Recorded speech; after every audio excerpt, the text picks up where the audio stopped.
Give me coffee in the morning, gotta have a coffee. Wake me up, shake me up. Was it here? It was along this stretch. I can't remember the exact spot, but it was around where these communities were. Oh, thank you. So it's like around where these communities were. Okay. And it's just like in this stretch, like we could see the overpass down there. Where's the school?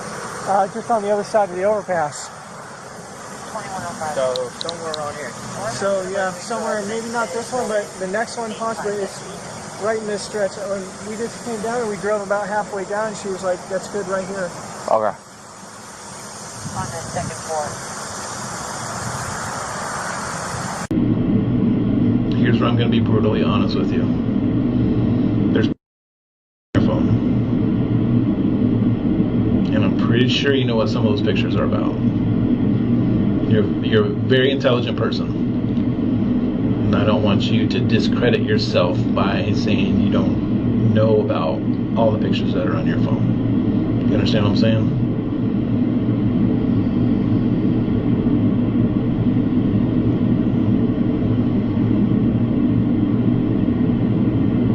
So do you want to add to the list of pictures?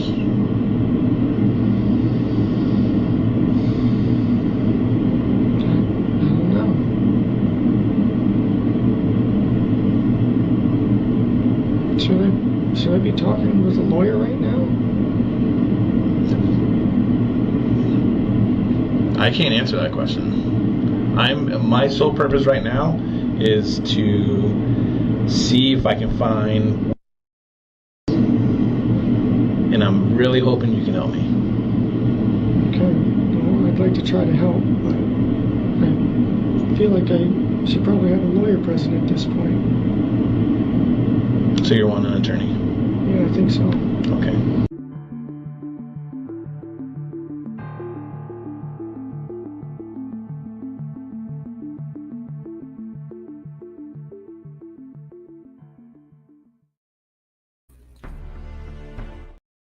Good morning, everyone. I hope you can hear me okay. Sorry I had to push back the live a little bit. Been a little bit of a busy morning and it was unexpected, so I do apologize for that. I'm going to bring up my co-host here. Let me get to my other one. Good morning. Good morning. So can you hear me okay? A minute ago when I was testing making sure you could hear me, then I realized I couldn't hear through the headphones. It was coming through the speaker. Anyway, I fixed it all. So if you can hear me, Sound we're good. doing great. Okay, good. Welcome in. Thanks.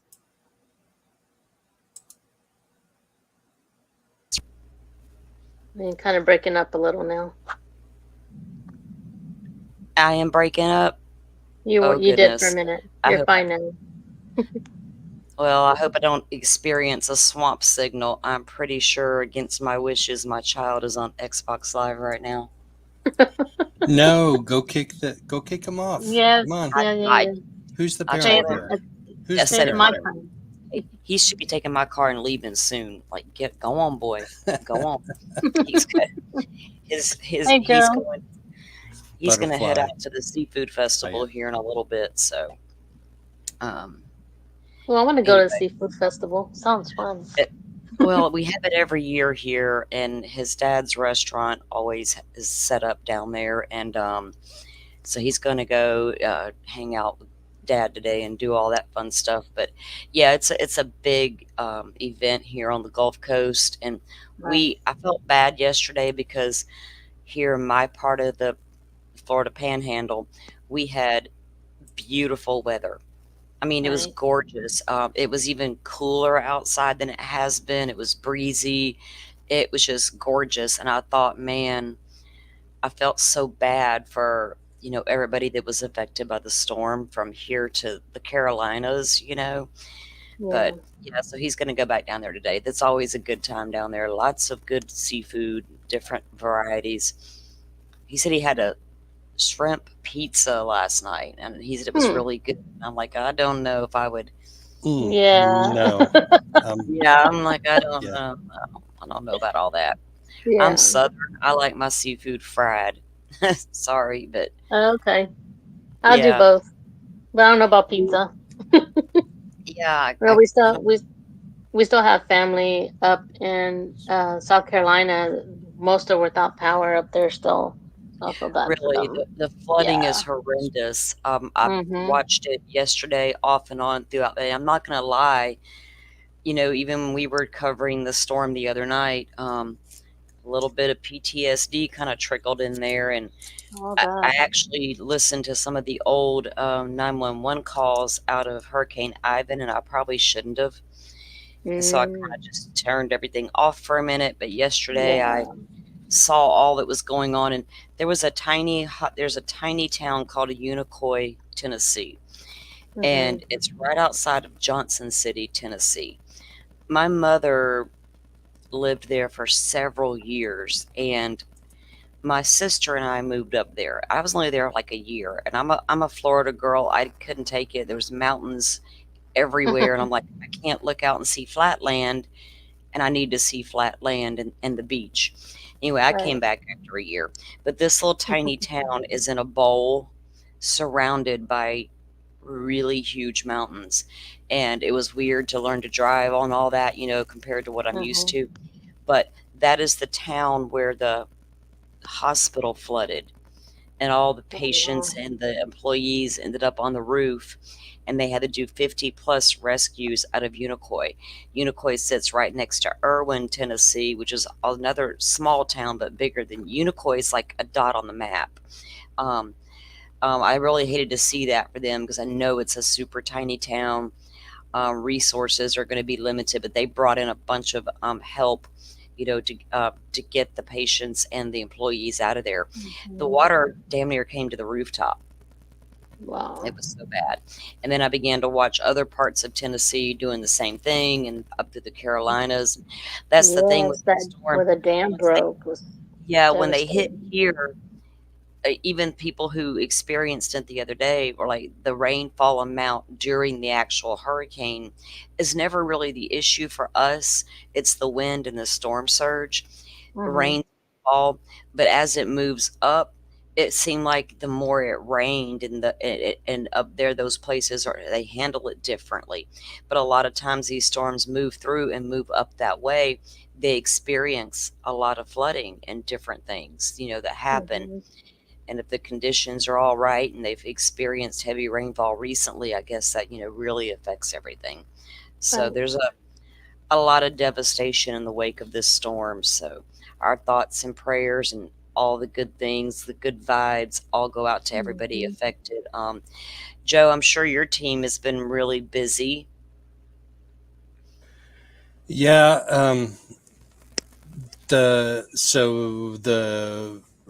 responses in Florida. So Florida Search and Rescue is primarily in Florida, right? We have gotten mutual aid agreements with other states and other countries before, with Bahamas for Dorian, but primarily our resources are in Florida. So right now, the most damaging areas are in North Carolina and Georgia, primarily North Carolina. Like they Yeah. got devastated. They've had Yes. dams burst. And I kind of personally question whether it's a matter of the infrastructure deterioration, like are the dams not being kept up properly, or was it Yeah. I just thought that too. a whole bunch more water than they've ever expected before? So it's probably a combination of the two. But either way, we don't have resources there to help a whole lot of people. So we point people in the direction where they can actually get help. Crowdsource rescue is one of those resources that can help. So we're pointing people in that direction since we don't have resources there. Yeah. Well, we appreciate the efforts of your group and all that they do to help during these times. And I think you're right. A part of it is infrastructure. We can't always look past that, because Mhm. as things change and time progresses, and buildings continue and population explodes, you have to be able to support that and sustain it. And if we're over, Florida had to really take a hard look at all of that years ago. We were forced into it. We are sitting ducks when it comes to hurricanes. We can't not be proactive. That's when our building codes really went through an overhaul after Hurricane Andrew, is because we lost so many roofs down there, and it was unnecessary. And that's been corrected since then. We have pretty stringent building codes here in Florida, and it can be aggravating, but it's for a reason. We may not get hit with another major hurricane 5 years, 2 years, 10 years. We don't know. We're going to wait around and take our chances. No, we shouldn't. And those areas that you mentioned, Joey, like the Carolinas, they know these storms will make their way up there. So maybe it is time to take a look at things like that. And then, of course, you get into the money and all the things, but that's for states to figure out, and your people should come first, and safety and all the things. You can't just grow without maintaining the growth. Right. And there are a lot of levels of responsibility in a disaster like this. And everybody first wants to go to FEMA and point the finger at FEMA and say the local areas weren't ready, but you also have to look at the local areas, because FEMA can tell the local areas that something bad is probably going to happen. So you should probably warn your residents that something bad is probably going to happen, and they don't have to do it. And in some areas, in this case with Helene, they didn't do it. And there were a lot of people in Tennessee and North Carolina that were caught off guard with the dams bursting and the waters rising like feet in minutes, several feet in minutes. And I don't think people realize, because they're not, because of a lack of experience or a lack of it happening all the time, how fast that water can come. It's powerful. And even some of the videos I saw yesterday, the guy had just like walked outside, and it just, this mudslide of was on quickly, and I watched it with my own eyes happen during Ivan, and you're just amazed at the power that water actually has. And so you imagine coming down out of those mountains. I don't even know how many inches they experienced up there. I didn't even honestly listen to that part. I was just watching the different videos and stuff. So I don't even know how much rain they got. But when it comes super fast like that, and then you couple it with dams breaking, and it just moves so fast. And I was watching a video. I do have a little hurricane playlist saved where I threw some stats and stuff into. But when they measure that water, how much is there and how fast it's falling and how fast it can move, and the way he was explaining it. Of course, he was a scientist, and it was amazing how they calculate these things and try to keep up with it. But sometimes you can put your best foot forward and do all the things and try to protect yourself. But when dams are breaking, there's not a whole lot you can do. And if you're caught off guard like that, before you know it, your home could be filling with water. Yeah, hydrology is a very interesting science, and I have some experience in it. And what we have in hydrology is a set of models that were predicated on studies in the 70s and 80s and maybe into the 90s, but mostly the 70s and 80s. Urban hydrology was transformed in the 70s and 80s. And so that's when a lot of the local ordinances were written, which included requirements on how you deal with stormwater in the 70s and 80s. And we're in the 2020s now, and I'm not 100% sure that all of those ordinances are up to date on how to handle this. And obviously the infrastructure, the dams in North Carolina, is just a huge tragedy that they couldn't handle this.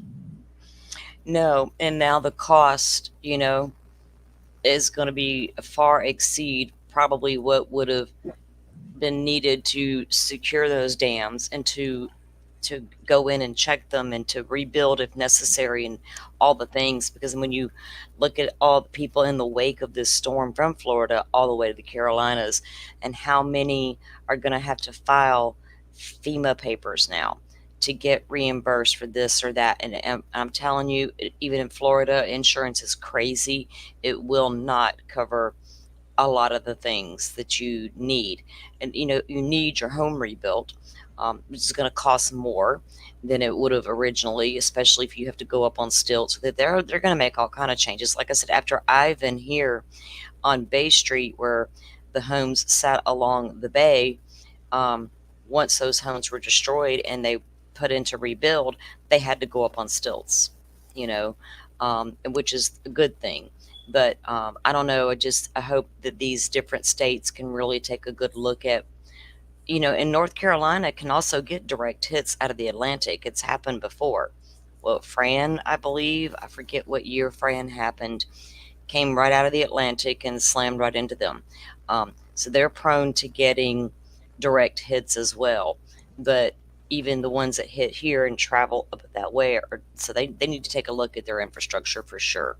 Right. Well, the North Carolina is actually one of the barrier breakers in flood insurance programs and flood insurance elevation evaluations, because it's all scientific. Like you say, what does a 100-year flood bring? What does a 50-year flood bring? What does a 10-year flood bring?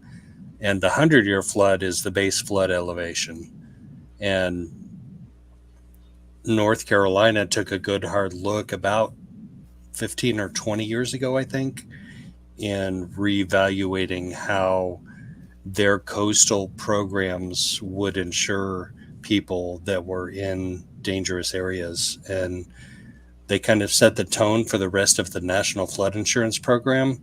So it's a good thing, because we had, I would say, this is my speculation, but I would say Helene hitting the Big Bend in Florida as a Category 4 hurricane probably caused way less damage than a Category 4 hurricane would have caused 20 years ago.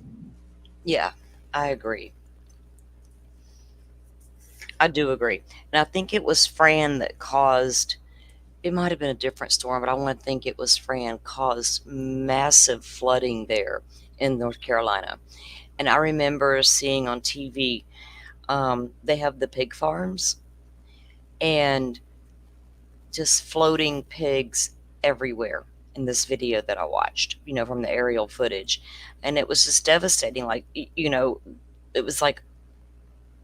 was just so much water. And I've seen tons of water here, but there it's like, and when you got the mountain regions and things, and like I've described Unicoi like being in a bowl, it just fills up with all the water, so hopefully they can come up with ways to protect better.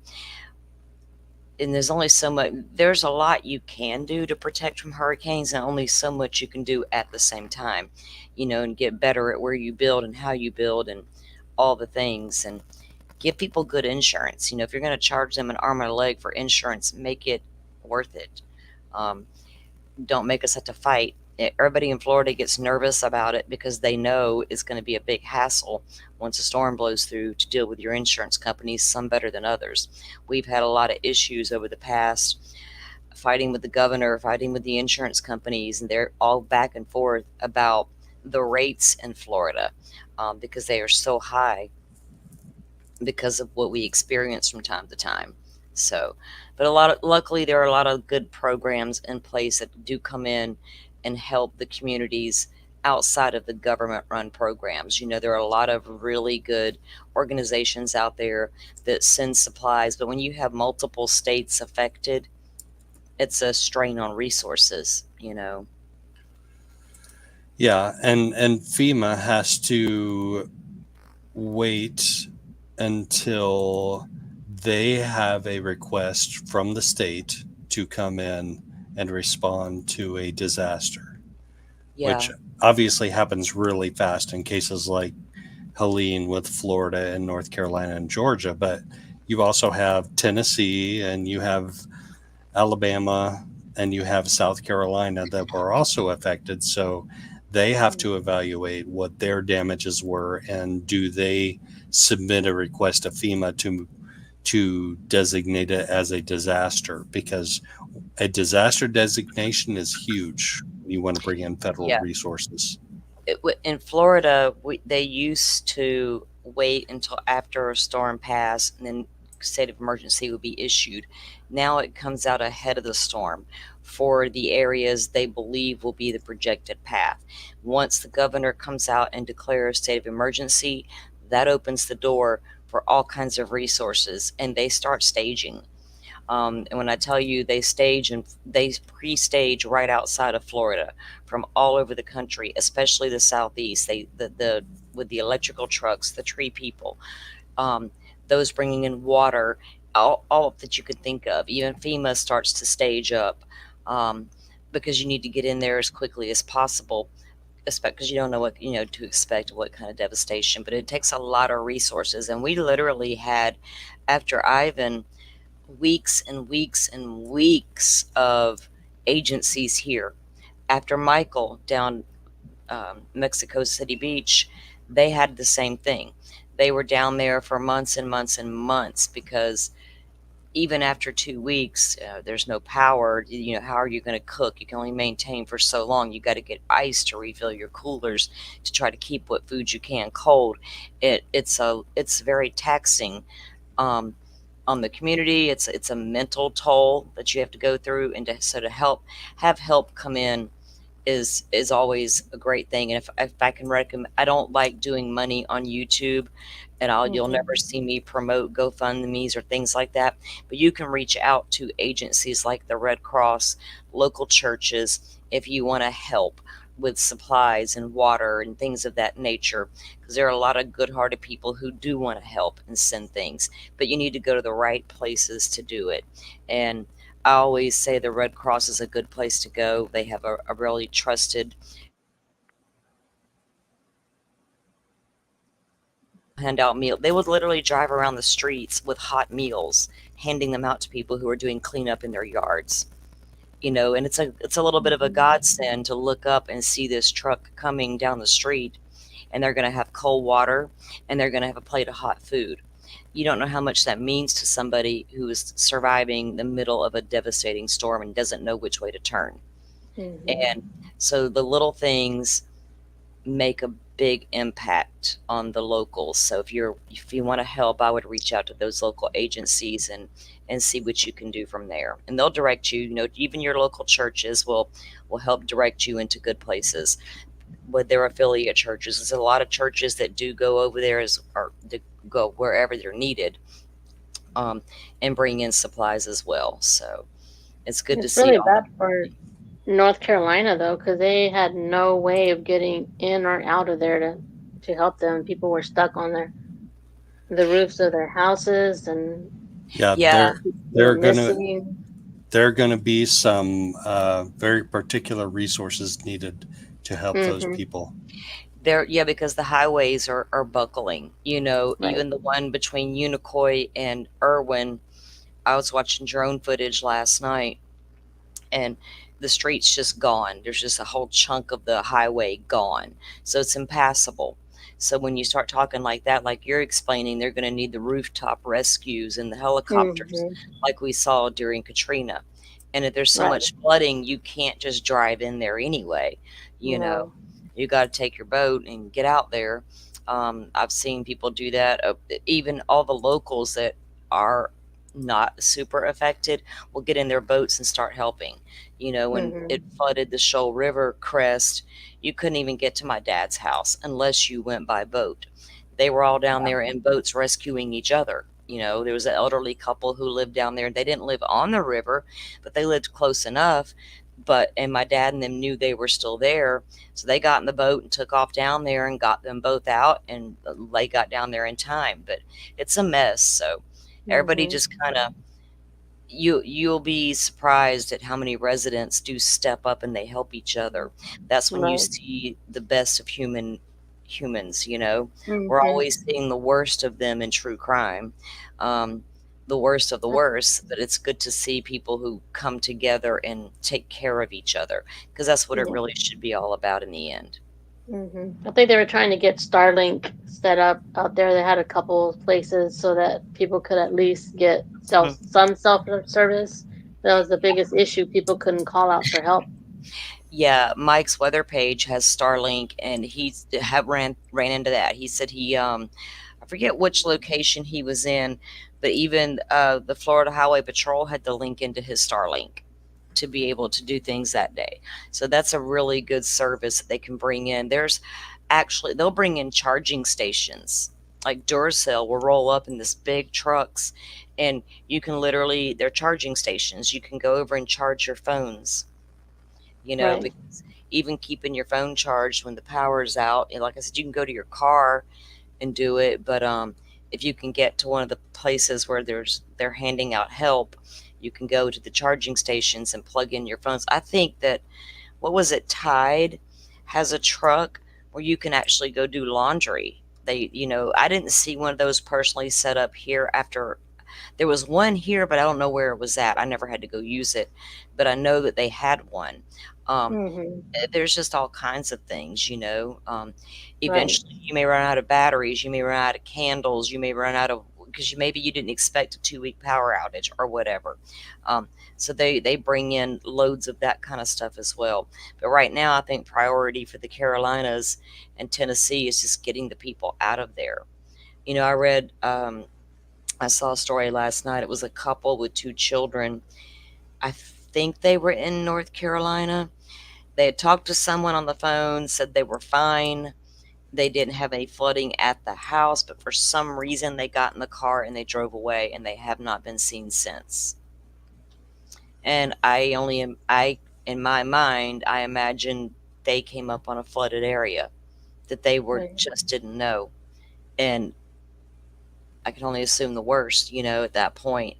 I hope they find them, and I hope they're okay. But Mm-hmm. you know, when you set out like that, there was another footage last night of one of the local news guys was doing a news piece, and the lady literally came down the street and drove right into the water. Of course, Wow. her car began to float. It goes over to the left Mm-hmm. and it goes up into the trees. And she's literally in the car screaming for help. And So sad. he calls 911. They are dispatching fire department, and he's doing his live, and she's continuing to scream, and he can't take it anymore. He's like, he yelled out to her, "We've called authorities." He's like, "Okay, I gotta go help." And then when Yeah. they cut the camera, and then when they cut the camera back on, he has her out of the car. She's on his back, and he's walking her back up to Wow. safety. Yeah, Amazing. it's like don't drive into it like that. You know, you don't never know how deep Yeah. it is, and it will literally lift your car and start floating the car.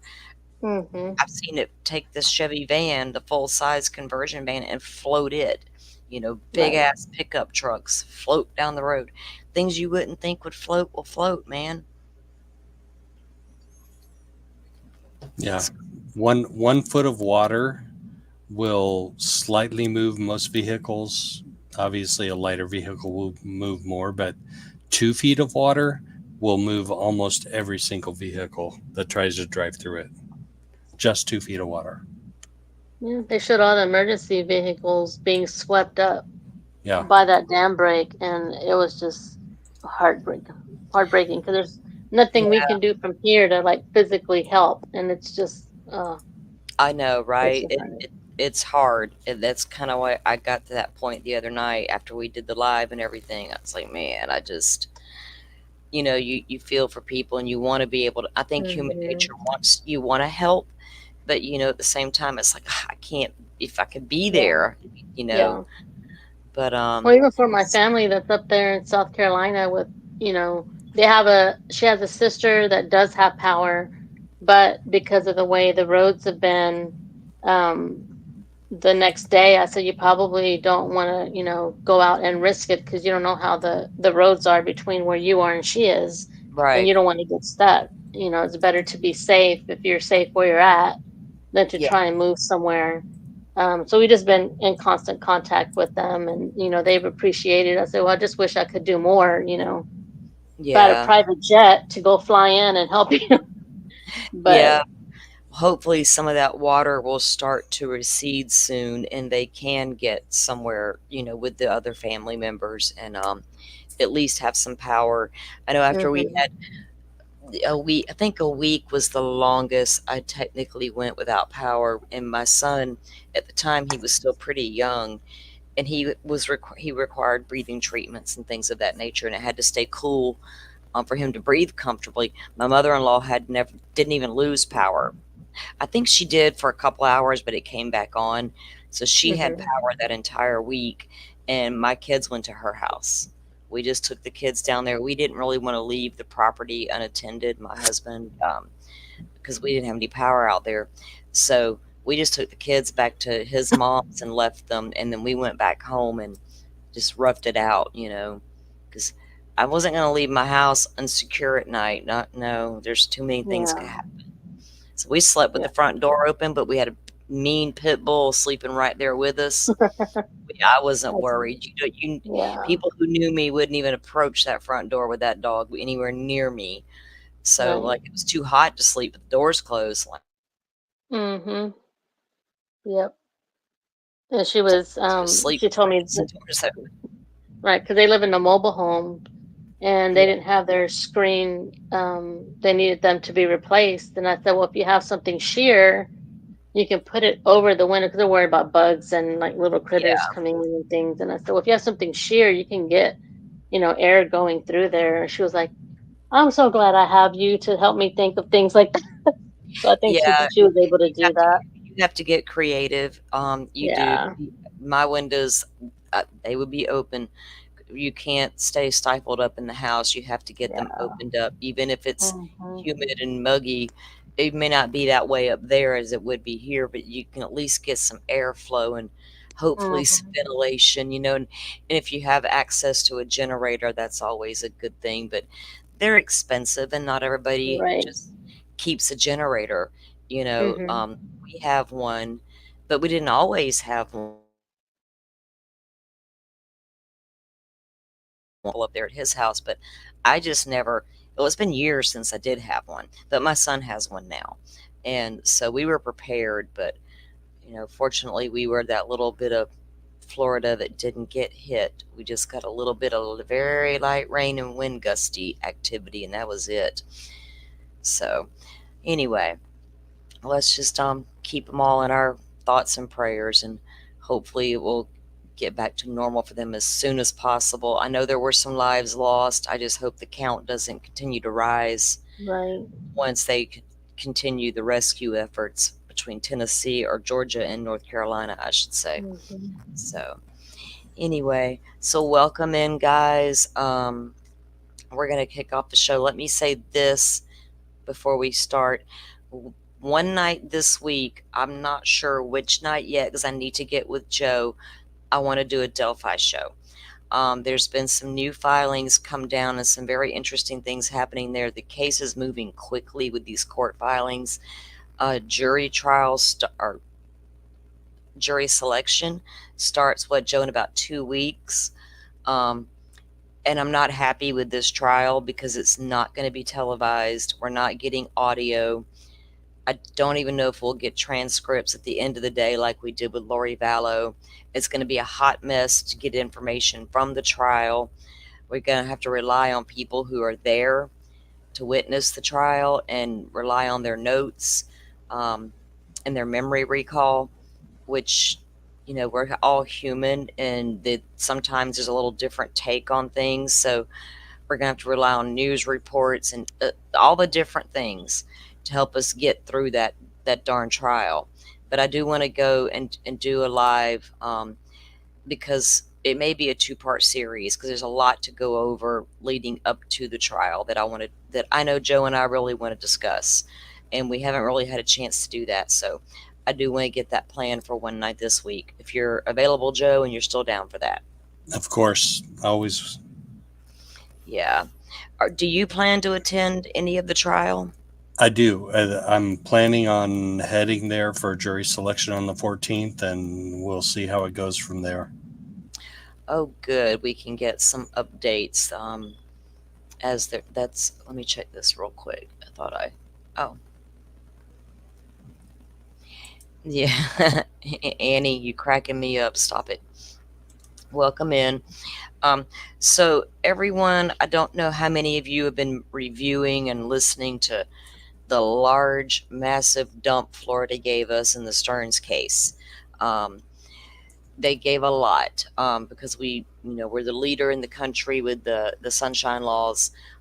Everything pretty much can come out. It's rare we get gag orders here. The only thing that we won't see, we will hear about, but we won't see Madeline's autopsy reports. We won't see the toxicology reports. We'll hear about them at trial if we get there. We've already heard how Maddie was allegedly killed, but those are the two documents we will not see because of our Florida law protecting Madeline and children under the age of 13 who pass away under domestic circumstances, which is what this is considered. So everything else we've gotten. So there's been a lot of interviews dropped. We here went over the first PDF, which was 896 pages. We took a deep dive into that. You can go back and catch that on replay. We did a couple more shows on more of the documents that we went through. And then we weren't even finished with all the documents. And then all these audios started coming down. So we've been really listening to a bunch of different interviews with Jennifer Soto, Stephan Stearns, the parents of Stephan, roommates of Jennifer's ex-husband, classmates, teachers, Maddie's dad, just a lot of stuff. So, yeah, Forrest, that document was something else. I was kind of going over it a little bit this morning because I was looking for something particular I didn't find yet because I needed to get to the live, but I was looking for the date that they applied for the warrant and got the warrant approved to get the trackers put on Jennifer and Stearns' cars because they got one for each car. And I know it was still very early on in the investigation, but for some reason, my mind is saying I got to know that date, so I'm going to find it today. But I got a lot of other dates and times written down that came from the documents with the timeline and all of that, according to what the cameras and witnesses around town saw that morning. For those of you who don't know, Maddie was 13 years old. She had just had her 13th birthday a few days before she went missing. The day before she went missing, she had her official 13th birthday party at her grandmother's house. Jennifer didn't attend the party, her mother, because she was working. Stephan did not attend the party. He's not even welcome at Jennifer's parents' home.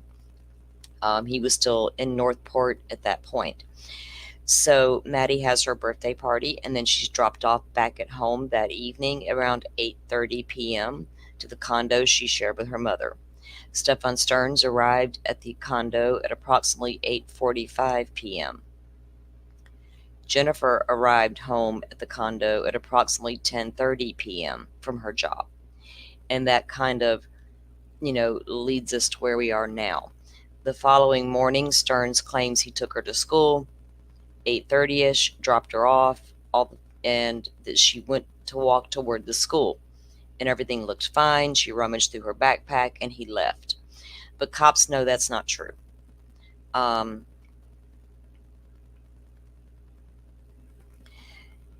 Maddie was at some point before daylight. My best guess at this point is before daylight, something had already happened to Maddie.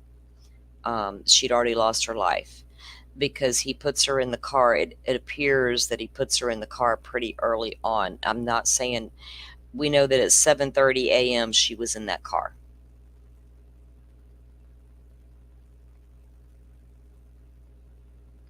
I'm sorry, I was reading the comment. No, when he was riding around with Maddie that morning, she'd only been deceased for a little while. We don't know the time of death yet. That hasn't come out in any of the documents so far that we've seen. I even saw a report early on that they, did it happen before midnight or after midnight? We don't know. I know that at 11:45 p.m. that night, Stearns was posting on Telegram app. So I don't know what Maddie's status was at 11:45. I would like to know what was posted. I haven't seen that in any of the documents yet. But I know they found that out from the phone dump when they were able to get into the phone. So Stephan claims he dropped Maddie off, and then he went to the vape store and they were closed, and he rides around, and he goes back to the apartment and hangs out with Jen and all these things. None of that was true.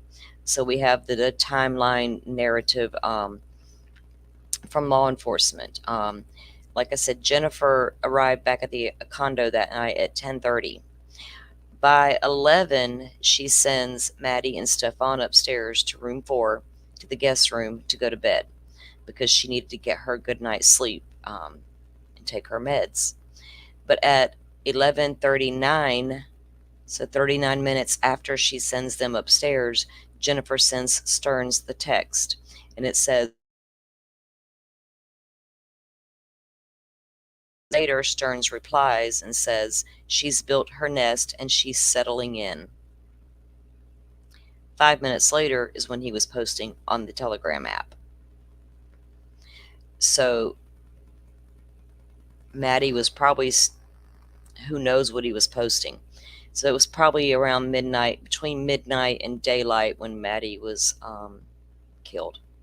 That is my best guess, just by reading what they have put out so far. At 7:30 a.m., they can see Stearns at the dumpster throwing away trash. And he leaves out of the back gate complex. At 8:19, he returns, and Maddie is visible in the front seat, slumped over. And he comes through the front gate. At 8:31, he leaves with Maddie slumped over in the seat. Now at 9:35, he enters the parking garage on camera, transferring Maddie from the front seat to the trunk of the car. Now remember, that's at 9:35 a.m. He returns to the condo at 10:14, and this is all on the 26th that morning. That is the same time frame that he and Jennifer continued to say he was at the vape store. Jennifer continued to say multiple times, if you go to the vape store, you'll find the cameras and you can probably see him at the vape store. I wonder if she just assumed that. Did he tell her they need to think I was at that vape store? Because it struck me as odd she continued to bring up the vape store. And then you see the time frame that he was moving Maddie was during the time he claimed he was at that vape store. And it was kind of nice to watch that lady cop walk back into that interrogation room and say, I need that vape, please. And he had to hand over that dang vape. Mm-hmm. That was like a little gratifying, wasn't it? I ain't gonna lie. So you cut out right when it said what Jen's text said to him. Oh no, I'm sorry. Okay, let me. When at 11:39, when she texted Stearns, she said, "Make sure she goes to bed right now." And then he replied back, "She built her nest and she's settling in." And that was 39 minutes after she sent them up there. So, and if you review roommate Natalie, when we go to review hers, we won't do hers today, but when I reviewed, because I have to listen to them twice usually, Natalie stated that, so Stephan left or moved away back to Northport, what, December, or was that November? I think December. Okay. Well, according to the roommate, Stearns moved upstairs to bedroom 4 approximately 4 months before leaving to go back to Northport. So the other, prior to that, he had always stayed in Jennifer's room. And they were both, that's how they were paying for the room to her father, was they were both in the same bedroom. And remember when Stern's dad said Stearns began to pay rent there, it went from, I think it was like 400 from when he shared the room with 600. Jen to 600 for the right for the room 4. So apparently he lived in that room approximately 4 months before he left town in November and moved back to his dad's, because they took him home, quote unquote. So at 12, when he returns to that condo at 10:14 a.m., he now has Maddie in the trunk. And he goes and he parks and he goes inside the condo and he and Jen hang out. She has her blood appointment was at what time? 10:30? And then I got to get those times down on that too. And then she comes back from that and they hang out for a little while. So at 12:44, Stearns leaves that condo and travels east on 192. His last known location was 192 and Old Hickory Tree. He turned south on Old Hickory Tree. Maddie was found approximately 9 miles down that road. At 1:42 p.m., he is traveling back down 192 toward Kissimmee. Now, when they did the press conference and they put Stearns, because they arrested Stearns on the 28th. 28th. Mm-hmm. Yeah. So he was arrested the 28th on the CSAM charges. So when they did the press conference and they put his name out there or his face and the car he was driving, that's when a witness was like, wait a minute, I saw him changing a tire. And he calls and he reports it. And he saw Stearns out there on Old Hickory Tree Road in the location across the street, actually, from where Maddie was found, changing his flat tire. And so he was able to place Stearns at that point. So when they go out, yeah, go ahead. Because Stearns told law enforcement that his tire went flat at a plaza nearby. Yes. He didn't tell them on the side of the road. No, he said it was at one of the plazas nearby, and he couldn't recall which one that it was at. You broke out again. That's going to be at the edge of town, going down 192, right before you get out to the country. That's in that area is where he claimed it was, but it wasn't. It was down Old Hickory Tree Road, and if you and I have discussed this, like, was he headed somewhere else? And that tire literally blew out. It wasn't just a flat tire pull over. You could see the shredded tire, and they found evidence of the tire at the scene. We've got the images of that through the dump of the Discovery. We got pictures of the tire they pulled out of the trash because he went back and threw the darn thing in the trash compactor after all this. And I got the time he did that as well. So yeah, witness placed him out there. So they go out there and they as soon as they get there, they immediately find tire pieces. And they can match those tire tread pieces back to the tire thrown away at the dump into the trash compactor. So that puts him right there, like the witness said. And then lo and behold, right across the street, they found Maddie. So was he headed to a location? Because if he had kept going, when he turned onto Old Hickory Tree, if he had kept going down 192 and made the curve around to the right, there would have been a lot of places to take her. If you look down Old Hickory Tree, I don't know if there was a specific location he was headed to try to get to. But remember, Butterfly, when we were looking at the map, Jennifer was talking about one of her friends living out that direction. Right. And we had the street only of that location. And we looked up the street, and it wasn't too far from Old Hickory. And we were just wondering, was he familiar with, because Jen said they did go out to that location once or twice, it may have been just once, to visit that particular friend. Is that how he knew to take, that area was rural? Because he claims he didn't know Kissimmee well and gets lost in town. So how the hell can you go driving in the rural area and know where you're going? So we don't know. By the grace of God, that tire blew out, and I think he got nervous. You got to open that trunk to get that spare tire out. And what's in your trunk? I call that divine intervention. Exactly. Honestly. So if someone had pulled over to offer help, being a good Samaritan, you're in the country, that's going to be likely. Maybe not because you're a dude, but whatever. Are you gonna, you got her right there, and you haven't changed a tire in 10 years. You don't know what you're doing. Did he just put there? Is that opportunity? You know what I mean? There's a patch of woods, these bamboo, and there you go. Well, when they interviewed Jennifer, she happened to mention alligator something. I forget the name of it. Oh, And and I'm wondering. remember Lake Lizzie? Mm-hmm. She mentioned that one place that she did take Maddie a couple of times was Lake Lizzie for hiking. So Right. Butterfly and I went to the map and we looked at that location area, and I don't think it wasn't close to where he took. It was across. It was on the opposite side of 192 from where Maddie was found. So I didn't see that, okay, he was maybe trying to get there and had the tire blow out before he got there, because it was like literally a different location. So I was like, well, he must not have went and hiked Lake Lizzie. I don't think dude was much of an outdoorsman at all. No. You look at him. Looking from those pictures in the Exactly. I think he did just what he said they did. They ate, they slept, and they took their meds. And the more you can get Jennifer to eat and sleep, the more opportunity he has.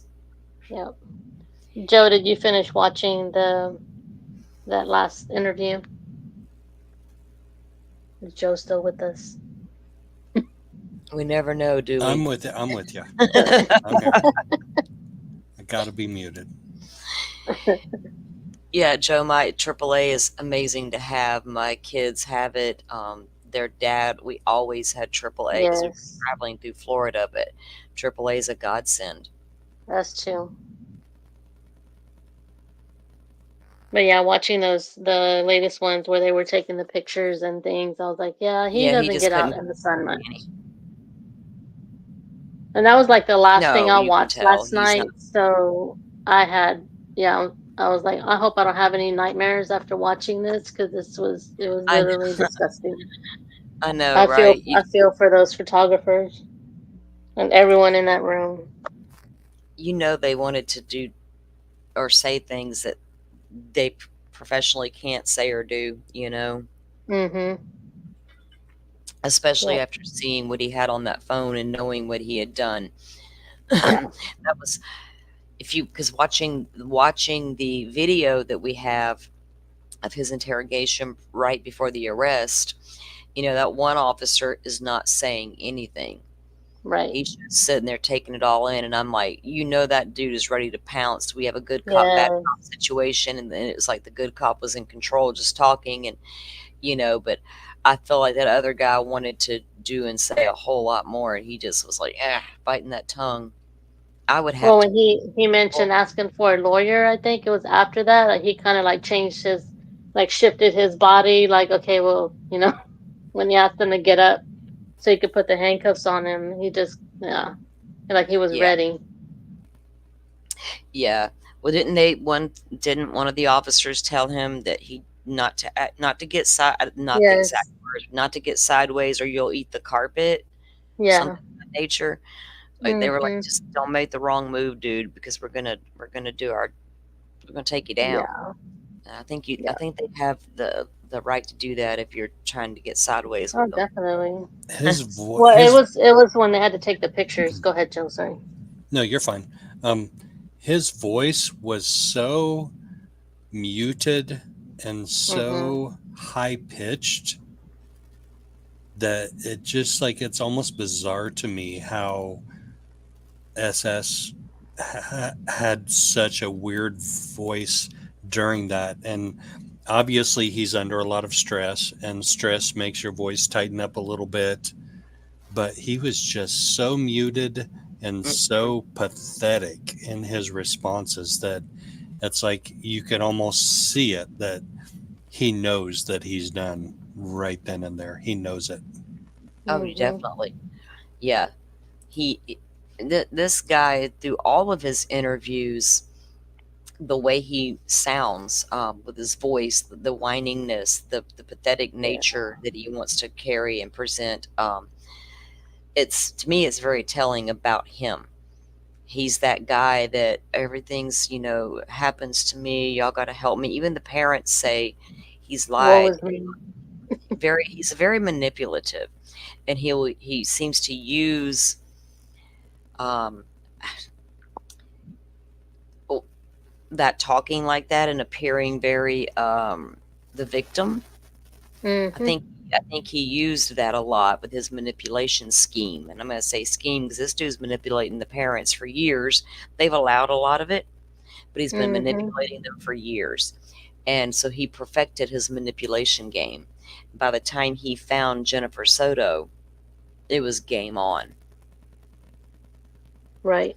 And unfortunately, Jennifer was the perfect target. And I can't excuse anything she did or did not do because I won't. Right. But I see a different picture laid out now than I did in the beginning of this case. And that's only going and reviewing everything that's been said, reviewing Jennifer. But I got a lot of takeaway from her ex-husband, Stephan, because Right. Stephan knew her prior to Stearns. And he laid it out just exactly how Jennifer was, who she was, and how she was progressing with her mental illness. She was already doing it when she was married to Stephan. So, what he couldn't handle, she needed him there all the time. And he had to work and he was going to school. He had a daughter, she had a daughter. They were raising the girls together as sisters. Jennifer was struggling with that mental health. We saw that in her post that we reviewed the other day, you and I. But Jennifer struggled with mental health for many, many years. She struggled with her mental health before she had Maddie. I think it got worse after she had Maddie.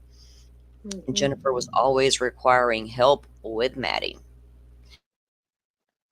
Yep. Without the help of someone.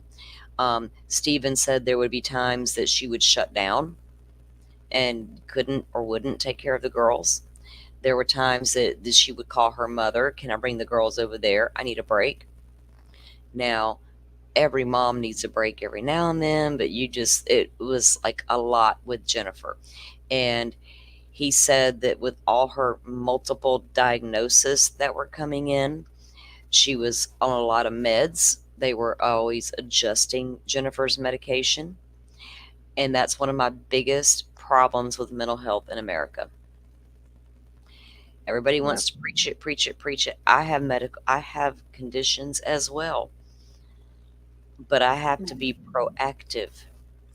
What you can't Well, what mental health professionals can no longer do is give people like Jennifer Soto a label and tell her this is what is wrong with you. You take this medication, and all we're going to do going forward is adjust medications. You got a dangerous situation right there. What about therapy to help the situation? What about doing the work and putting it in so in 2 to 3 years you don't have to be on all that medication anymore? I That's remember what her mentioning they did see a therapist, but it never was stated how often and how long, because it doesn't seem like it was that prevalent. I remember her mentioning it. I couldn't remember one of the interviews about therapy.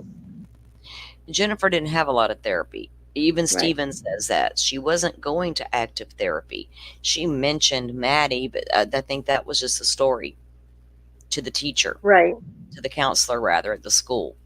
I don't think Maddie was seeing a therapist. If she was, it wasn't a psychiatrist. In Florida, there's a difference. You get sent to a therapist versus a psychiatrist. Same here. And so when you go in to talk to a therapist, if you got a good one, you can get a lot of things out. And that's the problem. Right now, if you look at a lot of different things, and especially on YouTube, I hear a lot of adults talking about their diagnosis. I've heard prior to this case a whole bunch of ADHD people out there, a ton. And I never hear anything other than, I can't do this, I can't do that, I need my meds. I'm like, well, is there therapy for that? Is there something proactive other than the medications? Well, I tell you, I have PTSD and anxiety disorder, and I came off all pharmaceuticals 2 years ago. I'm not joking about that. But I didn't get there without doing work and therapy and helping. I have suffered through a couple of big things, that damn hurricane, my daughter, and and Right. there I was, a hot mess for a minute. But once I figured out everything, I knew that medication was not a long-term fix for anything. It Yeah, can it help shouldn't you. be used It's a as a tool. as right as a Right. crutch or as an excuse for bad and horrible behavior. Exactly. Um, And I feel like I'm seeing a lot of excuses out there, and a lot of and Jennifer was always getting those meds adjusted, and I know some of the things that she was on, and how those medications work, but nothing that's going to knock you out to the point you have no idea what's happening, unless you overtake the medication. And I feel like if you look at some of Stern's Reddit posts, the way he thought of himself, he fed a lot of what Jennifer needed. Okay, so her mom has already given her a hard time. We saw that in those posts, that we'll mhm. get to in probably a different show. From You cut her out. mother in her early 20s. Oh, am I cutting out? Sorry. So Jennifer was having issues with her mom in her early 20s. And I think there was a lot of back and forth then about Jen not following through with her plans to do things like college and the military, all the different things that Jennifer had planned to do but didn't do. So when you get Stearns into the picture, nobody before him really gave Jennifer what she felt like she needed: the breaks, the understanding. I have bipolar, I have this, I have that. He comes along and he understands all of it, and he starts feeding it. Mhm. I'll take care of Maddie. You can trust me. You need to eat properly. You need to sleep properly. She's got so many mental health issues. She ended up just buying into it, Right. girl, because she didn't care. She became very detached at some point along the way. Not just a blind eye, but I think that he honestly, it feels like, and I could be dead ass wrong, but it feels like he really groomed both of them. And Jennifer was the perfect, absolute perfect target, unfortunately for her daughter. Mhm. Yes, I'm not. Go ahead, Joe. she definitely was manipulated, and she was definitely seduced at some point, at some level. But as a society, I think what we're wrestling with right now is how much does that relieve her of her culpability? And most of us that I've seen, me personally, I don't relieve her of her culpability. When she says a statement to the police, something like, "Oh yeah, well, I've seen the sex things. I've seen evidence of the essay. I've seen evidence of, you know, the I've seen evidence of that." And if it was just that, then I'm okay with it. And she didn't say I'm okay with it, but that's basically what she said when she hired an attorney for him, and she said, I was, you know, I was just thinking it was just the SM, the CSM, and I was okay with hiring him an attorney after that because I didn't think he had anything to do with the abduction itself. I mean, At some point in time, you can absolve her of some things, but that's a different level of absolution that a lot of us aren't willing to buy into. Exactly, because she seemed very concerned with Stearns as far as you needing the attorney and making sure he was okay and all these different things. And we saw the way she was in the one TV interview where she's, rubbing his shoulders because he's so upset. Um, and then when I go back to the story of we dropped her off, did he automatically start telling Jen, look, I'm going to be the first one they look at. We got to say we dropped her off. And they said very early on, Jennifer stated that Stephan came that morning to pick Maddie up. That was their original story. Was he didn't even arrive at that condo until Monday morning. Then they find out after a couple of interviews that's not true. He came the night before. So why would they say that? Why would she even agree with him to say something like that?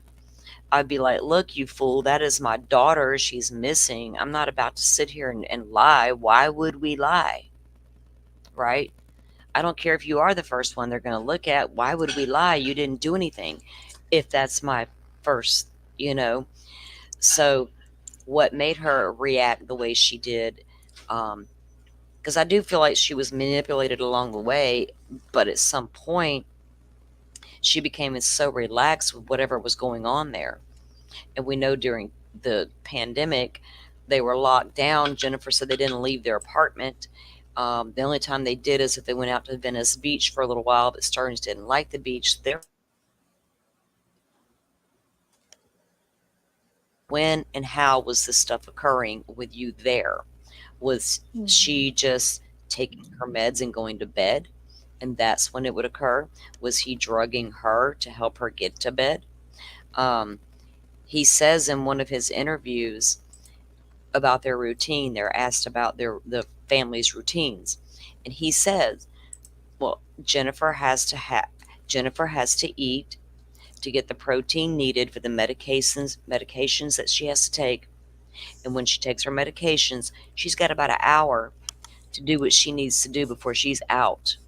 And I thought, well, damn, you can't remember the morning routine and the McDonald's and this, that, and the other up and down the highway crap and how to get around town and the vape shop. But you damn sure know Jennifer's routine like the back of your hand. Mm-hmm. You probably helped create that routine, right? Yeah. Probably. Absolutely. When she took her medicine, but I honestly think that he encouraged it. We were encouraged it. You know how we were looking at her blog, and when we determined, when she became pregnant with Maddie was not too long after she was hoping to get into the Navy. I think she holds a lot of resentment because of that situation. Because I wonder if she was still going to continue to try and get into the Navy after that. Yeah, but like then she found out she was pregnant. Her plans. Right. And we know from the interview with Maddie's bio dad, he and Jennifer were not in a relationship. He was actually in a relationship with his current wife, and he was stationed. He was military. He meets Jennifer. I think they hung out for like 2 days, 3 days max, something like that. Did what they did, and she got pregnant. But they knew each other prior to that, right? Like in high school? They were dating, I think. Yeah, they were. So they knew each other in high school, and they dated briefly. And then at some point, they break up. They leave school. He goes into the military. Then he comes wherever he was at. I don't have it right in my immediate notes. But Jennifer was there. They hook up. And now we have Maddie. So, like you said, was there some resentment toward her daughter already there because Maddie stopped her from some of her plans in her mind? You know what I mean? Right. So I don't think she ever felt. You have to go back to that bonding when the babies are born. You're a mom, that bonding is it starts before you give birth, but it's so important to bond when they're babies I don't feel like she ever bonded with Maddie like that. Mm-mm.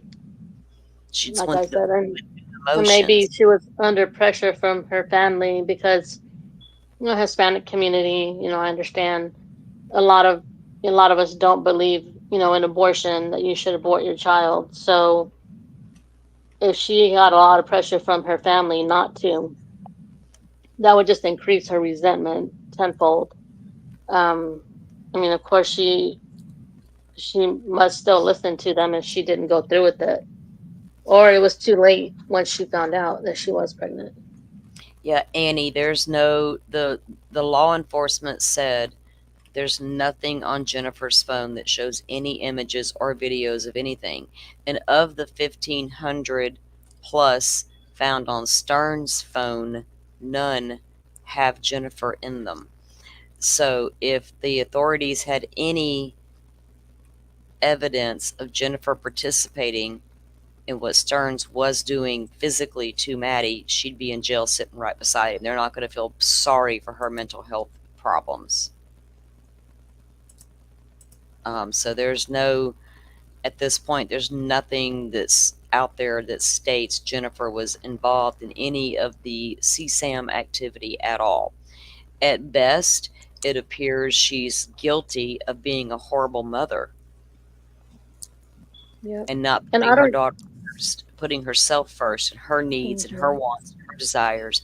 And Stephan fed every single one of those needs, wants, and desires because as long as he did that, it gave him full access to Madeline.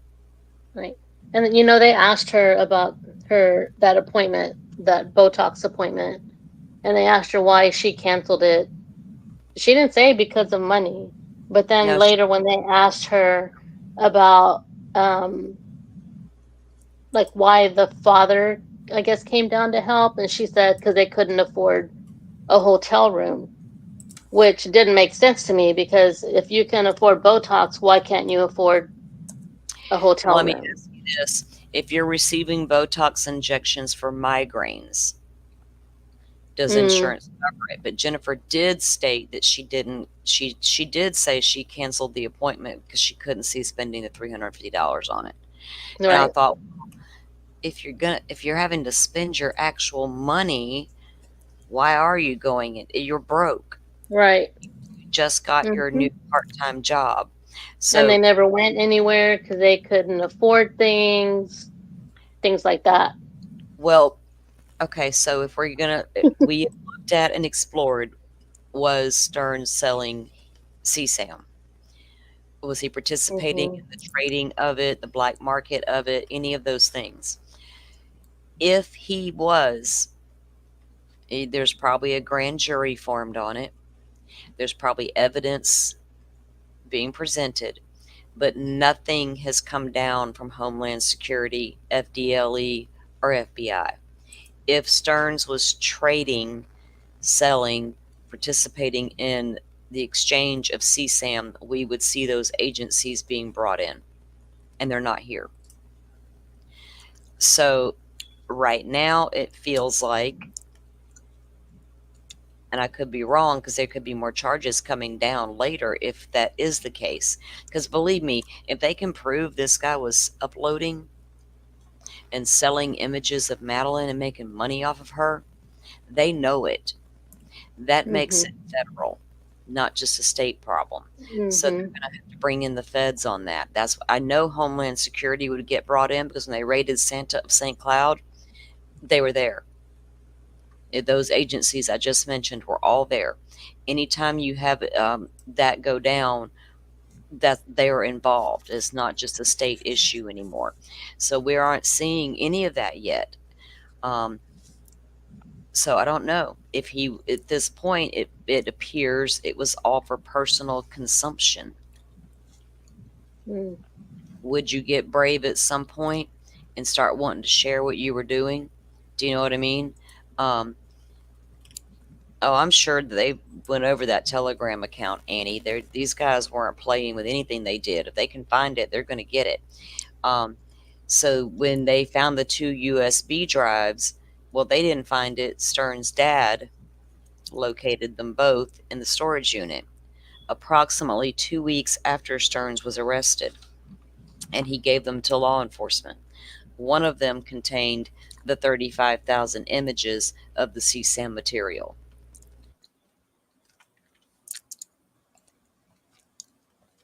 Materials he purchased from the dark web, which means 35,000 images of children. Who are these children? So disgusting. I Where know. are right? They're like the officer said, they're never going to be able to identify all those kids. Now you've got teams out there working to try to do just that. Where did these images come from? Where did he purchase them? When did he purchase them? How old are these children? How old would they be now? That is a sickening feeling to know. And this is why it's important to try to understand how this case got there, how Jennifer Soto got there and allowed this stuff, knowingly or not. The Right. predator. We can't take away from the predator himself, Stearns. Without him, we wouldn't be here. If we can't learn from what these two did, children like Maddie have no voice. Right. And right now, Maddie's voice needs to be the loudest in the room, I because agree. a lot of people, I think, saw minor red flags, but didn't act enough. You know, and it's hard to put yourself in that situation, right? To say, what would you do? But those closest, it's hard. It's a hard call to make. You know what I mean? If they should have done more, should have seen more. You know, the fact that Maddie was showing up to class tired, putting her Right. head down, trying to sleep all day.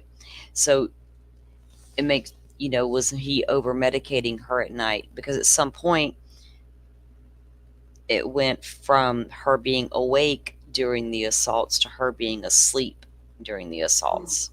As she got older, it was probably harder to conduct an assault with her being a willing participant. And I don't Right. mean to say willing like the child was willing. The child was groomed and taught, this is what we do. When at some point she's going to start to realize this is not what we do, right? It's going to be harder to manage that child. Maddie was at that age. She's not going to willingly participate in what you're wanting her to do. So that's when I think he began to drug her to achieve his goal. What was he using to drug her with? You know what I mean? Was he over giving Right. her her own medication, or was he giving her the Ativan, or whatever he had to give to her?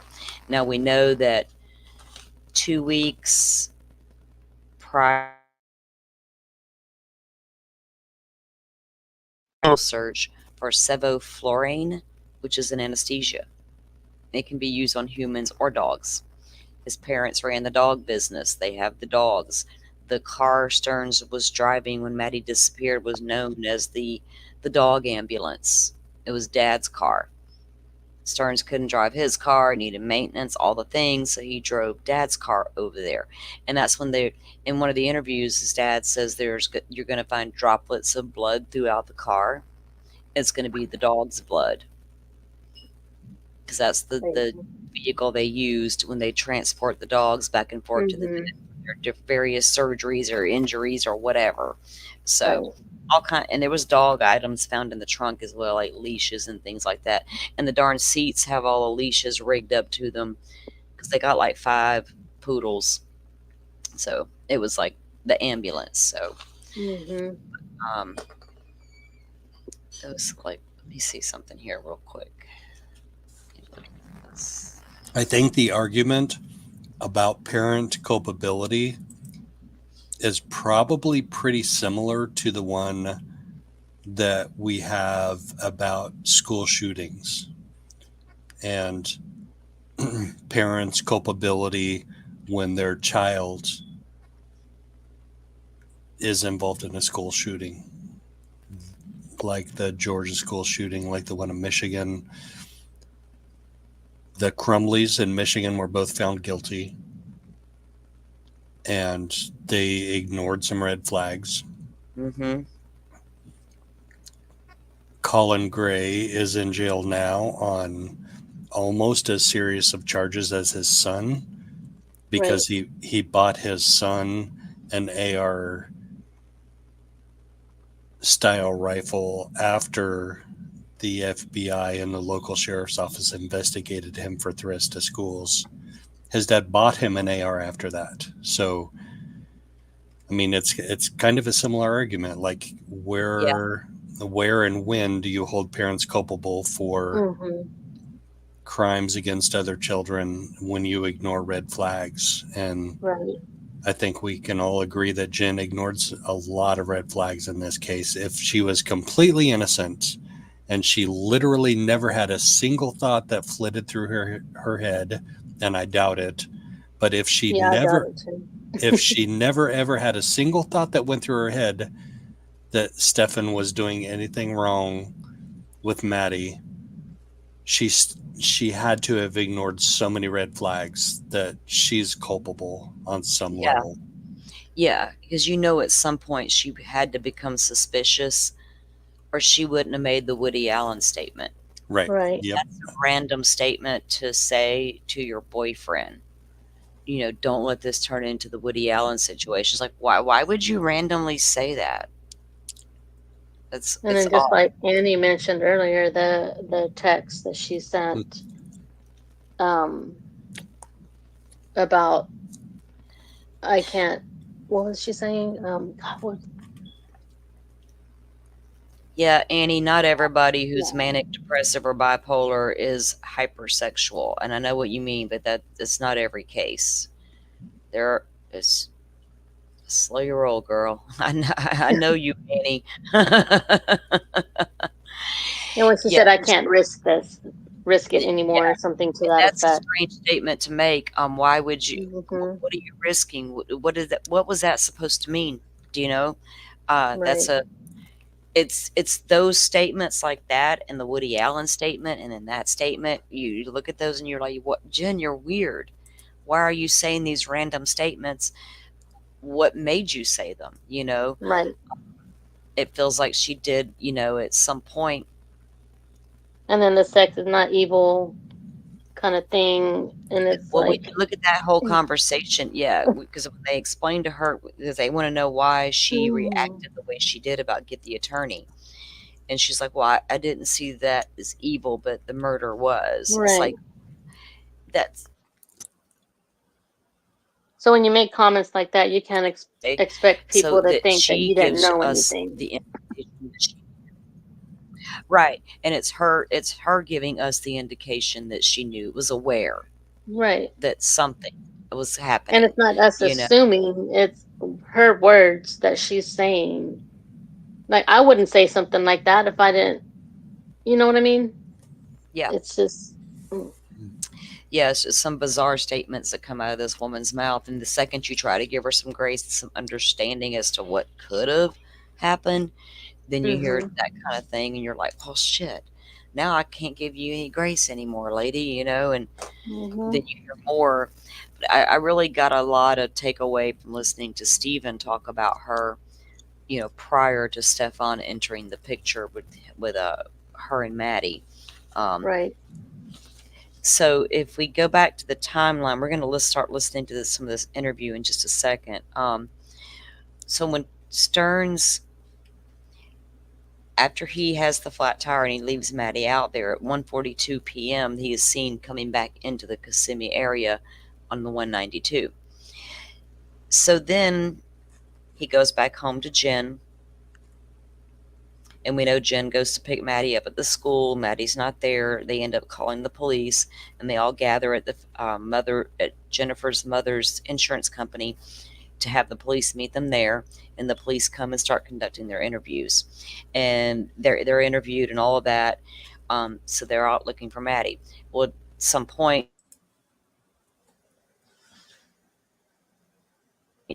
but at 3:16 a.m. Jennifer's car leaves the condominium, goes to the 192 headed east, and takes the exact same route that Stern's car took earlier in the day, taking Maddie out there when he got the flat tire.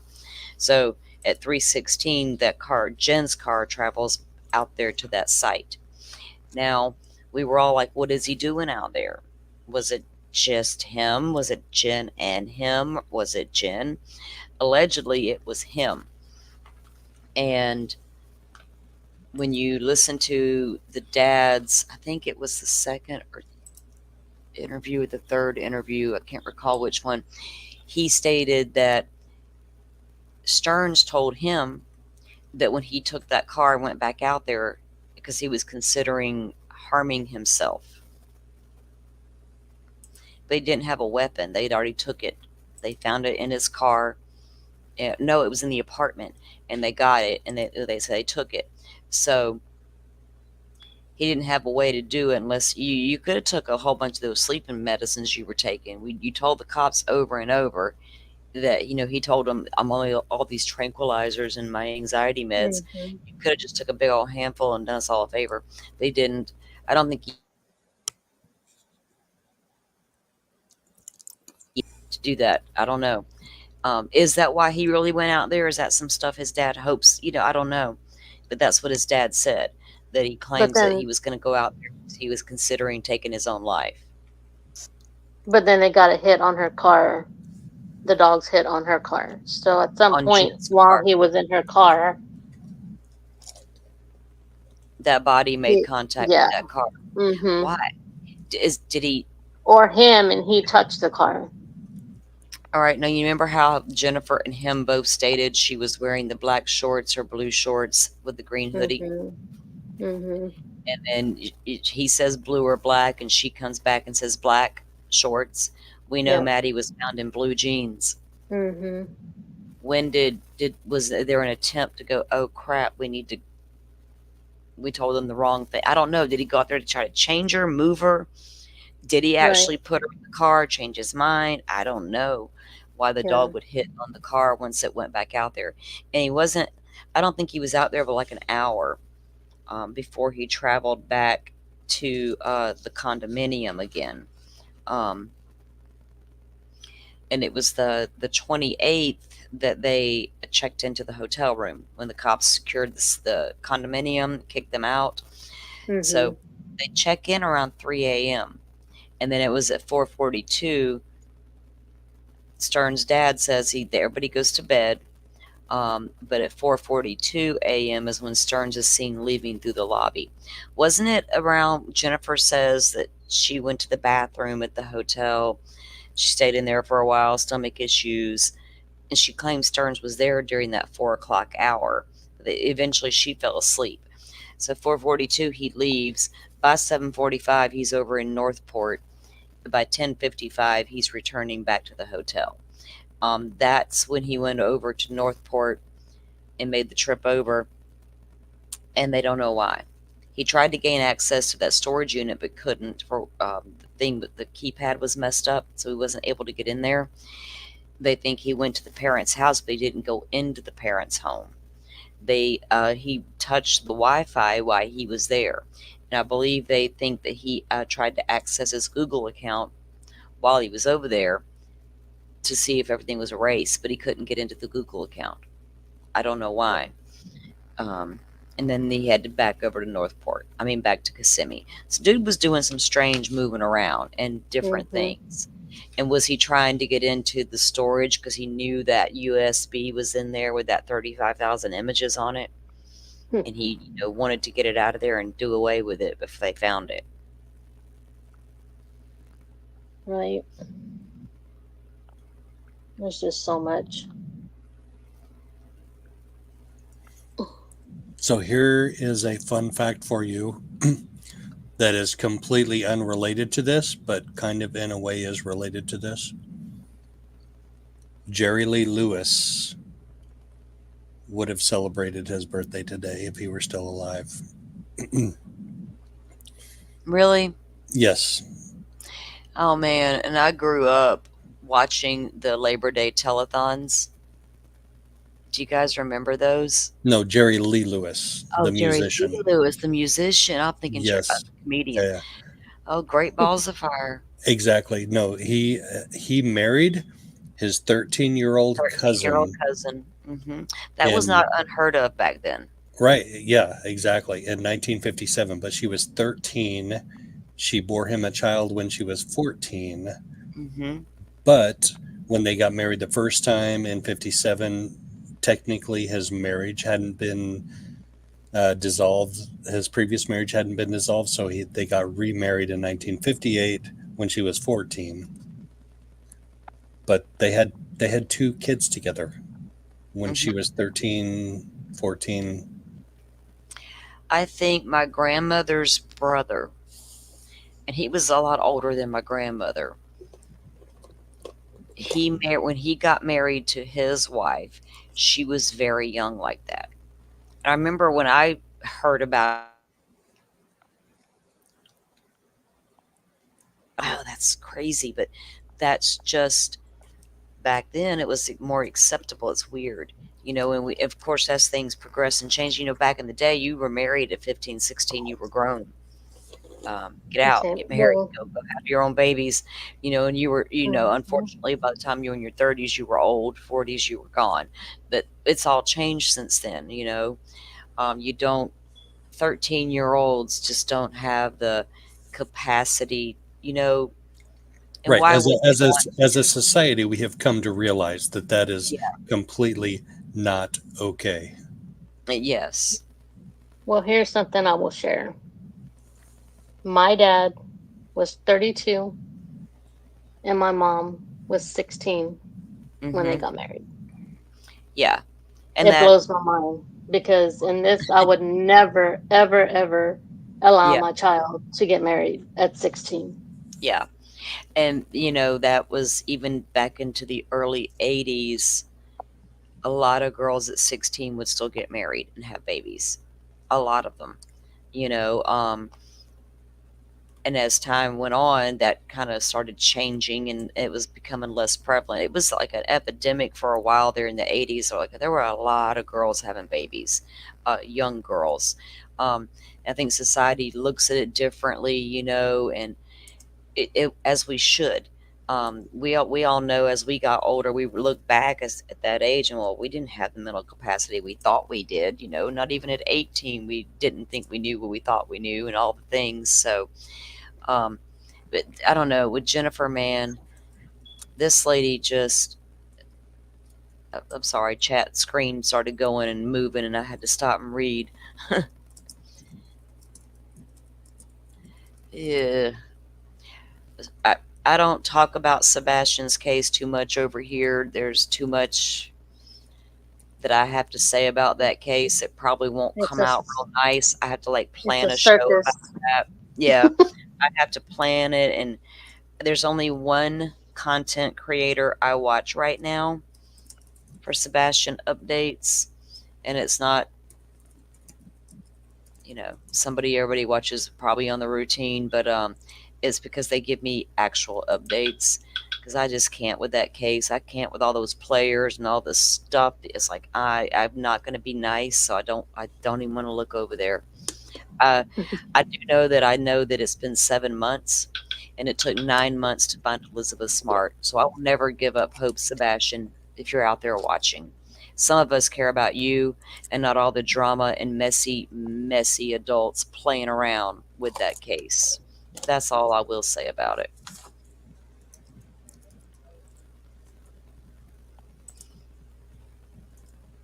Yeah. The Lee Lewis story is crazy. When if y'all have ever, I grew up around country music and knowing who he was my whole life, and I have seen the documentary about him as well. I'm going to pull up Jennifer Soto's Grizzly True Crime. Has been one of the ones, along with Plunder, The Docket, and Gray Hughes, that we have been providing all of the audios and videos for us. They paid for the FOIA request over there in the case, and they got all of it, and they've been sharing it. And Grizzly was able to go back and put all of Jennifer's in chronological order in a case file for us. She did the same thing with Stephan Stearns. Um, so we can listen through them, and we can pick out what we want to listen to. We don't have to listen to any other commentary and things like that. Let me see here. Because I know these are all time stamped out.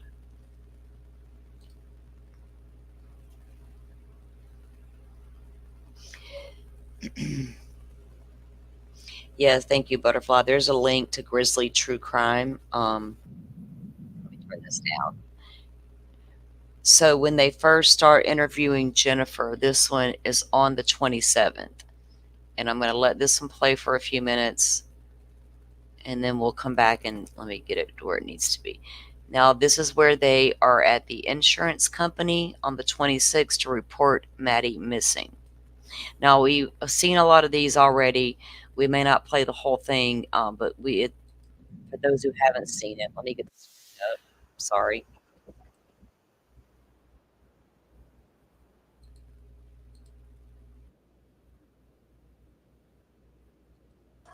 Hey there. Hey there. What's going on?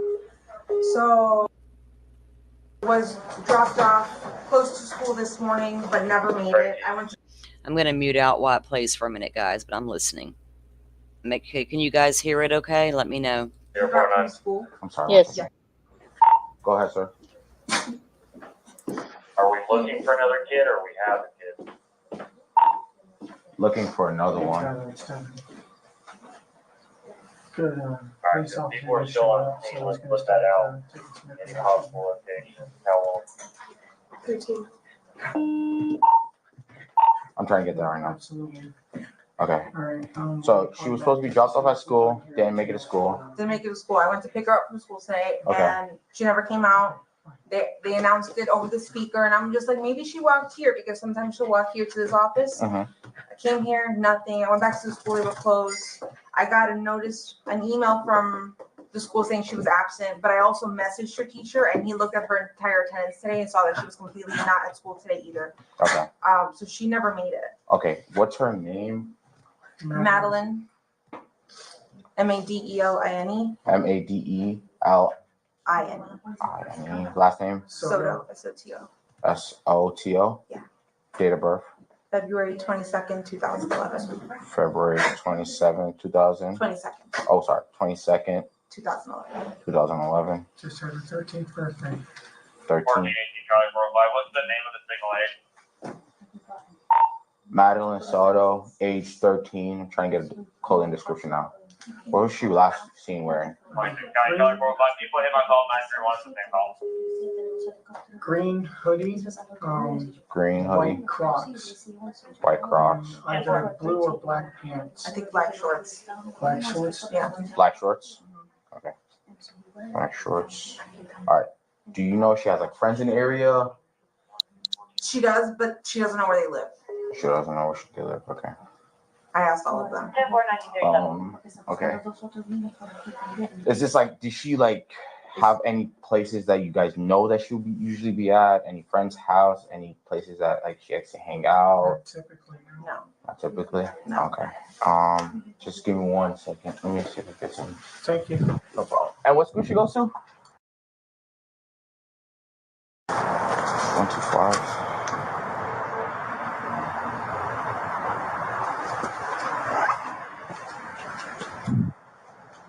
Do you have a picture of her? Can you airdrop it to me? Yeah, I know. Let me see which picture. I don't know which picture. Anything recently, probably from a birthday party, right? Yeah, but I wasn't there, so I have to look at what's up.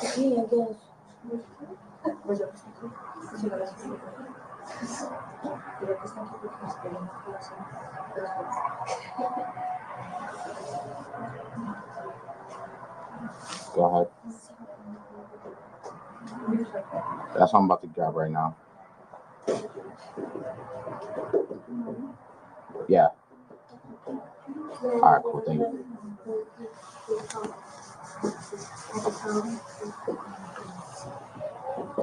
Is this a good enough picture, or do you need a whole Yeah, body that's picture? Ah! ¿Cómo así? I got you.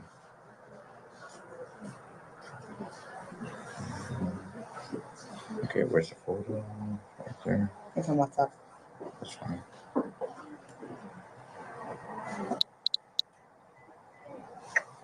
You see it? I saved it to my photos, so you could go. You saved it to your photos? Yeah, we can just Perfect. go straight to the photos.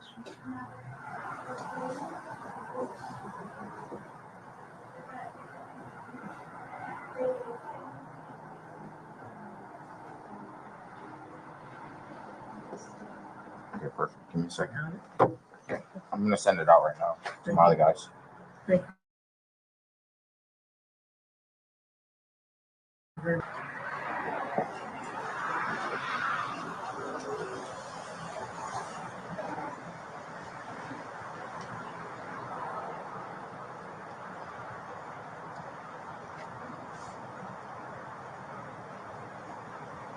Never showed up. So they called since I don't even know when, but whenever they what did you say that what you call? My question is not why is it not a code 3 when it first came out? 16.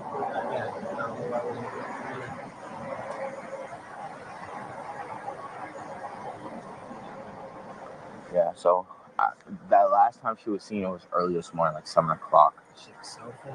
That's what I'm about to see. I'm about to go check. I just try to get as much information now of her clothing description, send it to Diaz. Diaz has a hit in like a big area full of kids. So if you want to help me out with this one, yeah, be my signal expert.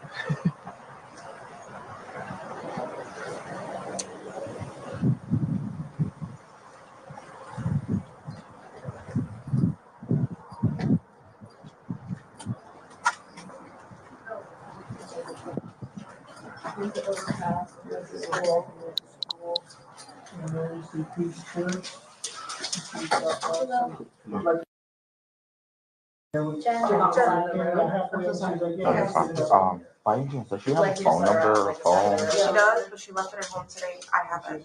You have it. And I've already gone through her messages. Okay. How about, does she have like Apple Watch? She's got a device. The only device she's got on her right now is her school laptop. Her school laptop, is that trackable? I don't think so. You don't think so? Yeah, it should be. It should be. If the Wi-Fi is turned on, it'll try to connect to the Wi-Fi. So by like circle here. Well, yeah, she don't have history of runaway or anything like that. She just hanging out and Possibly, I don't know. She got dropped off. She was like, so she's embarrassed by his car. So she wanted me dropped off at school. She wanted me dropped off like half a block away so she can walk. It's an interesting, she's in the face. But he dropped her off half a block away and drove away. Okay. Did she ever go to school though? No, we called She school. was walking in that direction. She was rifling through her backpack, just looking for something. I thought maybe she was just looking for headphones before she got her walking on. Yeah. But she was just kind of, shambling over in that direction. It looked the same as any other morning. Okay. What was the last thing you asked? If she had went to school, I think that's what it was. So I got confirmation from the school that she never made it. They sent me an email saying she didn't make it. But I also spoke to her or emailed one of her teachers directly, and he looked at all.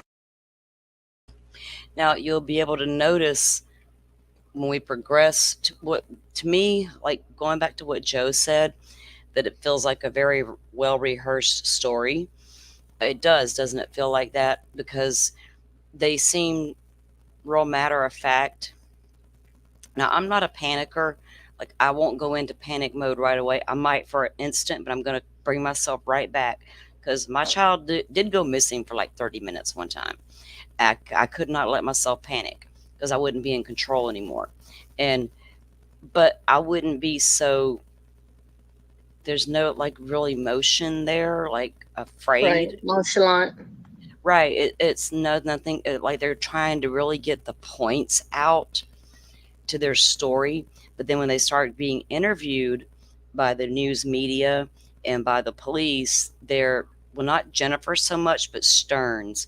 Real whiny, like Joe was saying, real pathetic.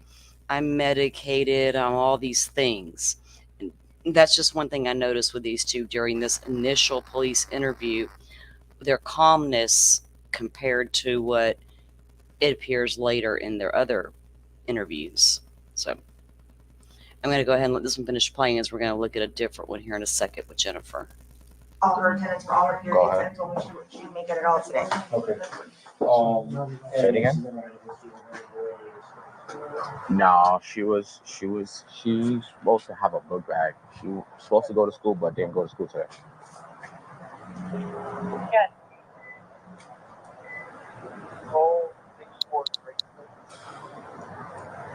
Oh, okay. All right. Battery FGOA 212319 Turtleback Loop.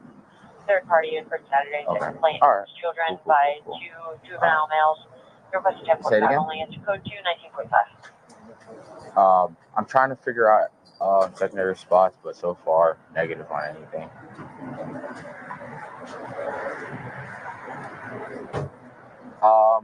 Yeah, you could be 51 to me. All right, cool. Very cool. All right, cool.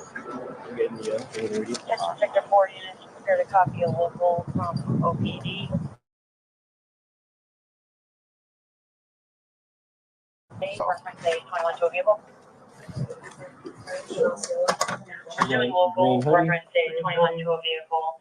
I think Going black to be shorts. an unknown male, gray hoodie, So black it's pants, black black shorts and ski mask, white Crocs with gloves. socks. No further information. 1064, 1946. And when was the last time you seen her? Do you know around what time? Around 8:30, 8:40 when we dropped her off. How tall is she? 5'1", Weight, 110 pounds, About 110, 112. hair color, blonde. Blonde, like a dirty blonde. like a dirty blonde. Yeah. Okay. Eye color. Blue. Annie, if Jennifer's DNA was somewhere like under Maddie's nails or anything, I'm telling you right now, Florida is not going to play with this lady. They haven't charged her for a reason. Now, is she doing something bigger with her little immunity stuff? I don't know yet. But right now, so the DNA could be, if there was anything there that could tie Jennifer to anything physical, the state of Florida is not going to play with it. They're not going to turn their head and not look. They're going to want her as well. I think they already do. I just don't know what they're going to charge her with yet. So I just wanted to reply to that for a minute. I'm going to let this finish.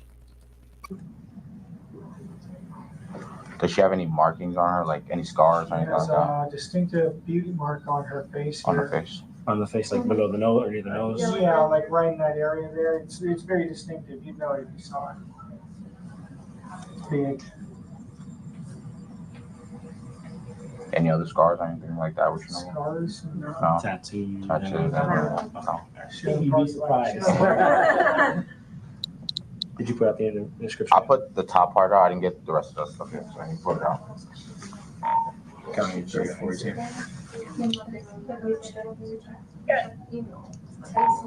Updated 14. White female. Can I just see that phone?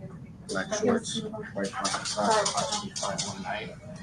Blonde, dirty blonde hair. Blue eyes. Has a beauty mark under the nose. There you go.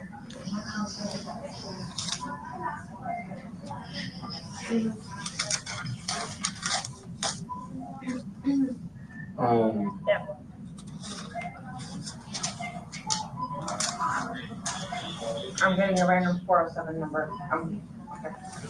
Hello? Yes? Hi, Principal. I'm okay. How are you?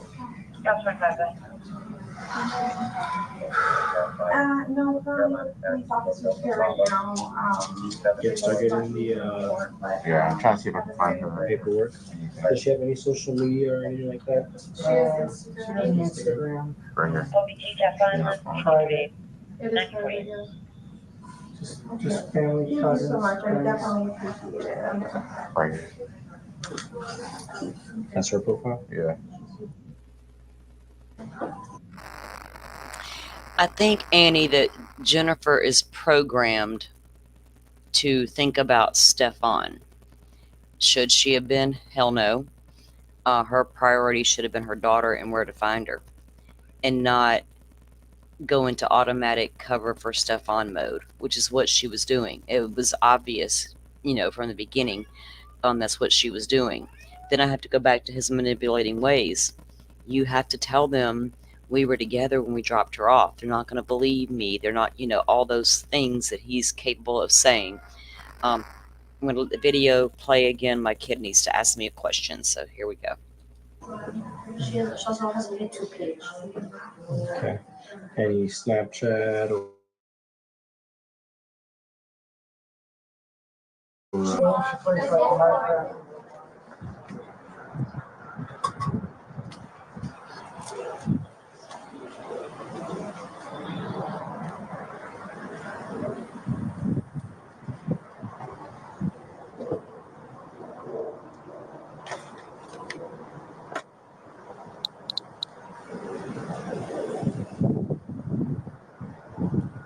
dash 11313. Today's date is February 27th, 2024. The time is 20. So that was the end of the video there at the insurance company where Jennifer's mother worked. Now remember, that location of the insurance company wasn't far from Maddie's school. And occasionally Maddie would walk over to grandma's office after school.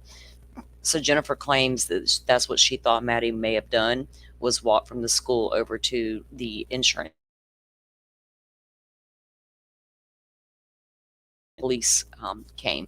It took the police a few minutes, not a few minutes, it took them a while to get out there. But the grandmother even made a couple of calls, and we have those calls as well, that they had already called previously. It was taking them a while to get out there, but they were also looking for another missing kid at the same time. So it took a couple of hours actually for them to respond and get out there. But in Maddie's case, unfortunately, it wouldn't have made a difference. Right. She was already gone. Mhm. But do we wish they would always be able to respond Johnny on the spot? I mean, the minute a call comes in, you would hope you could get an immediate response. And I'm not really faulting them for that. I can't get into that because I don't know the aspects, but that's it's the end of that interview. So then they go into another. Let me see if I can. Let me look at something real quick. Let me just take this off for 1 second.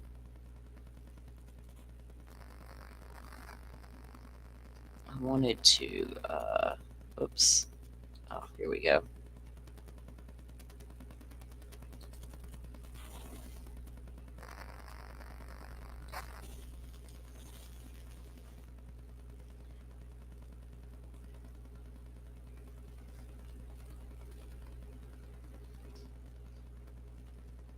Uh-oh, my video's not wanting to play now. Hold on. It would. Better. It came back. It came back. Let me get where we need it.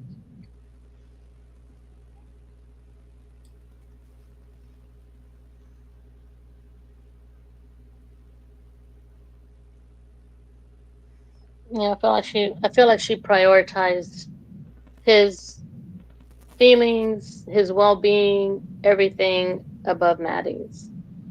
And that in itself isn't right. Most definitely. It's almost, you can almost feel like a jealousy thing going on there too. And I picked up on that, or felt that early on in the case, because sometimes that does happen. Um, Even it happens with, like, fathers get jealous of the children because all of a sudden the mother has this baby, has all these needs, and it's taken. Well, you know what I mean. People go through these things, and And that's when it's their own kids. I mean, like their own child. It's just crazy.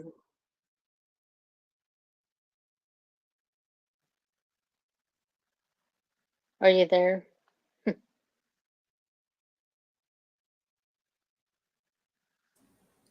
Salty, are you okay? Are you okay, Salty?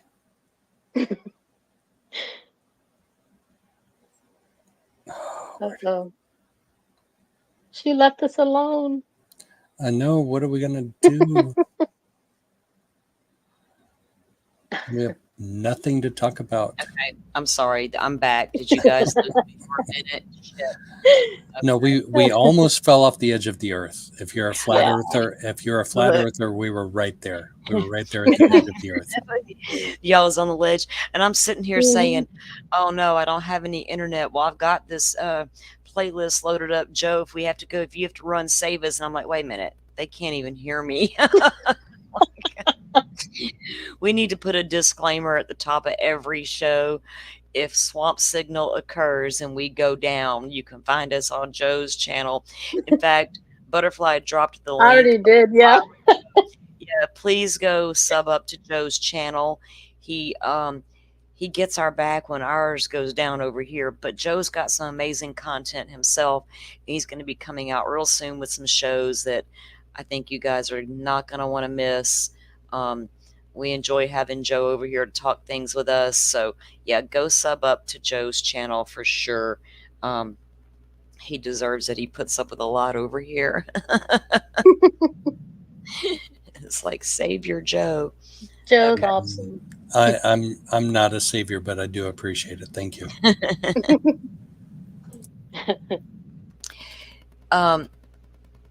Channel name. What is your channel's name now, Joe? I know it's at Joe Schmo 88. Yeah, that's it. I don't know how else to say I'll put the link in there. Yeah, if you scroll I'll up, put it again. she's going to get the link there for you. So you can go grab the link, guys, and sub up over there. There's been a couple of times we have attempted a live over here, and I lose signal, and all the things happen, and we go to Joe's and finish out. But like I said, he's got some stuff coming out as well, so get over there and get subbed up. Let me find the spot I was looking for again, now that I'm back online. I think I'm online. The kid is not on the internet anymore. He's off. And I know for a fact that he is. He's getting ready to leave. Why won't it play? Well, shit. We may have to go to Joe's channel. This is getting ridiculous. You know, I got the Wi-Fi sitting right here, but the one thing I haven't done yet was put an Ethernet cable to it. Like all week long, I'm not close to the stores that have that kind of stuff, and I don't remember to order things. I'm a horrible shopper. I'm not that lady who just goes and buys stuff. Like I put stuff off for so long. But yeah, I'm gonna try to get an Ethernet cord and hardwire in, and I think that that would be better. Yeah, it would. Yeah, and there's also an extender apparently that I can get. See, it's working right now, but I wanted to get to this one particular interview, but I don't know if I can find it. Because if we go through all of them, I don't mind going through it, but it's like an 8-hour thing here. So if we want to go in, because I did want, Butterfly and I wanted to sit down and put all of these interviews in chronological order, because trying to take away, if we were getting them in different channels, were getting them at different times. They were all releasing different ones at different times. And then you try to listen to them all and make them make sense. And then you pull over here, Jennifer says this, over here, Jennifer says that. Well, what was the whole context behind it, and which interview was this compared to when she was learning things? And then the next thing we know, Grizzly does that with these case files for Soto and Stearns. Now there have been videos dropped of just the interviews that all the other interviews will go over, but I don't mind going through these in chronological order, because the way they were meant to go through here, because it does help. I kind of want to do hers and then his, and then, you know what I mean? Because then we can really see the contradictions between the answers that they give. Yeah. I'm trying to get the video back up right now, and it's not wanting to. It's taking it a minute for some reason. Every time I do that, if I fast forward through it, it does that. Like it won't catch up. Like what's going on?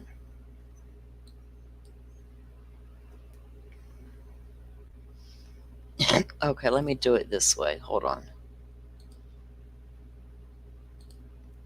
Uh-oh. Get back up here. The whole screen went away. Uh-oh. Did it again.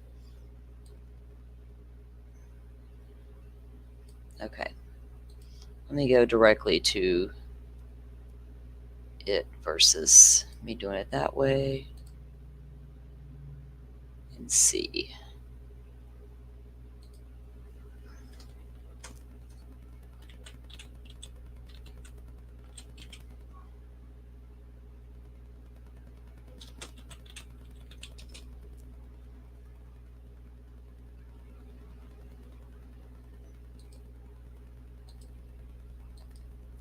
Oh, if I put it in the right search box, we would be doing good. Okay, there we go.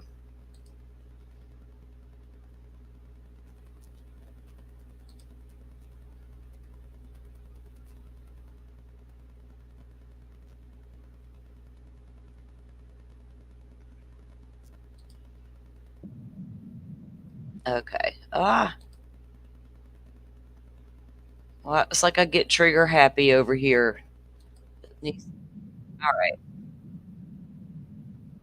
Pause.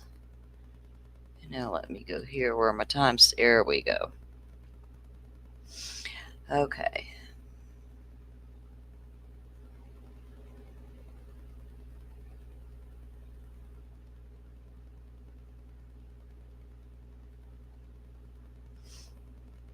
So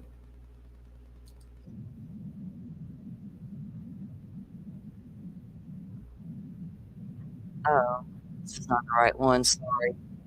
Let me get back to. I'm sorry, guys. This is like a hot mess, and I don't like that at all. Now, let me get up here to the top. It's the best way to do it.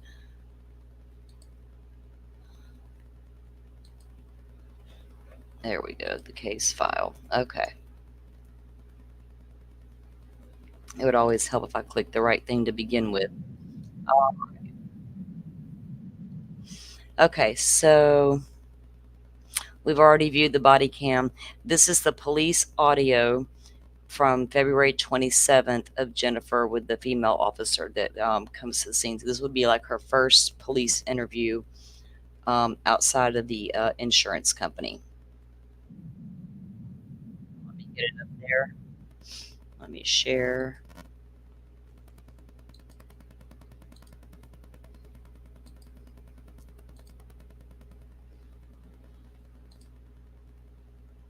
It is February 27th, 2024.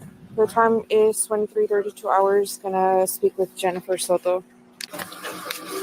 Hey, Jennifer. I haven't introduced myself. My name's Myra Taglo. Okay, I'm a detective with the sheriff's office. Do you mind if I talk to you? Do you mind if we talk over there by the car?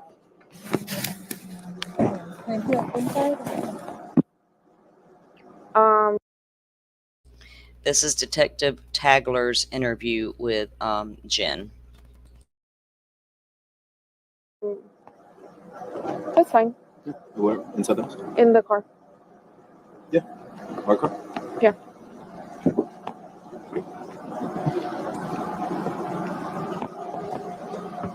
Oh, look at the baby.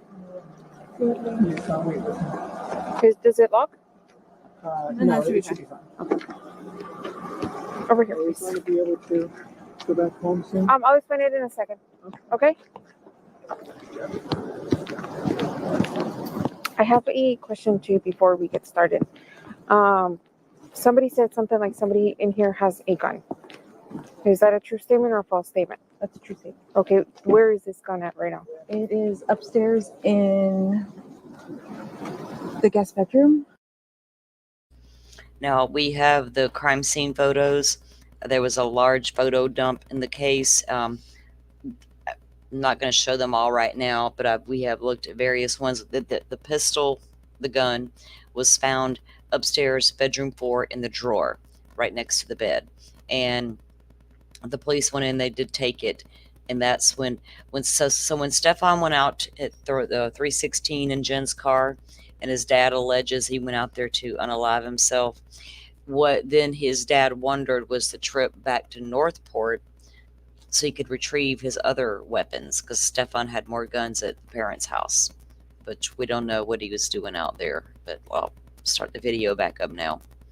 If you guys have any questions or comments pertaining to the video or anything, just drop them there in chat, because I'm watching. It's not like in any of these cars out here. No, I don't believe so. I think it's upstairs in the guest bedroom. Bedroom number 4. It's got a number 4 on it. Okay, how certain are we of that?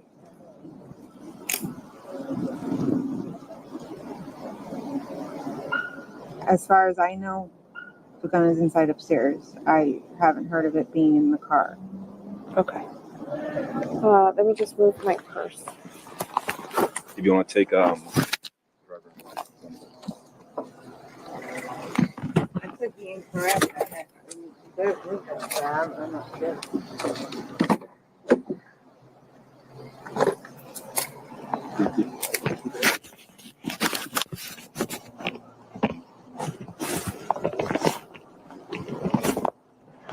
If you want to start the car and just give me 1 second. Yeah. Let me make this. I know it's not the most comfortable, but at least you won't be cold over there. Yeah.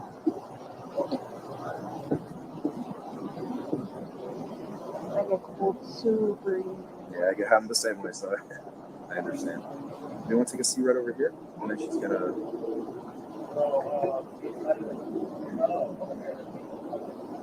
Don't worry about the.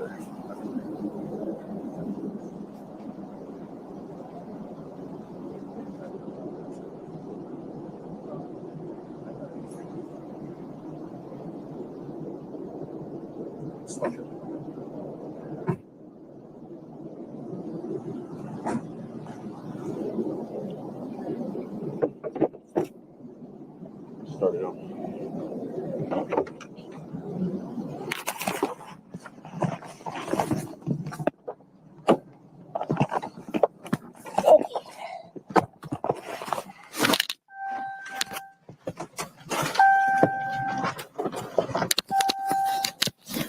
Do you have your keys on you? Yep. Here, have it a little closer just in case. Sorry, this isn't my car.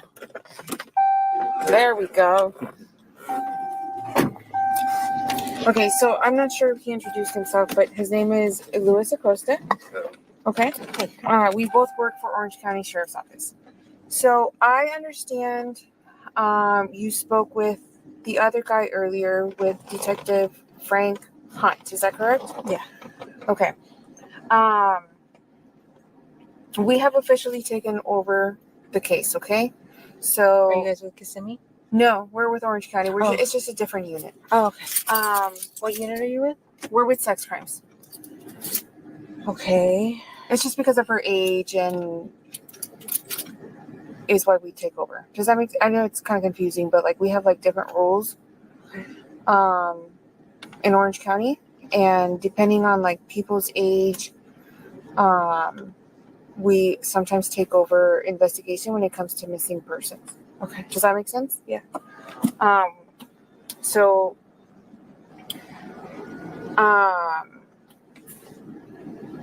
when you talked to him earlier, I kind of got like a brief synopsis of what happened. I understand you have a new job. Yes. Okay. And if I say anything that's incorrect, please correct me. Okay. You have. Annie, are you saying that you feel like other men use bedroom 4 before Stearns?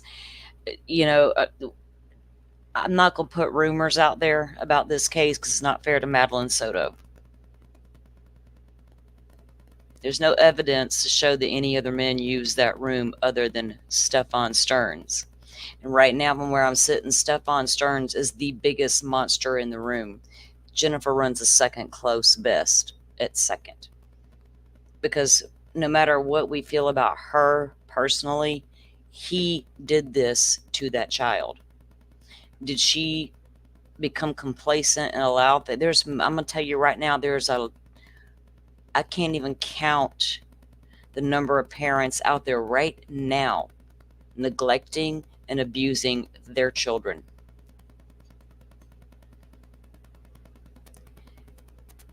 So no matter how I feel about Jennifer and her involvement or uninvolvement in her daughter's life, it doesn't take away from what Stephan Stearns was doing to that little girl from the time she was at least 7 years old.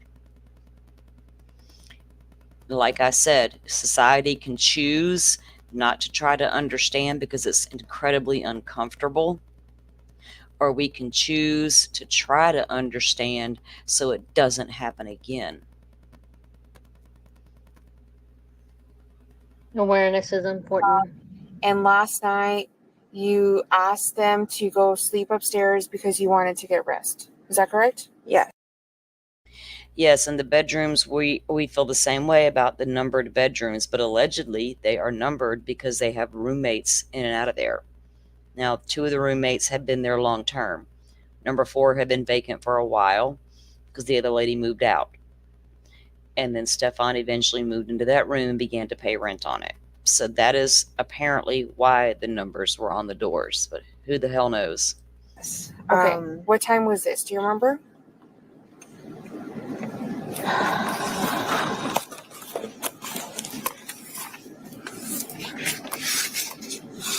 It doesn't have to be like exact time, but like just. Oh, and then yesterday she had her, or Sunday she had her birthday party, right? Sunday she had her birthday party. Okay, what time was that party at? It started at 3:00. Okay, from 3 to what time? I'm not sure. I wasn't there. I was at work. Oh, okay, you weren't there. But I know my sister got home around 8:30. Was Stephan here at that time? I'm not sure if he was here at the time, but I think he got here a little bit after. And he was like, okay, she was already doing what she was supposed to. She had taken her nighttime meds and she was getting ready for bed, like taking a shower. She takes showers at night. So he's like, okay, she was already on it. I didn't get home until, I'm going to say 10:30. Okay. And then at 11. So Maddie gets home, and within 15 minutes, Maddie's on it. She's taking her shower. She's already had her meds.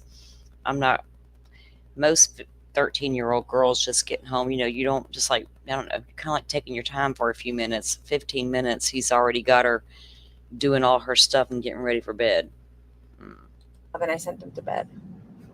Did Stephan make it to the party? No. Okay. And then once you get here, you said you sent her to bed at 11. And the following morning, well, I'm sorry, let me backtrack a little bit. You send them upstairs, right? How many bedrooms are upstairs? 3. Okay. Where? Yes, Joe, that's correct. The downstairs in Jennifer's master, there was a bathroom attached, of course. Upstairs, the roommate and Natalie, she had bedroom 3. It had a private bathroom. 2 and 4 shared a bathroom up there, but the other lady who lived up there didn't like Stephan using that bathroom, so he didn't. So he came downstairs to Jennifer's bedroom to use the bathroom all the time. I wouldn't want him up there either. And then it turns out he was taking his phone and putting it by the crack of the door and videoing and taking photos of one of the roommates while she was in her bedroom alone and wasn't aware he was doing it. In bedroom number 4. Which leads back to another Jennifer statement. She allegedly told Maddie's bio dad when Maddie went out there last for her trip, the 4 days she took out there, she flew alone. And she says to Tyler, Maddie's dad, I don't want any weird things going on. I don't want anybody, putting a camera near the bathroom door and photographing our daughter. And it's like, that's Projecting. Right. That is such a very specific accusation, right? To be concerned about. I'd be concerned someone's going to try to kidnap my baby out of the lobby of the airport. What if Which means she knew about it. Yeah. Didn't she say she didn't when asked? Yeah, she said she didn't know about all that. She didn't know that he was filming the roommate under the door. But it's such a specific thing to say. But she claims that because she said it because she saw a news story not long before Maddie went on the trip about somebody who worked on the airline did just that, went into the bathroom and left a camera and was filming people in the bathroom. But I'm like, well, is that another made up story, lady? Or I because think it's a there very was a story of that, but I think it was occurred after that yeah. trip that she made. If I'm not mistaken. Well, thank you, Forrest, for coming in. I hope you are able to catch it on the replay. We're already in 2 hours and 15 minutes. Our usual lives are around 2.5. I figured this one might be a little longer. I don't want to make them run too long, so if anybody wants to get them on replay, but we're probably going to be here for a few minutes. So thank you for coming in, and we will see you next time. Yeah, I don't know. It's hard it's, I don't know. It's just really hard to continue to try to get yourself to give her some kind of grace because of the weird statements and different things that she does. But here we go. Okay. And what about Stephan? Bedroom number 4. Okay. Is it normal for both of them to sleep in the same room? Sometimes. When I really need a good night's sleep, I will send them upstairs. But when also a lot of times we will sleep together in the king size bed, all three of us. Or sometimes Stephan will go upstairs and in our bed alone. So it just really depends on what's going on that night with our schedules and what we're doing. Okay, where were you sleeping? Now, I don't recall who I was listening to, but they brought this up, and I thought, well, I had wondered that. Okay, if so, when they showed Jen pictures of Stephan's privates and asked her if she could identify him through that photo, she said no. And my first thought was, well, did you ever see it? Because apparently you weren't the one seeing it. So then you have to wonder, when did Stephan and Jen have time or alone time to have relations with each other if Maddie was always in that room, in that bed with them?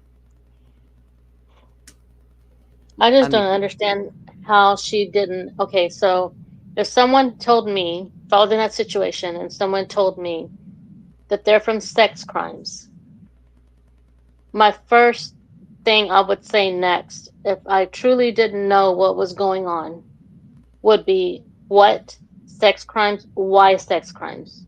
That would be my question. Right. She didn't question it like that. No, And she didn't. It was odd. Yeah. And like Joe, exactly, Joe, when she needs a good night's sleep, send them upstairs. The girl had her own room, makeshift as it may be. She had a space. Wasn't very private, unfortunately, but she did have a space. I think because Stephan, the ex-husband, had mentioned telling Jen when the girls were young that they needed to learn to self-soothe and sleep in their own bed. Yes. I think that Maddie did sleep with her out of normalcy because she was single for a while there, and then it was harder to break from that habit once she was with Stephan or whatever. But he would try to explain to her, they need to do the self-soothing. So I think Stearns fed into that I think he convinced Jennifer, you got all these conditions, your daughter's exhibiting these same things, and she needs this human contact. We kept hearing him state that a couple of times. He even told the girl he dated briefly over at Disney, well, he's not okay unless she has human contact. My warmth is her, her comfort. It's the same stupid stuff you were telling Jennifer, and was she so far gone, she just like, okay, you're right about everything else. What you should be, I'd be like, no, dude, you're a little strange, and you don't talk about my daughter like that. You need to go right now. And the whole narrative for all of them was they all had ADHD. They all had to be medicated. Yeah. It's just so strange. It's just, I think he fed into all that. Even his dad said, Stearns had, his own battles over the last few years with his mental health. And I think he leaned into that a lot and used it. to be able to allow himself to not to be such a useless person. Parents have said he never held a job, never worked. He was stealing money. Now, if we go back to the Botox situation, Stearns had stolen money several times from his parents. Right. You'd think they learned to stop putting cash in the house after a while. Here you are, you got your grown son, and he was receiving all the packages constantly for a guy with no job. So that's what made all of us wonder, was he selling materials? But we haven't seen any evidence of it yet. Because I'm like, if he was, get in there and try to get all of them that you can, that you know he was selling to. But he may not have been selling to individuals. What if he was uploading to specific sites on the dark web? That's going to take a longer investigation, because we're talking a lot of children involved and a lot of people involved with a lot of moving parts. So maybe that's why we haven't seen anything, if that was the case, because we all wonder, where was he getting the money? Right. To receive all the packages constantly, to sustain himself out there. Now, Jennifer wanted to tell everybody in one of the interviews here that they didn't have date nights often. It was a money situation. They only went out to eat once or twice, but there's photos of Stearns out there eating, showing pictures of his fancy little food, and you're like, well, he's eating, Jennifer. You at home asleep, apparently, while he's out living the high life. She said one of his things he would do was go shopping. If he was stressed, he goes stress shopping. We heard how he was constantly going to the toy stores and to Target. And I swear there's probably 5 on one of his Reddit posts. There's at least 5 different Targets in Kissimmee. He tells people where to go to find the latest toys of what they were collecting. So it's like, dude he was definitely spending some money. He wasn't able to steal all of that money from the parents, so he was getting it from somewhere for sure. All right, I'm going to let this play for a second. Downstairs in the king size bed. Okay. Is it just you two here, or you guys have a roommate, right? We have 2 roommates, and one of the roommates has a son who's here like a little bit more than half the week. So what rooms do you guys use? The room downstairs, the master bedroom downstairs, and room number 4. Okay. So it wasn't last night. It was the night before.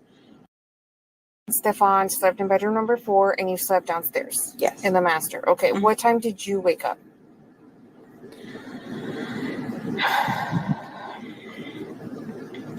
I'm going to say around 8 o'clock in the morning. Stephan came into the room and was trying to put the leash on the dog. Somewhere between, he came into the room somewhere between 8 and 8:15. He came in to put the leash on the dog, and I got up to try to help him because my dog is kind of a nervous dog, and I didn't want him to pee on the bed. So we wrangled him, put him on his leash, and he said, go back to sleep. And I said, okay. So I laid back and went back to sleep. Okay. I heard people in the kitchen. I'm not sure exactly who was in the kitchen. As far as I know, I came downstairs to get ready in her. So she's got, she's kind of got a bedroom in the living room. If you go into the apartment, you'll see there's like one of those fake walls, separating half the bedroom. She's got like a desk with a bedroom and a TV and a dresser. But she'll hang out there during the day, but she never sleeps there. She always sleeps with me, and then the rare occasion upstairs. But most of the time it's with me. Okay. Did you see her on Monday morning? Visually see her? No. Did you hear her? I heard many people in the kitchen. I'm not sure if it was my roommate or her specifically. Okay. Is your roommate a male or a female? Female. Okay. They're both females. When was the last time you physically saw? Wednesday, 11 o'clock. I'm sorry. Sunday, 11 o'clock. Sunday when you sent her to bed? To bed. Okay. And then when you woke up, you said you woke up briefly because Stephan went in there. Did you go back to sleep? Yes. What time did you get up?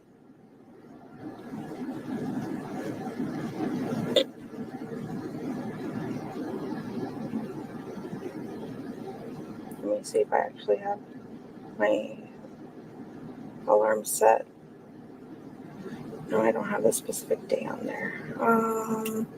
Let me check something real quick.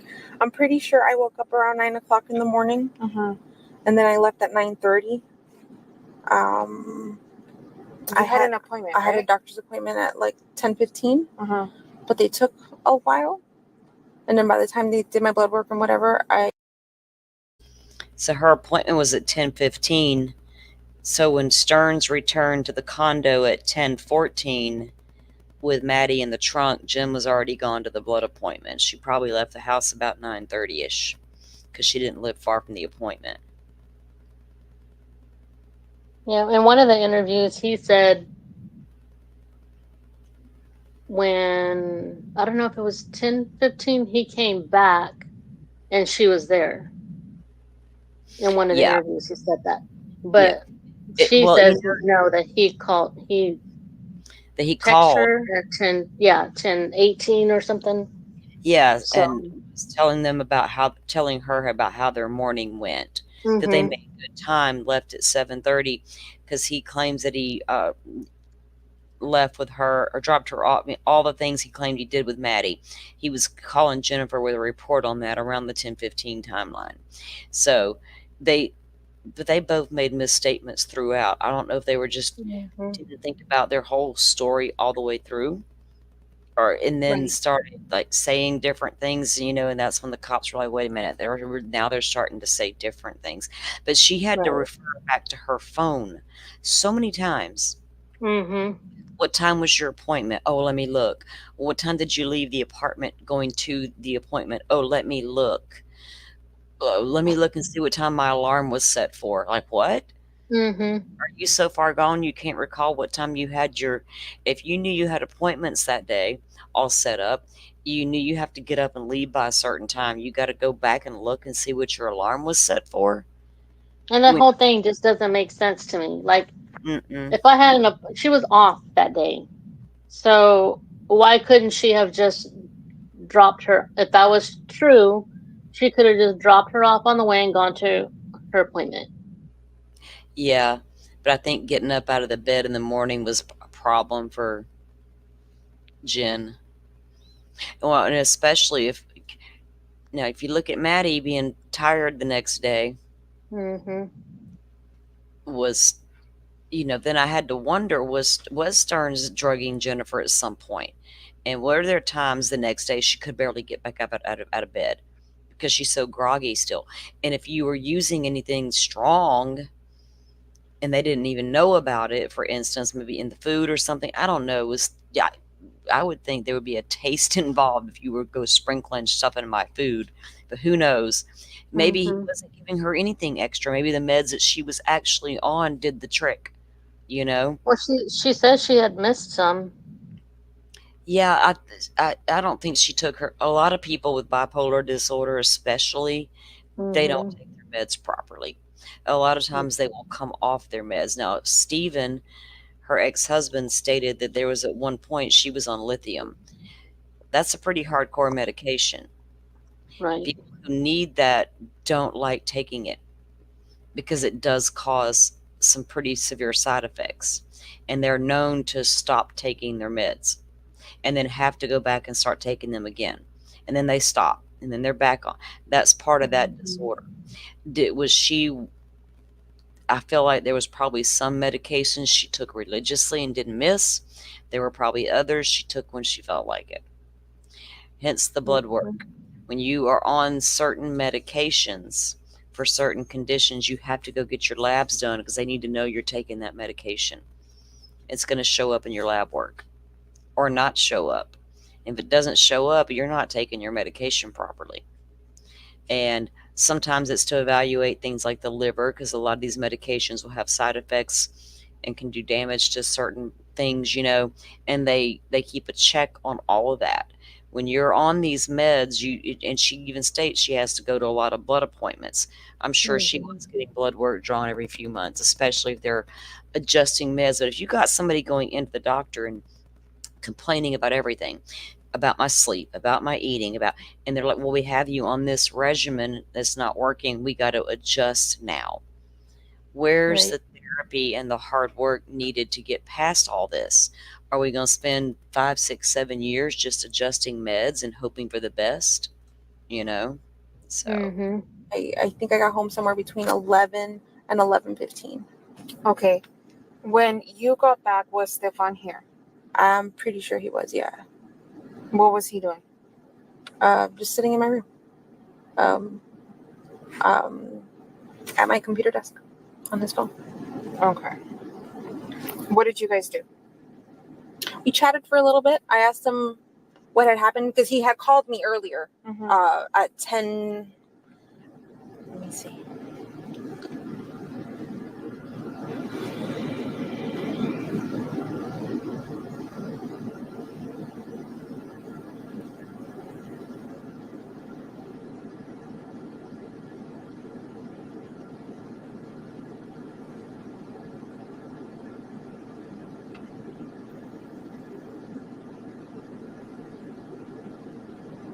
Pretty sure he called me around 10:18. What did he call you for? To let me know. To let me know that he didn't go to McDonald's as planned. He had asked her multiple times if she wanted to stop at McDonald's because that was the plan the night before. That they were going to wake up early. He was going to take her to McDonald's, do like a special McDonald's breakfast, and then drop her off at school early because she wanted to get there a little early. But on his way to school, she was very sleepy and wanted to sleep in the car. And she said she did not want to do McDonald's. She just wanted to be dropped off. Okay. Also to let me know that he left his phone at home because I had called him multiple times and he hadn't picked up. He had left his phone at home by accident. He had went to the vape shop, but they didn't open on time, so he had waited for quite a while in front of the vape shop. They didn't open, so he left and came back, and we hung out a little bit, and then I think he left again to the vape shop to go buy what he needed. Okay. Do you want the name of the vape shop? Yes. If you have it at the top of your mind, I'm sure we're going to talk again soon, and we'll have more. No, I'm just saying because that might be helpful if you want to see like surveillance or anything. Okay, so yeah, well, there's surveillance during that time frame you're talking about shows him in a hotel parking garage transferring a body. So, man, was he like just hitting home to her about this vape shop? You know, did he? I love honestly, when the detectives asked, "So you went there the first time? How did you not know when it didn't that it wasn't open?" He's kind of just implying that they opened late for whatever random various reason. But it's so easy to go to that business and say, "What time do you open?" I mean, come on, there's records of all that. And did he think just saying that he was going to go there was enough, or that he went there, that they weren't going to look for cameras over there to disprove or prove? Because there's literally cameras that see him everywhere except that vape shop. You know, there's a whole timeline right here of vehicle spottings from 1251 all the way to 252. I even got the pages they lit where we got them from the documents at, telling me every single street he was on during that time frame from almost 1 o'clock to almost 3 o'clock. All these cameras seeing you ride around with Maddie. You're worried about that damn vape store camera. That vape store camera is not going to show anything, dude. It's going to show you weren't there. So we need to go get that footage, yes, and compare it to the 9:30 footage of him over there in the hotel. That's crazy. At some point, I understand he gets like a flat tire and he's not able to go with you. Go ahead. Well, when he asked him about the clicker, that why didn't he get his phone when he came back to get the clicker? When he said he left behind. Yeah, Well, He didn't have nothing to the say. clicker story is not even true either, because we have the interview with the gate guard who's so when Stephan come back through, he clicks the clicker and tells the guard, my clicker doesn't work. And the guard lets him in. And the guard sees Maddie in the seat, didn't realize it was Maddie, and he appeared to be a lady sleeping, is what he said. So Right. he never forgot the clicker. It was with him the whole No. time. So yeah, but why not go ahead and pick up your phone if you're going back to grab the clicker? Why not grab your phone at the same time? Are you so And ADHD? hers. You still right? You still hadn't remembered you left that phone yet? You had all that time. You need your GPS apparently, because you don't know where you're going. Hey, Granny, welcome in. Welcome in, FARQ. You guys that are just joining us, thanks for coming in. All right, I'll play the video again. You to pick school, yeah, right, yeah. And when you get to the school, how do you realize that she wasn't there? So I left for Granny, he didn't harm her in a way. There was blood and stuff. From what we do know from the court documents that we've read so far, it appears she was strangled. So I don't think there was like any evidence of trauma like that occurring in that bedroom. No blood and no gory scene quite like that. I usually leave around 2:30 to pick her up. She gets out of school at 4. So I wait it takes me about 20-25 minutes to get to the school, and then I wait about an hour for her to get out. I waited the whole time. And then when the bell rang and then it was time for her to come out, she wasn't one of the first kids like she normally is. And I realized I was holding up the line because everyone behind me had children and they needed to get out because I was the first in line. So after about, I'm going to say, I think it was like 4:10, she didn't come out and I was holding up the line. So I drove away. I said, maybe I forgot to tell her that I was picking her up that day, because I don't know if she knew that I wasn't working that day. But now, why wouldn't Maddie know that, since Jennifer made a big deal about needing her sleep, had the day off to do her things? If you're discussing your day off and your plans with Stephan, you don't bother to say, hey, Maddie, I'm picking you up today. Or, hey, Maddie, I might be late and you need to walk to Grandma's office. That's not a priority. Like, the minute I open my eyes in the morning, Monday through Friday, these kids are my priority all darn day. And it don't stop even when I get home, it feels like, but their schedules and their everything, getting them to school on time, getting them picked up on time. Exactly. Because my son, he walks from the high school over to where we meet, and we have 2 different meeting spots in the afternoon. Like, I'm always texting him, meet me at the gas station or meet me at the restaurant, whichever one. Right. There's always a communication between us about what we're doing throughout the day. So that kind of shows you insight to where Maddie was an afterthought. Yeah. I'd make sure my child knew what my plans were for that day.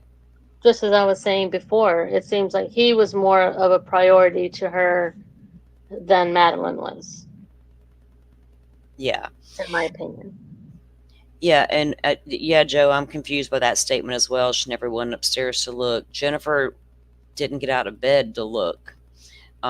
She didn't, according to Jennifer's story, Jennifer didn't realize her daughter was missing until that afternoon when school got out.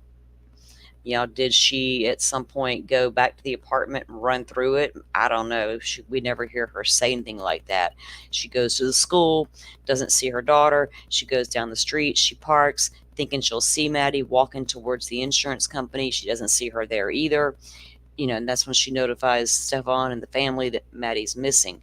But that morning, when Stephan was allegedly getting Maddie ready for school, or Maddie was getting ready for school, all Jennifer says is she thought she heard her in the kitchen, but later says she wasn't sure if she heard her daughter or not. So yeah, she never went upstairs.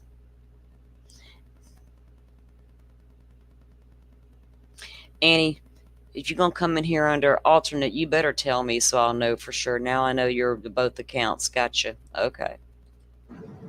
I had assumed that she thought, she knew that I was going to go get her. So because she never came out, I left and I went. She works less than, I'm going to say it's like a 3-minute drive from the school. It's very close.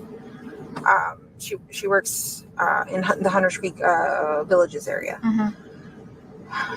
I drove that way and I drove along the path that she would walk and I didn't see her. And then office, I asked, hey, has she gotten here yet? They said no. And I said, okay, let me wait a little bit. And I parked back again on Hunter's Park Lane, I think. And I waited along that lane to see if I would see her walking. And I didn't see her walking. And it was about 4:30, 4:35. At this point, she should have. So I went back to the office. And then I was like, is she here yet? Oh, she hasn't gotten here. And I said, okay, hold on. Let me see. I called her best friend. And I was like, hey, are you... I don't know if I told her I was picking her up from school today or to walk to the office, but I don't see her anywhere. And she goes, no, she never came to school today. She didn't come to first or second period. And I said, what do you mean? We dropped her off close to school. She should have walked to school. She goes, no, she never made it to any of her periods. And I said, can you please check with your other friends in your other classes to see if she ever made it? She got back to me and said no. At this point, I started to panic because I realized something was wrong. I emailed one of her teachers, a few of her teachers actually, and one of them responded to me. He said she didn't make it to his period at all, and he checked all her other classes, and she didn't make it to school at all. That's when I knew something was truly wrong. And I'm not before that email or after that email.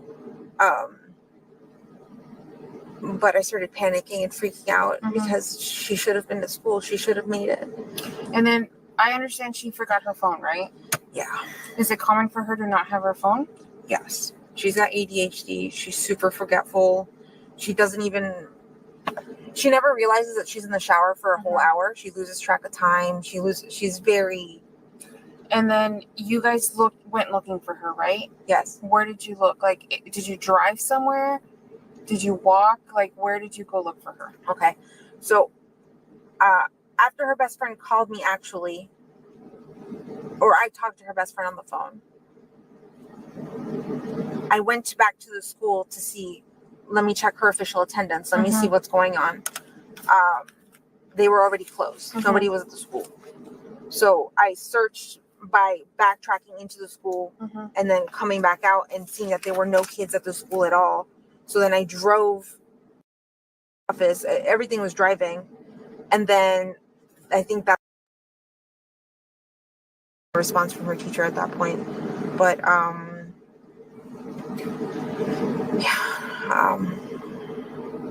did you come back to the apartment at any point yesterday once you realized she was missing?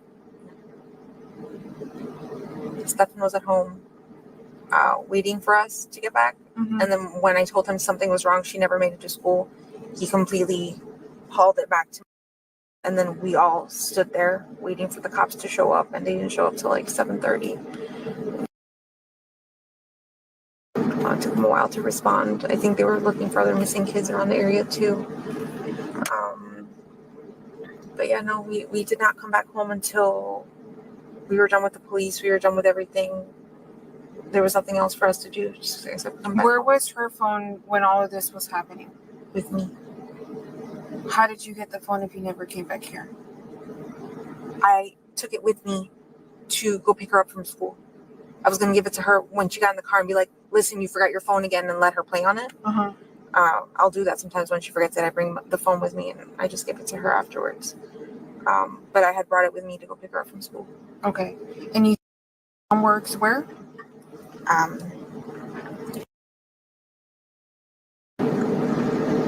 won't get you the address exactly. Yeah. And then did you at any point check her phone out while you had it? Yes. Tell me about it. Okay. actually. I started looking, but I could not concentrate on reading anything. I was too panicked and too worried. I handed the phone to my sister. Mhm. She's the one, and my niece.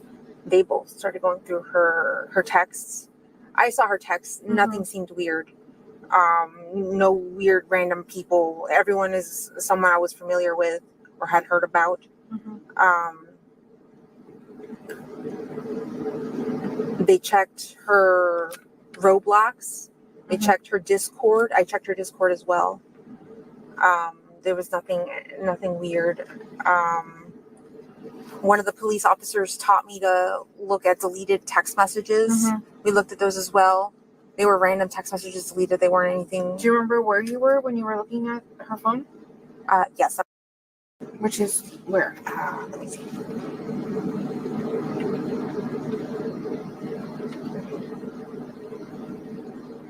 Is it okay if I call her? Yes.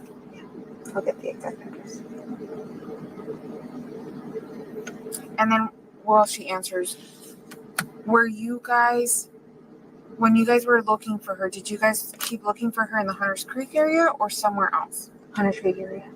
Okay. Did you guys come back here at any point? No. What time did you guys come back home?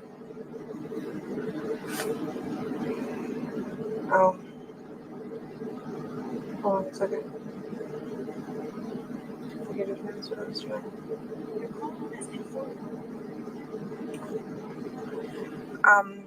What time did we come back? What time did we come back? That was a very good question.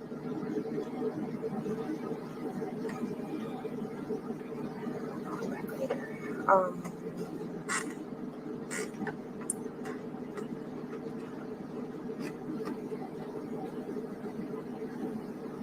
was gonna say it was like somewhere between 8 and 9 o'clock p.m. Did you guys go back out after that? Stephan went back out.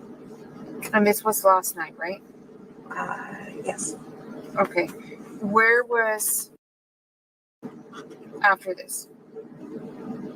With me. Okay. Did you leave the house at any point with her phone after this? I don't believe so, no. Okay. Hold on.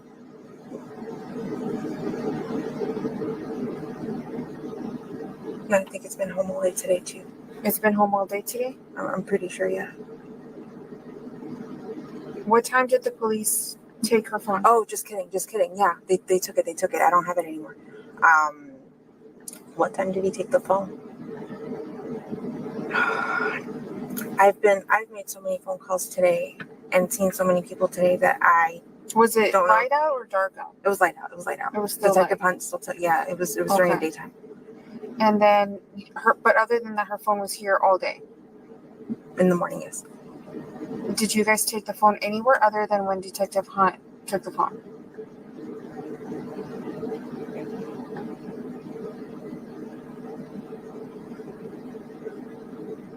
I think it's been home all day.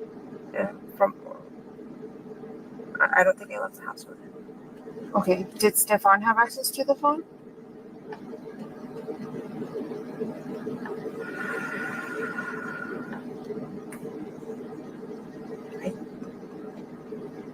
I'm sorry, I took my medicine, so I feel a little speedy. Yeah, I'm not monetized, Annie. I don't even think about all that stuff. But if y'all don't mind, let's not mention other channels too much. I don't want to have any issues go down. Always be vigilant with your kids about who's doing what with them, who's offering what, and you don't want to be the person that you put the fear of God into your kids, but at the same time you got to teach your kids about life and what could be out there to harm them. And I think these predators have moved well beyond trying to lure a kid in the car with a piece of candy. They've moved well beyond it. With social media at their fingertips and all the things that are available, ways to reach our kids has really grown over the years. Remember what back in the day, however you want to say it, there was a time we were teaching kids if you go to the park and someone comes up and says, "Hey, I've lost my puppy. Can you help me find my puppy?" We are well beyond that now. Yep. It's They're way not too easy, more convenient. So they're not just going to the park looking for the perfect kid whose mother is preoccupied with the other kid. If you've got a couple of kids and one falls down and hurts their knee and a predator is waiting and watching and sees you're preoccupied taking care of one of your children, that's the perfect chance to try to snatch your other baby. And it's happened. You can turn your back for a split second and a child can be gone, but we've moved well beyond just the usual ways to reach the kids. And even though I have, my youngest is a boy, when social media is out there, you got to have the conversations with your kids. Now he would, of course, he didn't reach Maddie through social media, but he reached a lot of other children's images through social media, and that's not like the children's fault for being in their situations and being used how they're doing, but these predators have a lot of ways to reach out to the kids these days, and have those talks with them. It's so important. I think I've had it with me. I think it's been with me. Okay. Did you go through her phone today? Yes. Okay. Where was that at? Here. And what were you looking for at that time? To see if there was anything else. What we couldn't access on Monday night was Roblox. So my niece came over and logged into her Roblox and checked out messages. But then my sister was also looking for her phone to see if there was anything here at the house. Yes. And that was today. Yes. Okay, hold on. Annie, you getting carried away, girlfriend, with the comments. Stop it. And I'm sorry if things happened. With that last comment, man, let's just not, okay? Okay, do you guys have her account information as far as like her iCloud and all that stuff? Or is it just on her phone? I've had a hard time logging into it before when I was trying to get her a new phone. Mm-hmm. So I'm not sure if I can log in to her iCloud. But I think it's all on her phone. Okay. The reason I'm asking is because they took the phone and they downloaded it, right? Uh-huh. They can see like if somebody tries to access her accounts and stuff like that. So if you guys do have Annie, you went into a little more detail that you don't just that's not how you start a conversation with a little one as young as that, saying stuff like you said, honey. We can have a whole show on how to have that conversation and approach it adult-like. Children are very smart. People need to stop dumbing their kids down and thinking they can't understand things, because they can. And there's an appropriate way to sit down and have those conversations. I've raised 2 girls. I've raised 2 boys. I have a grandson and a granddaughter. There's an absolute correct way to go about these conversations without it being a complete disturbing experience for your child. access to anything. Oh yeah. Yeah, if you guys can refrain from like logging back in. Okay, that's fine. Yeah. So it doesn't look like if she tries to like access her accounts from like somewhere else, that way we can track that. Yeah. Does that make sense what I'm saying? Of course, yeah. Yeah. So they're asking if you can, just try not logging into any more of her accounts so that when he's going through the phone, it doesn't look like she's trying to log on from somewhere else. Yeah. Okay. Was there anything else that they wanted us to clarify? Did you find the address to your... Sorry, let me call her again. Or what's the name of it? Oh, if I could remember her business name, I don't know. What kind of business? It's an insurance business. I think Advanced Insurance something group. And then I know that you've been with us for the most part of the day, right? Yes. We have, I want to say maybe like 40 people out here, okay? Between us and Kissimmee. And we're all, going to be working basically overnight and throughout the day tomorrow until we... Okay? Tonight, what we're going to do is, I know we already secured your house, right? We asked everybody to leave. So another thing that I'm gonna ask is if you guys can find somewhere else to stay for the night, because we're gonna have Kissimmee out here at your apartment for the rest of the night, because the people that come and like take pictures and all that other stuff are not going to respond until the morning. Okay, so nobody can go into the house for the rest of the night until the house gets, we need to take pictures and do other stuff with the house. Does that make sense? Yeah. Okay. And unfortunately, because you guys have such a big apartment, it's not something that only. Now, this was apparently late that night because they checked into the hotel technically on the 28th at 3 a.m. So they'd already secured the scene at this point, or the condo. And I'm assuming Chris was either there by then or on his way.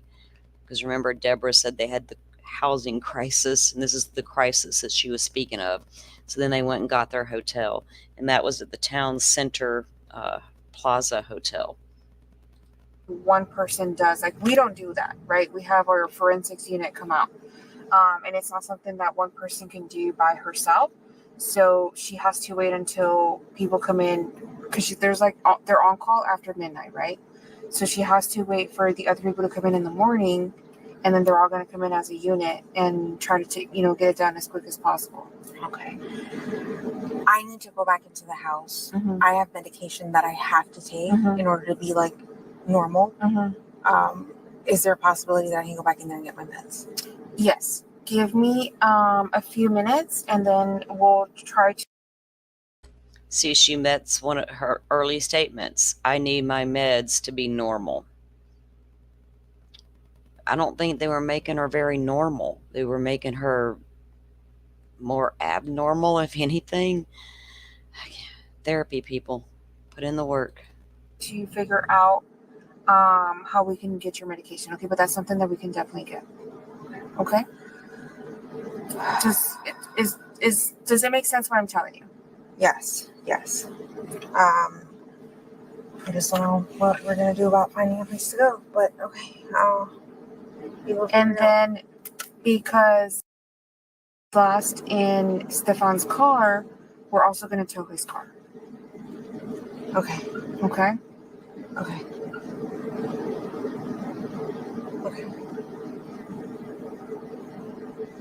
Do you have any questions about anything that I'm telling you?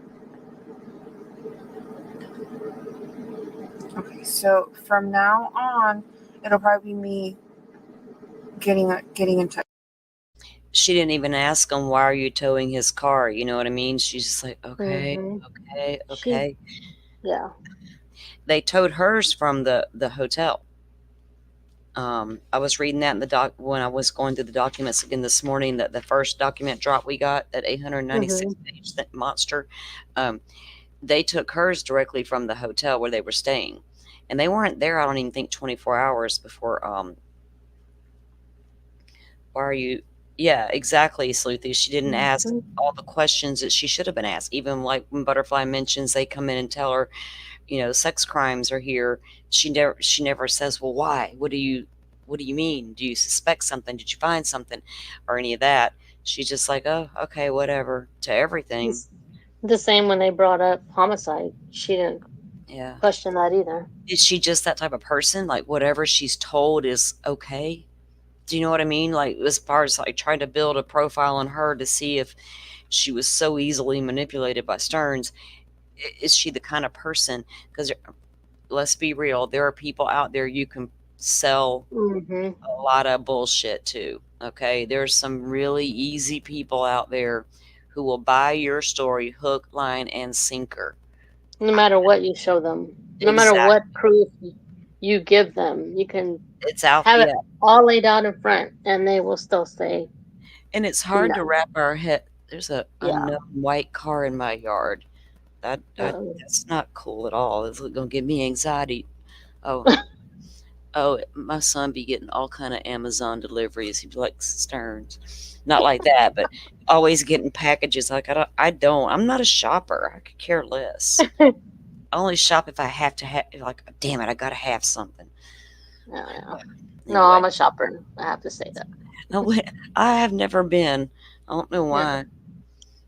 I don't know why, but I haven't. Maybe I should become one. Does it make you feel better? No. I ain't got nothing to Be feel you, bad about. Sophie. Don't change. Yeah, I There's don't. nothing wrong with not shopping. Yeah, I'm not into it. It's like I don't even want to do it. It's like you're gonna force me to get out the phone and order something. Here we go. Mm-hmm. Touch with you, okay? Not Detective Hunt. Okay? Okay. Do you understand everything that we discussed? Yeah. Okay. Can I get your direct number? Yes. And the job address, if I remember it correctly, is 13550 Village Park Lane, Suite 125. Okay. In Orlando, Florida. That's in Hunters Creek. Hunters Creek, right? Yeah. Okay. Village Park Drive, you said? Yes. Yeah. And 13550. Yes. Is that like an apartment complex? It's a business building? I don't know. It's a building with a lot of business and offices inside.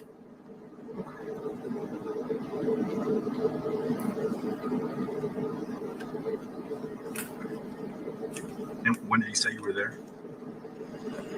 I got there around 4. Well, see, I left and came back. So 4:45. I got there, and I think I stayed until they had left. Were you there today? No. Is there one would be anywhere near that area today?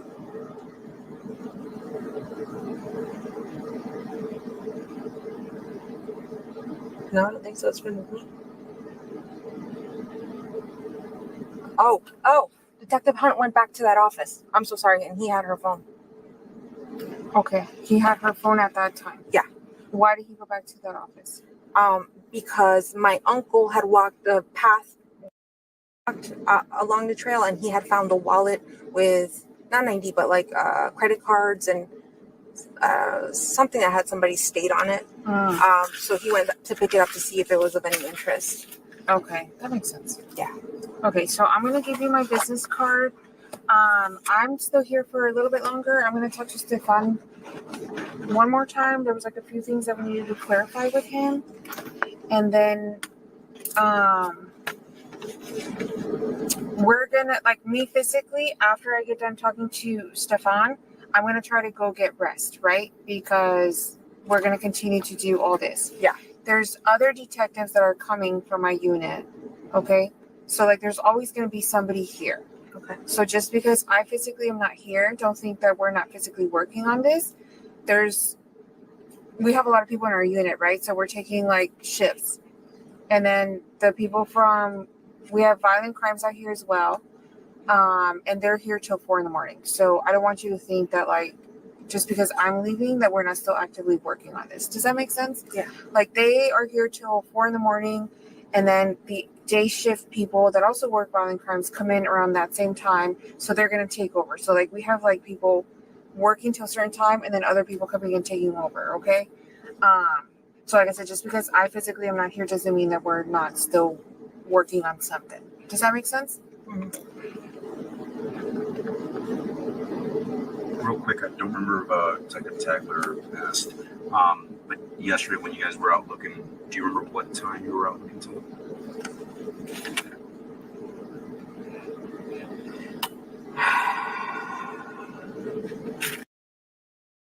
Yes, this is before Maddie was found. This is the night of the 27th. They reported her missing the 26th. She wasn't found until the 1st, March 1st. See that part where she talked about violent crimes is going to be here again. She doesn't question that. She doesn't question it. She's kind of like going with whatever they're saying, acting like she doesn't understand. But she did question. What was it? What did she question? Who was going to be it? And then when they said, she didn't question that. Yeah. I don't think Jennifer has a lot. There's no assertion here. There's no takeover. There's no, I need to stand up and be this girl, be her voice and ask the questions, because she's not asking a lot of questions. She's just taking what they're telling her. And is she not realizing where they're going with some of this stuff? I think they're already realizing they were being lied to with Stephan, and this is still the 27th. They've already gathered some of the body, or not body cam, but the footage from around the complex, and they already know some things while they're interviewing her. And when they're I might interviewing have. him, Go ahead. Sorry. I no, might yeah, have thought that way if she hadn't mentioned getting an attorney for Stephan to his death. I don't know. I feel like She knew to pick up on that. I feel like she's still like in protection mode of this man. Mm-hmm. He may have Right. done this to my daughter, but he didn't commit the murder. That's what she's basically saying to them. Okay, I get it. You're telling me he did these sex crimes, but he didn't commit the murder. My daughter's missing. What are you talking about? You got the wrong guy. That's what she is saying, basically, as these interviews progress. Mm-hmm. Yes, I see the proof of this stuff. Yes, you're showing me, but she still didn't think that he did that. And I think that's why I don't know if she knew about the CSAM before they showed it to her or confronted her with it. It appears like she may have known toward the end there that, yeah, there was things going on, but she's still, it was like she was saying, okay, I see you're telling me this did occur, but I don't think he committed the murder. He's going to need a lawyer. And no, he didn't have any money for a lawyer, neither did she, but his parents did. And she told his parents to get him a lawyer, not that she was going to go out and get it. And I'm kind of addressing a little bit of Annie's questions there about that. But it wasn't like she was going to be able to run out and hire him an attorney. The lady ain't got no money, but his parents did. And they were apparently used to bailing Stephan out when Stephan got in over his head. That's just what they did. And parents got to stop doing that, Right. We all love our kids, but I'm telling you, if mine act a fool and do, there's only going to be so much I can do for you, no matter what, but it sounded like Stephan's parents were very used to bailing him out and had gotten very used to his ways of not wanting to do anything, including work and all the things. Yep. So yesterday, I stayed in the office. My family went out searching. Which office? 1355. Yeah. It's my understanding that he has a public defender, so I don't think parents have coughed up money for a private attorney.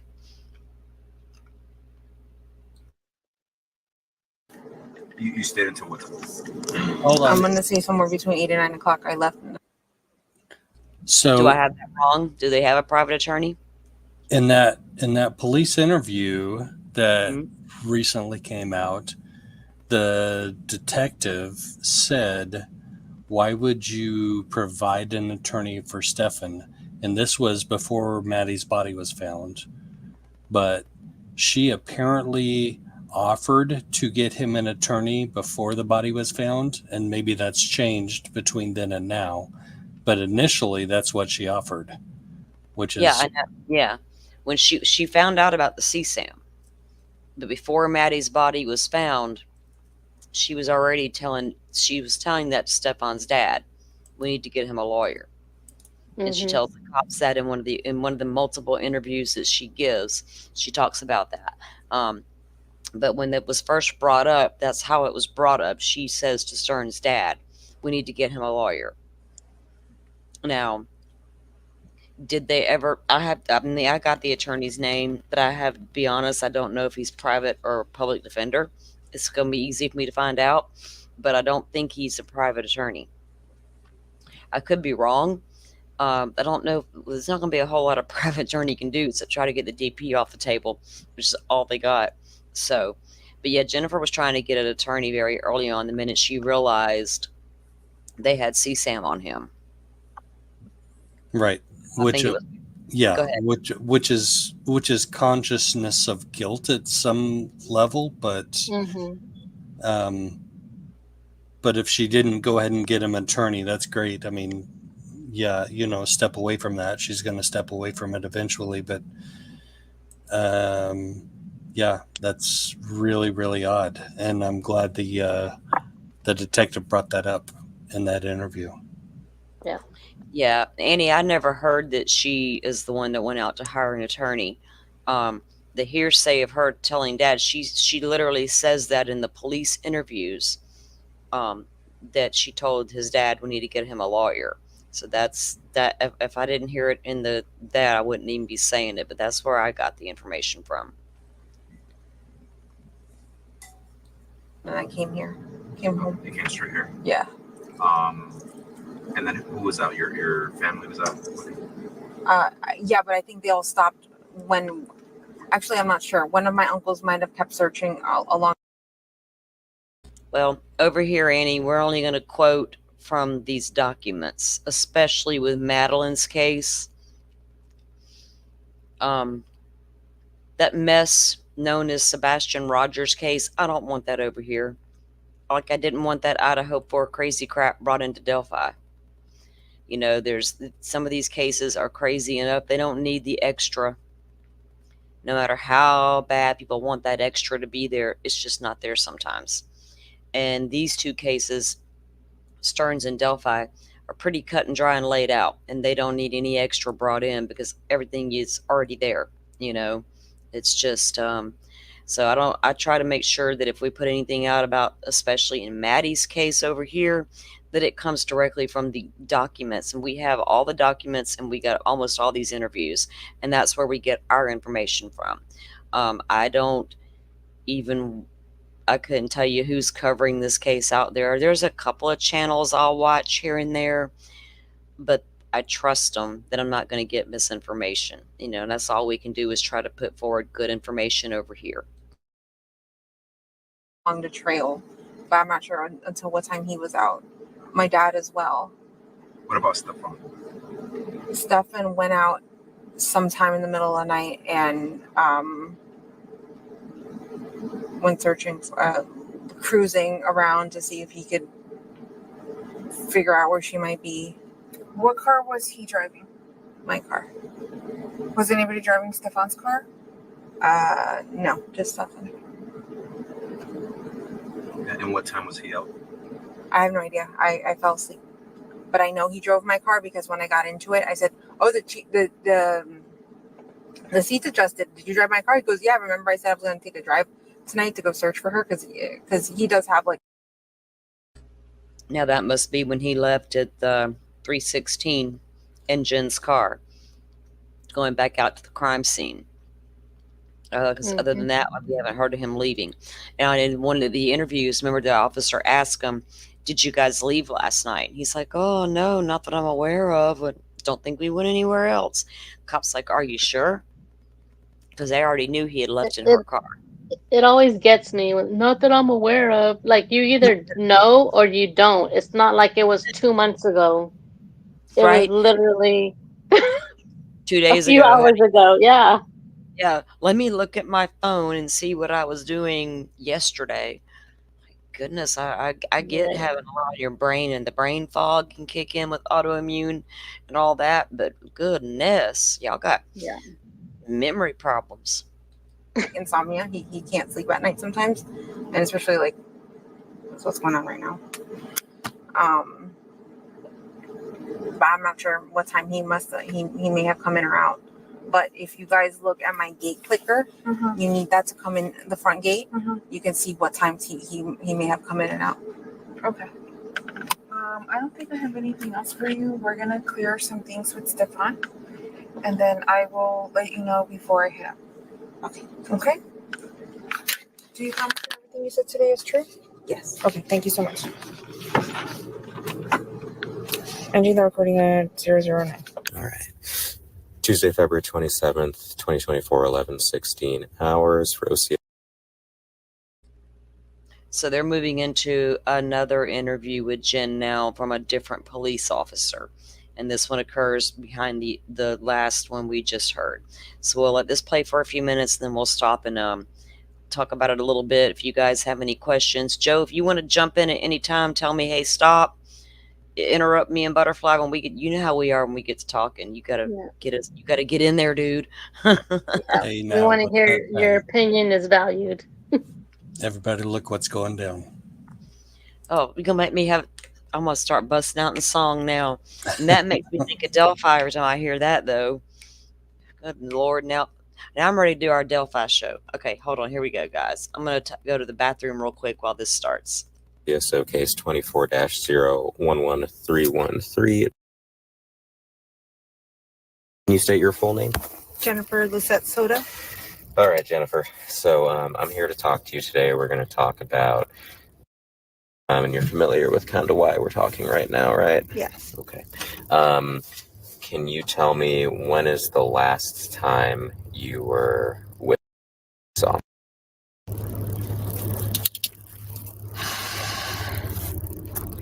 Saw her, I'm going to say Sunday night. Okay.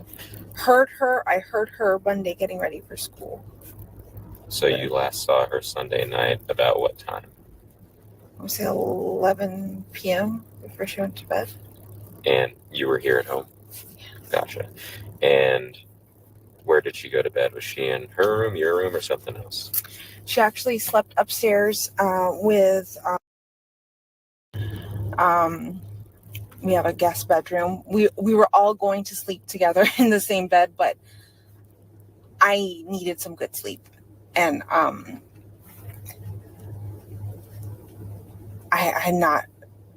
got a new job recently. I haven't been well rested. I needed some sleep. So I asked, hey, can you guys go to the guest bedroom upstairs? I knew he was going to get her ready. And Sorry.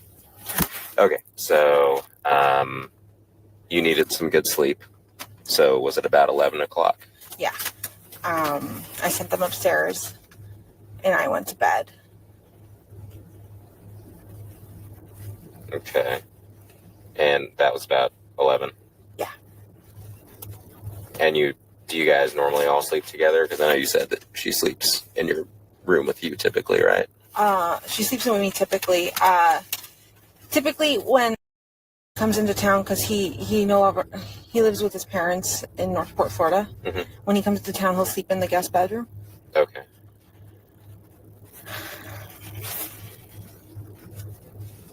And Stephan is the one you're referring to, right? Yeah, Stephan. Stephan. How often does he stay here? Oh,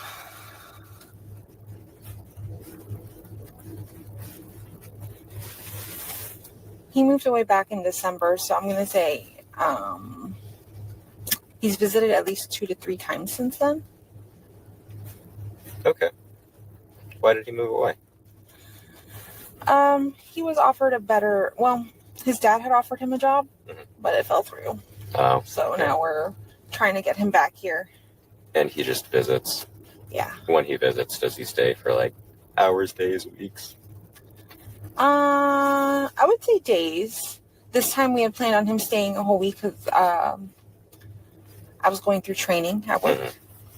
So I wanted him to be here to help me with the dog, help me with the training. Okay, so this time he was planning to stay for a week. How long has he been here?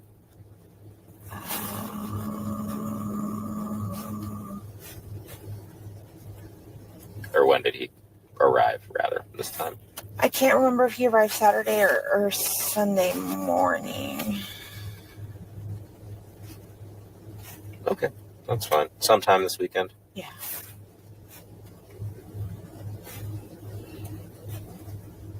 So that was last night around 11. And so about what time did you hear her on Monday morning? I heard everyone getting ready around, I'm going to say 7:30, 8 o'clock. And was it just Steph? Who else lives here? I have roommates. Okay. I have Angelica Negro. There's one roommate, and then Natalie Rosiero. And you just heard all of them, or did you hear anyone specific? No, I just heard, if anything, Stephan came and woke me up accidentally because he was trying to let the dog out. Mm-hmm. And the dog gets really nervous sometimes. Mm-hmm. So I was trying to help him with that, get him on his leash. But he got him situated and took him for a walk. Okay. Did you hear around 7 or 8? I heard noises in the kitchen, but I'm not sure, Not sure who it was exactly. Yeah. Gotcha. It could have been any of the roommates. But you didn't see her leave Monday morning. Were you still in bed or still in your room? I was still asleep, yeah. Gotcha. What time does she normally leave for school? We usually leave around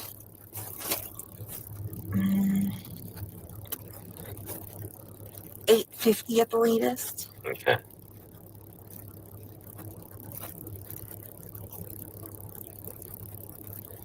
What time does she have to be to school by?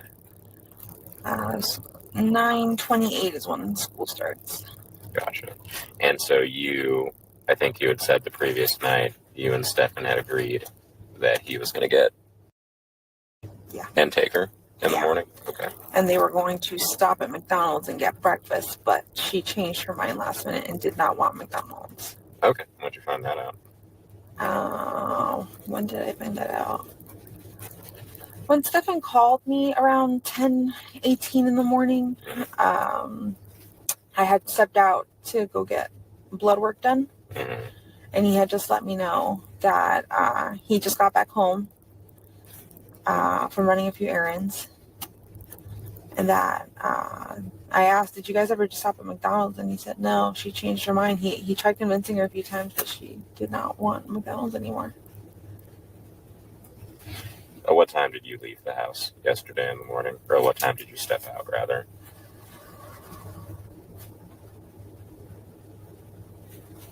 I'm going to say around 9:30. Had Stephan returned at all? No. So you were there from, just so I have my times kind of right, so you woke up around 7 or 8.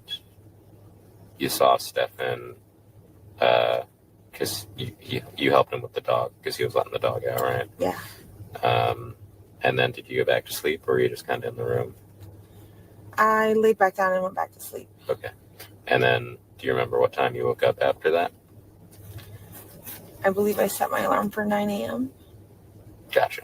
So it would have been around 9 a.m. that you woke up. And in that time, you didn't see Stephan return at all? Okay. You left around 9:30, and then Stephan called you around 10 to say he got home? Yeah. Cool.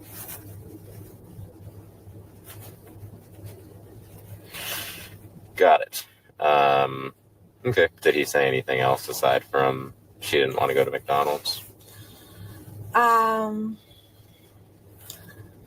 About her, no. About his morning, yes. He had tried going to the vape shop when it opened right after he dropped her off from school and waited, but they never opened on time. So he came back, hung out a little bit.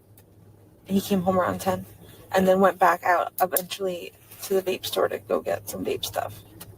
So he left after 10. What time did you get back home for the day?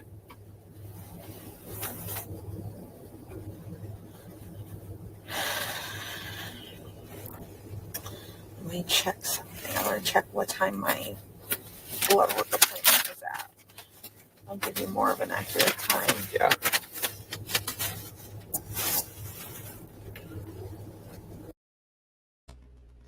Yeah, Annie, I don't think that she texted him to go to the vape shop, because if she did, the cops have her phone.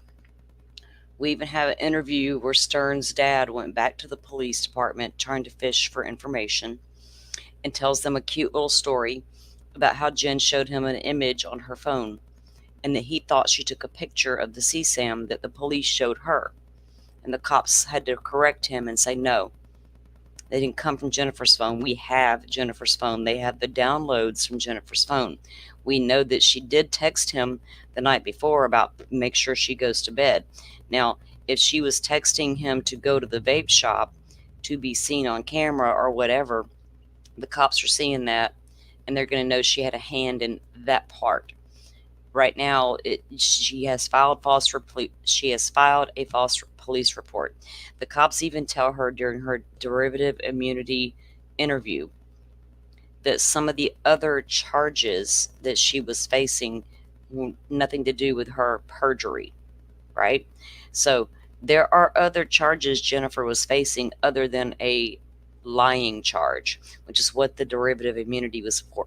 Now, that leads me to believe we could still see charges for Jennifer to a lesser degree of no CSAM involvement and no murder involvement, but child neglect, false police reports, obstruction of justice could come along with filing a false police report, stating lies to the police officers about we dropped her off versus he dropped her off. He arrived Monday morning versus he arrived Sunday night. But as far as putting her, we've all tried to get there. As of now, out of everything we have seen come down in the documents and these audios and videos, there is nothing that ties her to the CSAM or Maddie's death as of yet. So if you're seeing and hearing about Jen's text, they didn't come out of document reads. The only one that we know about, I haven't seen anything about those. Yeah, the only thing we know for sure is the text at 11:39 or whatever. Yeah, to make sure she goes to bed right now. And he replies back at 11:40, she's built her nest and she's settling in. Were there more communications? Could very well be, but we don't know what those are as of yet. They haven't been put out there. And anything we've heard about text is what we've heard in interviews that law enforcement has mentioned, or they've mentioned. But as far as like seeing anything, no, we haven't. No, there's nothing in the documents yet. So if you've seen text out there somewhere, I don't know where you've seen them at. They haven't come out in documents yet, so.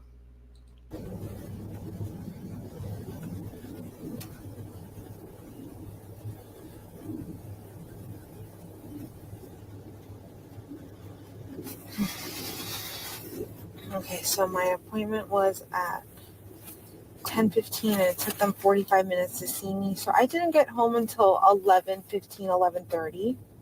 Mm-hmm. And was Stephan back at that point in time? I'm gonna say yes. Okay. I can't remember. And then what did the day look like after that?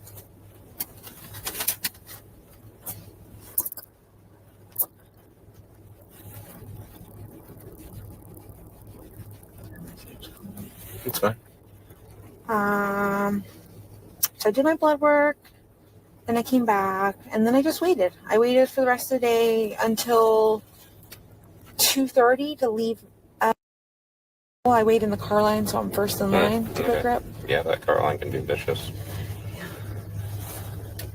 So you left approximately 2. And I know a lot of people made a big deal about her being the first one in the car rider line and all this. Well, that's not uncommon or unusual.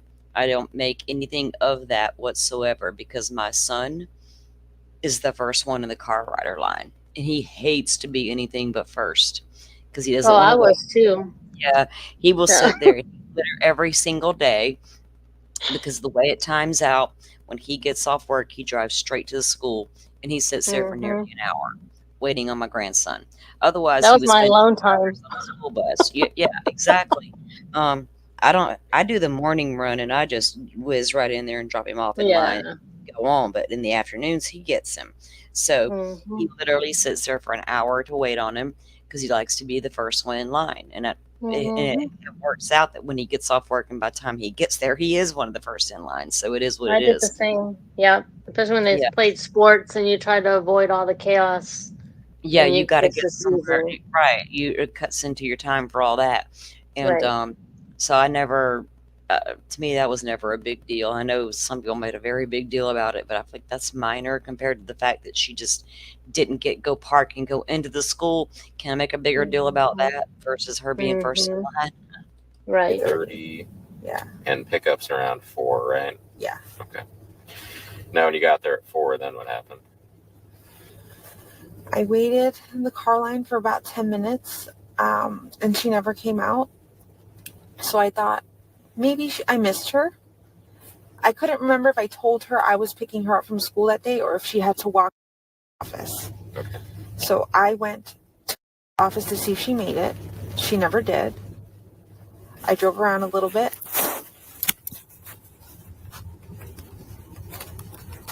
Okay. I drove around a little bit. Looking for her, I went back to the school. The school was closed at this point. I wanted to speak to somebody at the office to see if anybody could tell me if she had been there. I think at this point I had called, before I went to the school, I actually called her best friend and I said, hey, with you, I can't find her. She didn't walk to the office and she wasn't at school when I went to pick her up. She said she never made it. She's it's her first or second period. And I'm like, what do you mean? I dropped her off. We dropped her off close to school. And she said she didn't make it to first or second period. I said, please check with the rest of your friends. She did. She got back to me, said none of them saw her today. I emailed one of her teachers. Her teacher texted me her attendance for the whole day and told me she wasn't in school at all. That's when I knew something was wrong. And I freaked out. Okay.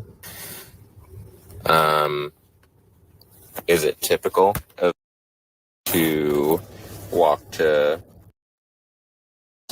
after school? If I'm working, yes. And where? I mean, in relation to the school, like, is it a close walk, long walk? It's a very close walk. Okay.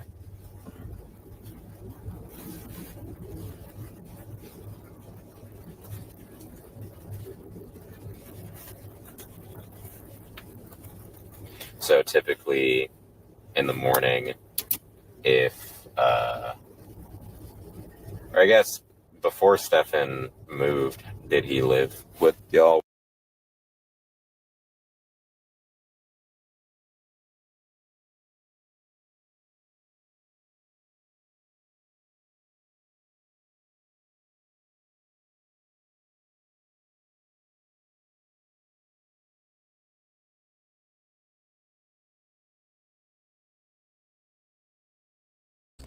It's a really long pause, guys. Hold on.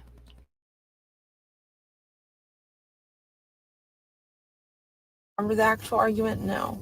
When I went through her text messages back on February 2nd or 3rd, she had expressed to a friend that, I was crazy. I was acting,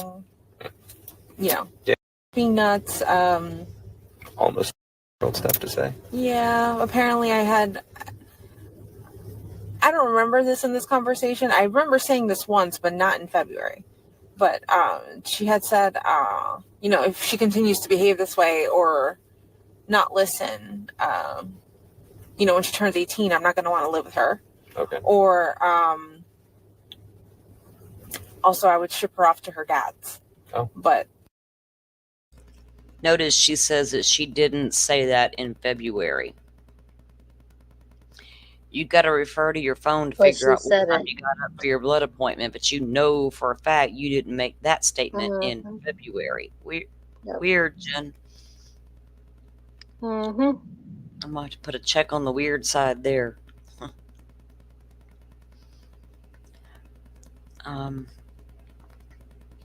Yeah, that my email link is in on the YouTube channel bio, Annie. I never. Where's your dad live? Houston, Texas. Okay. Has she ever expressed wanting to go back and live with them? No. How often does she see him or talk to him at all? Talks to him once in a while. Via phone or probably? Yeah, via phone, yeah. Okay. Text message or Instagram, they'll message each other.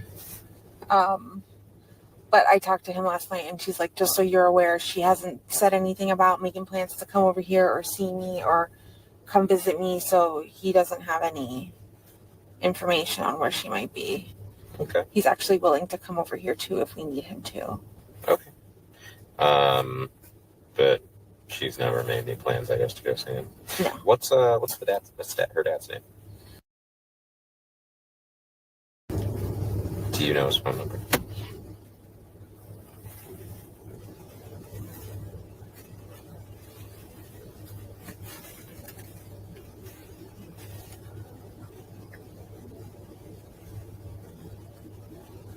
So I think it's this one.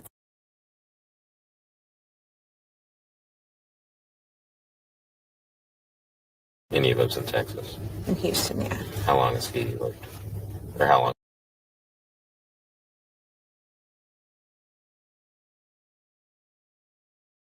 He was in the military way, either it's Kansas or. Oh, so he's never had any like custody or anything with her? Nothing. Okay. And has she ever formed a relationship with him where they bonded and talk or anything that like she? I guess I would try to rule out the possibility that she would be trying to go to Texas and see him or meet up with him or.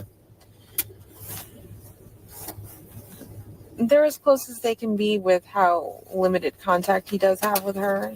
He texts her once in a blue, right? Not as consistent as I would like him to, but okay. I don't think she's making her move to go. Yeah. She's left her debit card here. All of her money's here. Her cell phone's here. Is it typical of her to leave her cell phone? Does she normally have it? She's got ADHD. She's very forgetful. This happens often. Oh, so she frequently forgets her things? Yeah. Okay.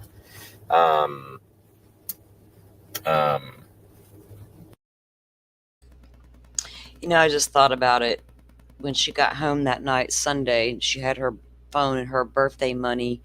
What few gifts she got, we know she got some money. And I can't help but go back to her saying, I want to go in the woods and live at 13. And her friend asked, well, how would you do that? And she's like, well, I'll get money and build me a shelter or whatever. Where's that money? Her birthday that night. Jen, did you stick it in your purse and now you got it? It's like, I can't with these. That just really annoys the shit out of me. And we know that Maddie's Christmas money came up missing. And Maddie automatically accused Stearns of taking it.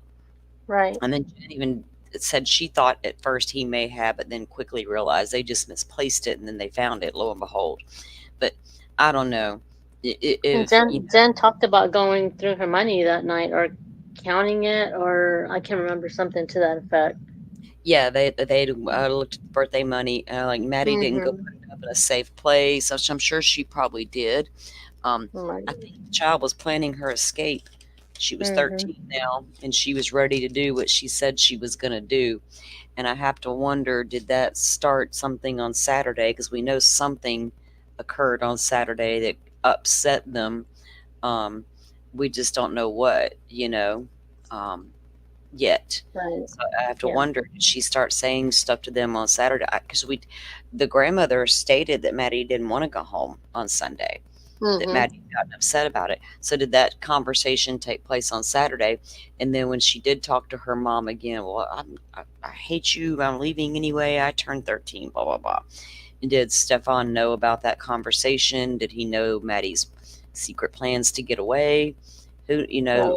Whatever triggered those events, was it allegedly, we have no clue if this child was pregnant or not. Right. I just happened to look down and see that comment, Annie. We know that the police have questioned Jennifer about Maddie's cycle and that it was missed in February. But we have no confirmation anywhere about her being so. And if she was, did Maddie even know? I don't know that the child even knew if she was. I just think in her mind, her 13-year-old, 12-year-old mind, when I turn 13, I'm out of here. Her and Jen were always arguing. According to Stephan, he was their he was the good one. He encouraged those arguments between mom and daughter, setting himself up to be the good guy in Maddie's life. There's so many different ways and manipulations that were occurring at the same time, and that's why it's like the perfect storm between these two. Right. As far as the adults go, Jennifer and Stearns, he fed everything she thought she needed, someone to understand me and put me to bed and take care of everything so I can just go take my meds and go to sleep. Right. He Not probably, deal with reality. exactly, escaping reality and the reality of life. And he was more than willing to accommodate, wasn't he? Mm-hmm. Yep. As far as her mental diagnosis, she's diagnosed with ADHD. How long has she had ADHD? Since she was like 5, 6. They also diagnosed her at the same time with autism. So she's had an autism diagnosis for a few years now. I've reassessed her recently. They told me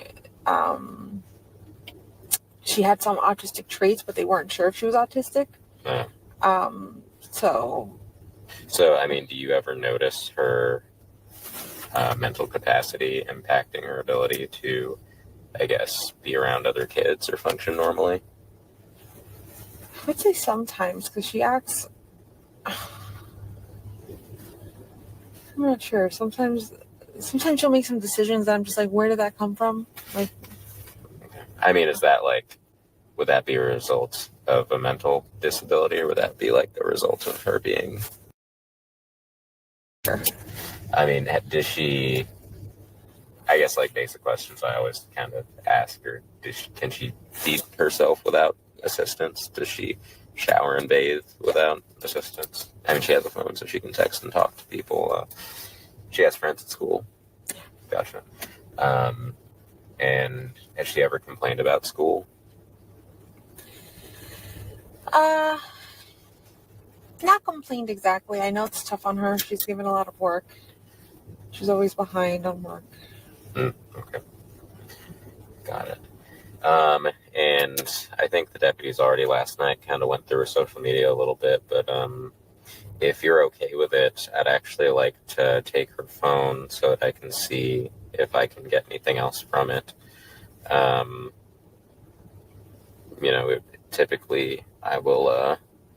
Typically me being able to go through it and go through text and social media will help me sort of establish a pattern of where people go and whatnot.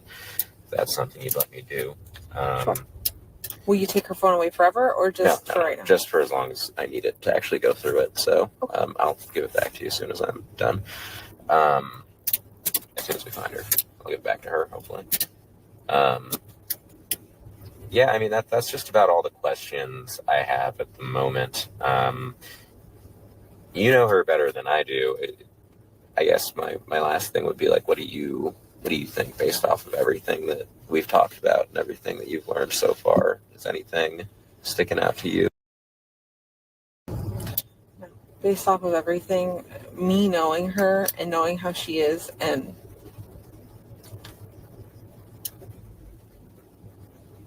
how tight-knit we are, like, I don't think she would run away. Mm-hmm. I feel like she was taken, like, on that short walk from where she was dropped off to the school. It was early in the morning. I'm not sure how many cars were around. Mm-hmm. I think she was dropped off somewhere between 8:30 and 8:45 in the morning, which is earlier than we normally take her. Mm-hmm. I'm not sure. Okay. I think Maddie got really used to her mom not putting her first, even with her going into the arguments and stating, I don't want to live with you. Like, I can't stand my 17-year-old half the time, but good Lord, Yeah, I would never say anything like that. There's some things you're not going to say, some things you will to get your point across, but it just seems like she was really detached. Like, I have to go back and wonder how much bonding actually occurred. I don't think she was. There's tight knit, like she says she was. Yeah, they're not tight knit like she claims. So she wouldn't be making statements about go live with your dad when you turn 18. I don't want to live with you. I mean, you're going to get frustrated with your teenage child, and you're going to have your little arguments and whatever. But it feels like it was getting to had crossed the line sometimes, with the mouth. Um, Well, I mean, if you look at her blog that she had, it seems like her mom said things to her that yeah, she did not like. And I know from experience, my mom has said some ugly things to me, and I learned from that that there's words you can't take back. right. That is So so I true. would not say something like that to my kids. Like I choose my words very carefully and how I say them and how because once you say them, they're out there. You can't take them back. You can't unsay them, right? And you Hmm. would think, well, like it with women like us, we try to learn from our own childhoods and experiences and not carry Right. that over. And Um, not everyone is like that. exactly. I don't think Jen was like that because we both saw the blog and read the posts and different things. Hmm. You could see there was an issue with her mother, and her Right. mother would kind of down Jennifer, but Jennifer, we don't know their lifestyle. We don't know a Right. lot about what Jennifer was like. Jennifer did seem like she struggled early on and wasn't Hmm. completing anything. It took her 3 years to figure out college wasn't for her. And then she had the big plans for the military and that fell through and different things. But her mother what would she say about her mother not supporting her? Hmm. Um, basically waiting for her to fail Right. versus good for you. I hope this works out. Being supportive. She came at her with, well, you're going to fail at this too, basically. So Yeah. if Jennifer never had that type of relationship with her own mother, um, she probably didn't know how to have the right kind with her own daughter. Well, I didn't have a good relationship with my mother, Right. and I just put in the work to try and understand and try and make it better for my own children. Exactly. You know, my sister and I will have conversations now. Um, Hmm. and we think back, we had an amazing mom, but was she perfect? No. You Right. there was a lot of things there, and we talk about them openly with each other, and we're like, do you remember this? Do you remember how we dealt with that? Do you remember? Hmm. We love and remember all those great things, but we still remember the other things, and we have Hmm. both literally, done all we can do to make sure we don't do that here, with Yeah. our own. um, but I had a great relationship with my mom. I could walk into my mom's house at any time, day or night, and sit down and tell her whatever I needed to tell her. Didn't matter how bad Hmm. it was. I could Right. have just done something horribly wrong. She was going to be the one person I could go tell. Right. And she may have turned me in the end, but I could go Yeah. tell her. And it Yeah. was going to, Right. she may not have. It probably depended on what I did, to be honest with you. My mom that's how she rolled. I'll handle you my own way. Right. I Exactly. don't need the law. I brought you in, I can take you out. Right. I want to Yeah. say, from what I understood, Orange County got footage of someone by the church in a description of what she was wearing early that morning, just hanging out in the parking lot, and then she got up and left. Yeah, so the video, they wrote it here, but there was a video of essentially what looks. Yeah, so Annie, we don't know when they were getting ready for bed downstairs with Jen, when they were all going to sleep together in the beginning, they were watching a movie. They stopped the movie, Sister Act, because Jen needed her sleep, go to bed. Y'all go upstairs. Did they go up to continue the movie? And then 30 minutes later, she's like, okay, that's enough of the movie. She needs to go to bed. It's a school night kind of thing. Or was it set up and planned? We don't know. Don't know. It's like her at around 8:45, just about that time, walking into that church parking lot that's right near where she got dropped off by Stephan.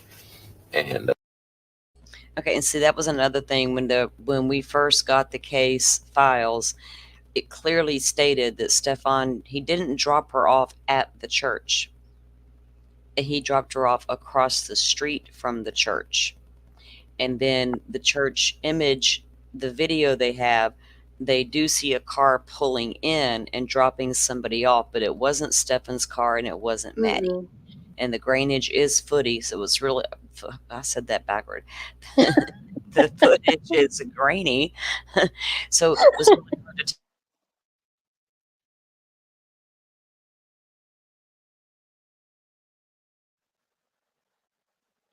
You broke out. Are you still there? Tell them to tell who it was. There's the screen. You broke. Yeah, you Yeah, went out. I went out for a minute. I was like, "Oh Lord, Mhm. I'm the only one here. Did the wind blow hard or something?" I don't know. But yeah, so there's a lot. There's just a lot of emotions tied to this case, not only for the fact that Mhm. what all was horribly done to her, but how Right. long and at the hands of who and how she just after all the it it wasn't like that was a year, and Right. this stuff it was like over a course of years and grooming of the child, and Jen just never saw any of that. We heard her say in the beginning, well, I was very aware and very concerned, didn't let them be alone. I always had those feelings, but as time moved on, she became very comfortable with Stearns being alone with Maddie. And if you go look at the Reddit posts that he has, where the one lady comes out and brings forward a question about how she has a hard time trusting her own husband with their daughter because of things that happened to her as a Mhm. child. His comment back to that, telling her Right. she needed to go to therapy, that she needs to stop blaming all these other men for what happened to her with her situation, and don't carry that over. It's like I could hear him Gaslighting telling was. these things to Jen. Yeah. You Yeah. know what I mean? You can trust me. It's not fair to put all men in that category and to say that we can't be trusted just because we're men, basically. And did she finally give in and go, oh, you're right. I see the way you care for Maddie, blah, blah, bullshit. But yeah. But at some point, lady, come on. You had to start noticing something. Mhm. It looks like she sits there for about 15 minutes or so and then walks away. So I'm wondering if it's typical for her to wait at that parking lot too for my stepdad to pick her up from school. So it's not abnormal for her to hang out there. in that parking lot. Yeah. Okay. Can you think of any reason why she might have chosen yesterday morning to wait there? I mean, obviously, your stepdad's not picking Yeah, he her up wasn't in the picking her morning, up. but I wonder if she knew, like, if she had an idea she was super early, so she was just trying to kill time a little bit. But I don't know why she didn't go directly to the school. Like, yeah. She should have. Okay. I know when Stephan dropped her off, he said that he saw her rummaging through her phone as he drove away, like deeply looking into not her phone, Her sorry, backpack. her backpack. Yeah. I'm assuming she was looking for her phone and realized she didn't have it with her at that time. Got it. But Okay. Does she have any kind of boyfriend or significant other at school that she's ever talked about or expressed? no boyfriend. She did recently tell Stephan that she had a crush on a boy. Oh, okay. And we saw messages between them, and nothing seemed weird. But you can look through that as well. His name is. I assume another middle school boy. Yeah. Okay. Got it. All right. Well, that is all the questions I have for you right now. I'm going to go ahead and end this, and I'll just get one more quick thing from you. 11:44 hours.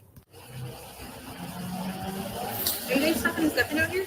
Yeah, they're right out there. They just wanted to ask him a couple things, but I figured I'd just ask you this at the same time for the sake of time. Do you recognize this vehicle at all? I wanted to see if I could. So I know it's pretty grainy. It's this one right here. That one's tough, but does that look familiar at all? No. You don't know that anywhere? I don't know that part. Gotcha. Okay, cool. Yeah, so this is it's hard to show you on my phone because the quality of the video just kind of gets worse when I've downloaded it from the church's computer, and the quality just gets kind of worse. Can you make out like the shape of that being black shorts and that being possibly a green jacket? I see the green. Would that, I mean, I know it's very difficult to recognize, but would that be something, some clothes that she owns, or Yes. would the quality be too bad for you to be able to tell based on that? I mean, the quality's terrible. Yeah. The color scheme Would that be akin to something that she owns? Yeah. Gotcha. And the hair looks a little dark in the from here. Dirty blonde. It could pass for dirty blonde. That could possibly be her. Okay. Is that? I can't tell just from looking at it, but is that Is that Stephan's car? It looks a little darker from there, but I almost can't tell like if it's a Toyota or looks a little different. From the front looks different. That looks like a Toyota from the front. From the front, it looks different, right? And then from the side, it could be. It's got a little. Cadillac. I mean, yeah, the grill is kind of the same. A little bit. The headlights look the same. Okay, cool. No, I just wanted to see if you kind of were able to help me with that. So this whole living in the woods thing, I have people like tromping through the woods right now on horses and ATVs and all sort of things. But has she ever mentioned that before? Just in that text that I saw. Just that's the only time you've ever heard of it? Is she outdoorsy at all? Does she like camping? We used to go hiking. Okay. But we haven't done that in a while. Okay. Where did you go? Was it around here? Where would we go? We go hiking in like St. Cloud. Lake Lizzie Preserve is what it's called. Oh yeah, well that's not too far. It's about 35 minutes away. Yeah. Okay. On 182. Lake Lizzie Preserve. We've also walked Shingle Creek before, but we haven't done that in a very long while. Got it. But no, I know the thing is, I started talking to her about World War III. I was talking about like, hey, this is going on in Palestine and Israel right now. Oh, so you're talking to her about the wars. I was telling her, I was talking to her about just what's happening politically, and I'm like, I don't know what that means for us, but we'll see what happens. But I've talked to her about World War III, so that's what I'm just saying. How long ago was that? I mean, is that something that might have impacted her? Yeah, I feel like that's why when I read that conversation, I'm like, oh, that's directly related to me talking to her about what's happening in Israel, Palestine, and the potential World War III that might happen from that. Okay. And that's why she said she wanted to go live in the woods. Okay. Got it. All right. No, just wanted to figure out where that might have come from. Maybe help me see if she just wanted to be in the outdoors. Definitely, the World War III conversation, that's definitely me. Okay. That was me. It's fine. I mean, that's fine. So one thing that I think I may have misheard you say earlier, but I want to make sure that I have it absolutely clear, is on Sunday night, y'all went to bed around 11, and the reason that you sent her upstairs with Stephan was because you had work in the morning, was it? Or you just started a new job? I just started a new job, and I haven't been sleeping well. I take psychiatric meds every night for my bipolar disorder, and if I don't take them the right way, eat, and go to sleep on time, they don't work. They don't work. Gotcha. So I was just like, hey, I really need these meds because I forgot them the night before. I forgot them, I think, Saturday night. So Sunday I was not myself. So I asked, I'm like, hey, I need to be medicated. I need to sleep. Can you take care of the morning duties so I can go and sleep? Gotcha. All right. No, I just wanted to make sure I understood you right, because I was like, did you have work in the morning? Or I didn't write that down, and I wanted to make sure I heard you okay. Are there any cameras in the neighborhood that you know? Does anyone have any Ring cameras? Do you have any security cameras out front? I'm gonna say there are cameras in the front. There are cameras in the back gate as well. Okay. I know one neighbor around here has a Ring camera, but I didn't want anything like that. Okay. Hey, Jay, how are you? And if you don't mind, just try to keep people out of because I have a canine that's coming. If you don't mind, they're going to try to run another track from the church and from here. Okay. To see if we can maybe just try it again. Last night it didn't work out because the dog lost interest and they weren't able to continue. But I figured, it's worth another try. The dogs are pretty good, so just try to keep them out of her room. We're probably going to use does she have dirty laundry or the dirt? Her most recent dirty laundry is on my bathroom floor, and we've walked around it. We haven't touched it. Okay, just keep people off of it. Yeah. Just and as much as you can, try to avoid crowding the front door for the dog. Yeah. So that they know where to go from. Okay. Just let me know when they're coming. Yeah, I'm gonna go. They're gonna call me when they're on the way. But just as much as you can, try to keep the scent pretty fresh. There you go. Cool. All right. And another thing I just wanted to confirm, because I know the last night was a long night, but you said you said when you woke up around 9, you left your house at 9:30 for your doctor's appointment. Mm-hmm. and Stephan hadn't come home yet. Mm-mm. And then he called you at 10. You were At already like gone. 10:15, yeah. Because at 9:35, he was in the parking garage switching the body from the front seat to the trunk. Right. 10:15-ish Mhm. to have the conversation. McDonald's and Yeah, she didn't want McDonald's, so he came home. I think he had accidentally left his phone at home. Yeah. So he was just letting me know because I had called him multiple times. So he was just returning my call, going, "I'm so sorry, I left the phone at home. I went to the vape store. I waited there for a little bit. Nothing.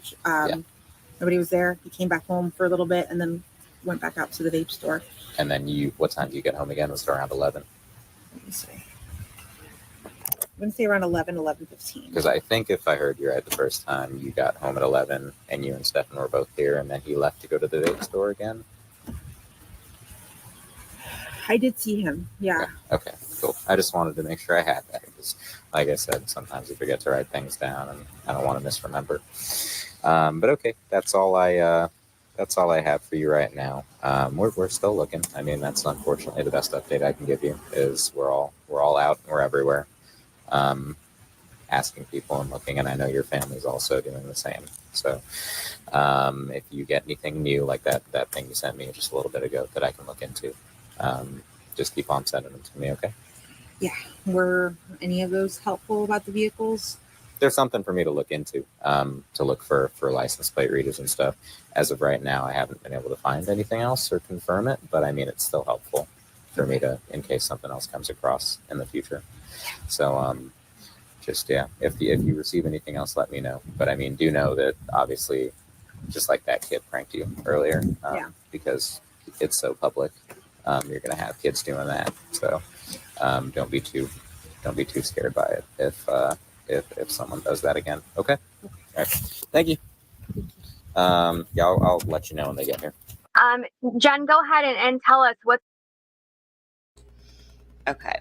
So that ends some of those. There's more to come with Jennifer with the police. This is in the case file. Now, this is Hannah McKenzie. She used to live here. She's was a local reporter for a long, long time. I really love her. She's really good. But this interview was referred to when they were doing their interrogation video of Jen. They asked her, "Did you go on Fox 35 and say you hoped Maddie didn't come home?" Well, I remembered, I was like, that's not what she said. So I went back and reviewed it, and she did say it, but they didn't. I don't guess the cops heard the whole statement of what she actually said. And I don't know if that's why this is in the case file or not that they released. I'm assuming they viewed it and put it in there. But we'll watch a few minutes of this. We're probably going to end this stream soon. I'm going to go get something to eat. I'm thinking about coming back in a little while. I'll get with Butterfly about that if we want to continue with a part 2. Hello, Heather. Welcome in. We are about right at the 4-hour mark, and I don't want to keep them too long in case people do want to go on the replays. You can also, bump up the speed to listen through things. I don't like listening to these interviews at a faster rate because it's harder to keep up with the conversation, in my opinion. I know a lot of people will put it on a faster speed. Then to me, the important stuff gets lost in the conversation. And I just, my brain, I can't compute what they're saying. It's like I can't even take those fast talking commercials on the radio. Like they put their disclaimer at the end, the guy's going 90 to nothing. I can be a fast talker, but my head cannot take it. I got to turn that stuff down. I cannot do it. So you won't find me playing too much on fast speed over here because my brain won't work with it. But we'll let this piece play right here. What's going on with Maddie? Well,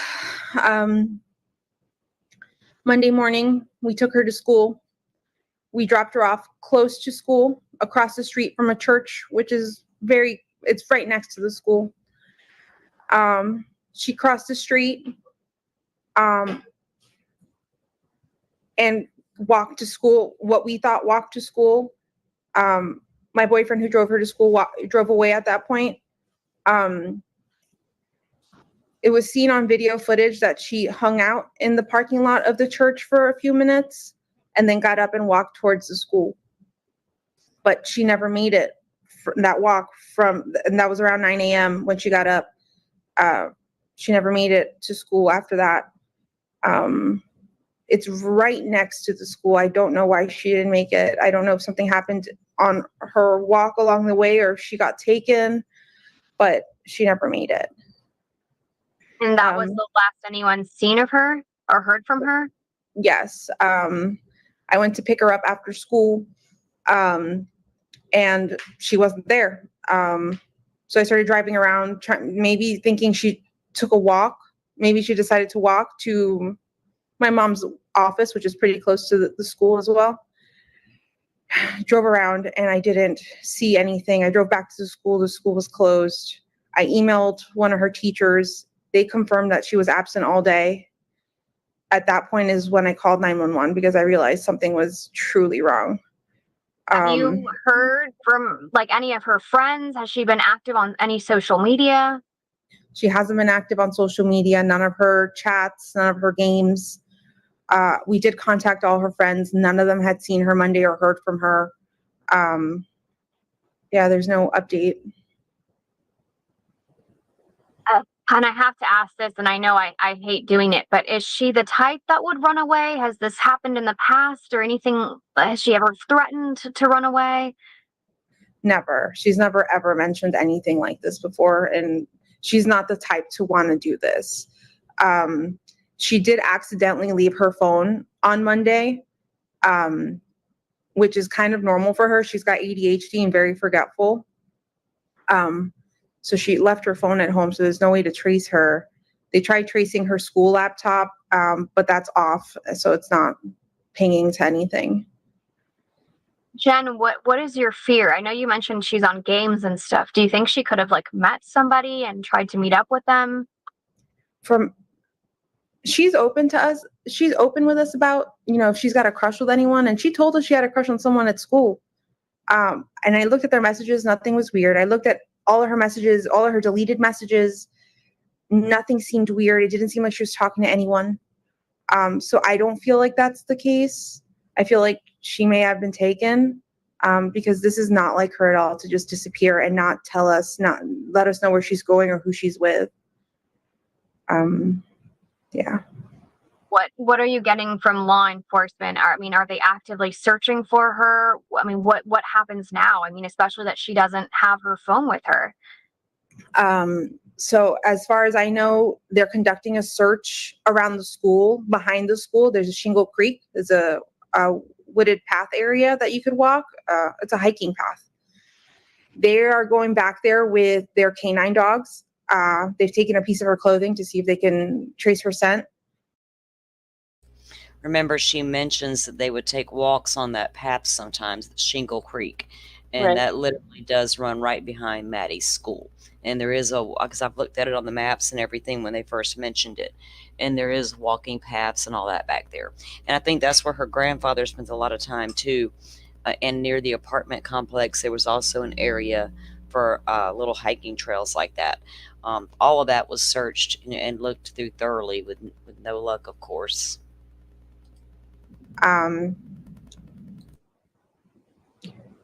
They're also taking their own vehicles. I'm not sure what type of vehicles, but they're going into the woods to search for her. But I don't feel like that's going to find anything right now. We've had people all day on that trail sending us photos to see if anything there looks familiar and like her personal belongings, and nothing is hers. So I'm not sure. I'm not sure where to go from here. I'm just contacting the news to get the word out, to get some help, because I'm desperate. I'm a wreck right now. So you think that she's been taken against her will? I do think so, yes. See, if it's true that Jennifer was the one reaching out to the news agencies, would you do that if you knew what had happened? Would you be so brazen? You know what I mean? I would be like trying to avoid the media if I was doing something nefarious versus reaching out to them.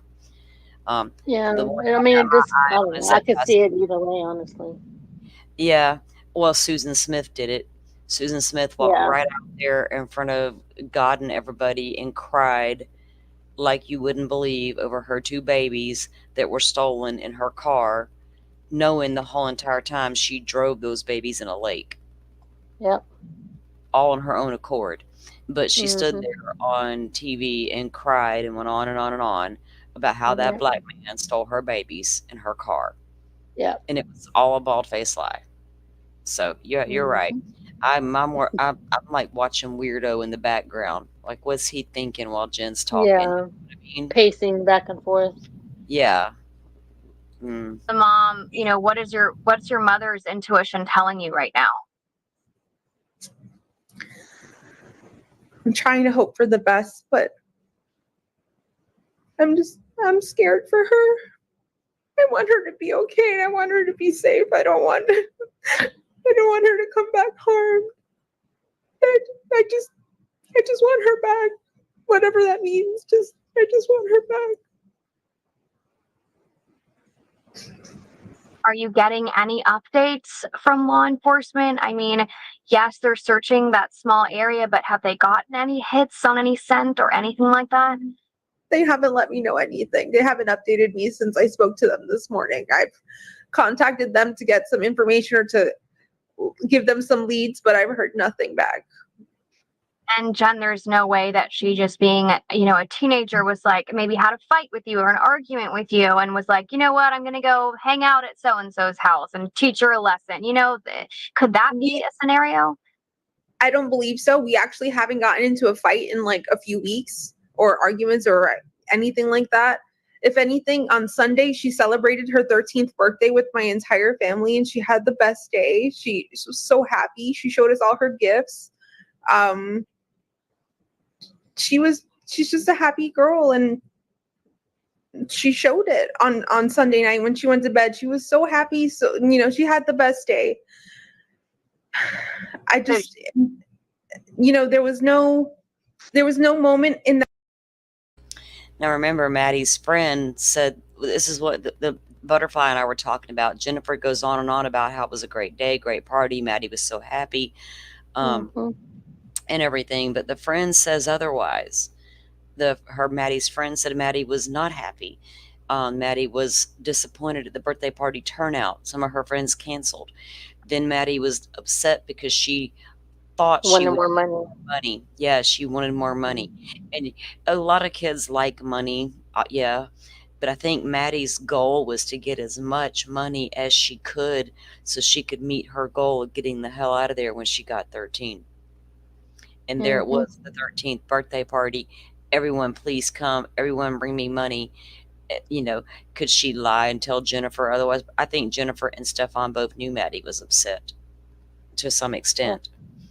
Well, not just that, she pictures her, I mean, she paints her as such a happy girl in one sentence, and in the next sentence, how she's so forgetful, she has ADHD, and she brings up her bad points more than she does good points. A lot. It's like she only saw the worst of her, or could only talk about the bad part, what she perceived to be the worst parts of her daughter. What we think are probably normal annoyances with the kids might have been super heightened with Jen. Just your very presence irritates me, kind of thing. She gives off a weird vibe. I don't think she was the kind of mother she needed to be. Obviously, if she was, she would never have been in a position to let these kind of things happen. And if your mental capacity is so overwhelming and so bad, you can't get out of bed and function, you probably need to call your mom and say, hey, can you take Maddie full time? It's not something I can deal with any longer. Why did you never place a call to her dad and say, look, can we have a conversation? I get it. You haven't been around for the first few years. You're making an effort now. But then again, people have a hard time admitting their own bullshit. Oh, believe me, it happens. I mean, it's happened in my family where family members knew Yeah, find out later. I didn't know when I was a kid, but growing up, Yeah, you and I've had that conversation as well. Mhm. That's a lot of, and even with Joe, we talked about it, how a lot of times, especially, back in the day type thing, when things were just handled among the families. You might Mhm. remove a child, but don't report the situation, which is wrong. But it does happen. And I think that it just feels like the more you look at all of the interviews with Jennifer, and because I'm just doing Jennifer right now, it's just, he made it easier for her to check out, like she was trying to do when she was still married to Stephen. Because Mhm. he's like, I have to work, I have to go to school, I can't be there for her 24/7, and it got in the way of their relationship eventually. And so then you get Stearns, who's more than happy to accommodate all of Jennifer's little quirks and needs, and just putting her further away from where she should have been to be a good mom. That evening, from when she got home from the party, that she had her phone or had the laptop, she went straight to getting ready and went to bed. So I know she didn't have any conversations with anyone. She didn't make plans with anyone. I didn't see any of that. So she spent the whole Sunday celebrating her 13th birthday. Was her 13th birthday on that Sunday, or that was just like the time you guys were celebrating? That was the time we were celebrating. Her birthday was on Thursday, the 22nd. Okay, She just turned 13. But that's just so heartbreaking to be celebrating her 13th birthday, and then the very next day, that's gone. the last you've seen of her. Yeah. Yeah. I mean, where do you go now? Are you gonna go out there and search or look, or what is are you sticking by the phone? Are you what are you doing? I'm staying at home, staying by the phone, hoping she just appears. I know my entire family is out looking. They've all spread a bunch of flyers. I've had people contact me that they've gone to the international airport to spread flyers, to Amtrak, to Greyhound, just any way that if someone's taken her and they're trying to take her, just to show her face, just to make sure, she's not being taken against her will. And you mentioned ADHD. Was there anything else maybe mentally going on, or that you knew of? She does suffer from anxiety, and once upon a time she was diagnosed with autism. We had her what's the word? Brained, maybe? Reevaluated. Okay. We had her reevaluated a few months ago, actually, and they told us no, she didn't have autism, but she did have some autistic traits. She did have ADHD, some autistic traits, but not autism. So I'm not sure where to leave with that, because one doctor said she did and one doctor saying she doesn't, and I don't know. She's just more with the labels from a kid they didn't understand. Because when you walk into these therapist office and these psychiatric offices, you have to be brutally honest with them about what's being experienced. Now, Right. Jennifer wasn't aware, or if she was aware and just didn't want to come out and tell a therapist, hey, my daughter's getting this done to her, that those things alone being done to her were enough to trigger behaviors in this child. Mhm. And if the therapist and anybody involved with diagnosing her isn't aware there's these things going on, how do you diagnose it? What's going on with her? I know somebody that I finally got them to take their kid to therapy. I'm like, but you have to walk in there and be honest with what your child's experiencing. If you Definitely. want the solid help you need to get to move forward. And I think Maddie, when she began to exhibit the behavioral problems, is directly tied to the abuse she was suffering. The ex-husband speaks about it a little bit, how his daughter had complained to him about how Maddie was becoming aggressive. I was just gonna say. Yeah, and even with when they were playing their video games, how now these kids can be annoying to one another. They'll go in and tear your stuff up on Minecraft, and that's like a big no-no. Well, but Maddie would do it. She would go into her sister's area and destroy things on purpose. That I know they were having a little bit of issue with that, but he said it seemed like, and the school mentioned a few little things, not like bad behavior, but the not coming to school, not staying the whole day, going to the clinic a lot, the falling asleep at the desk a lot. And then she was exhibiting behaviors toward other children that were aggressive in some nature. All of those are directly related to the abuse that she was suffering for years that I'm assuming nobody was aware of. Right. How do you know if a child's not telling?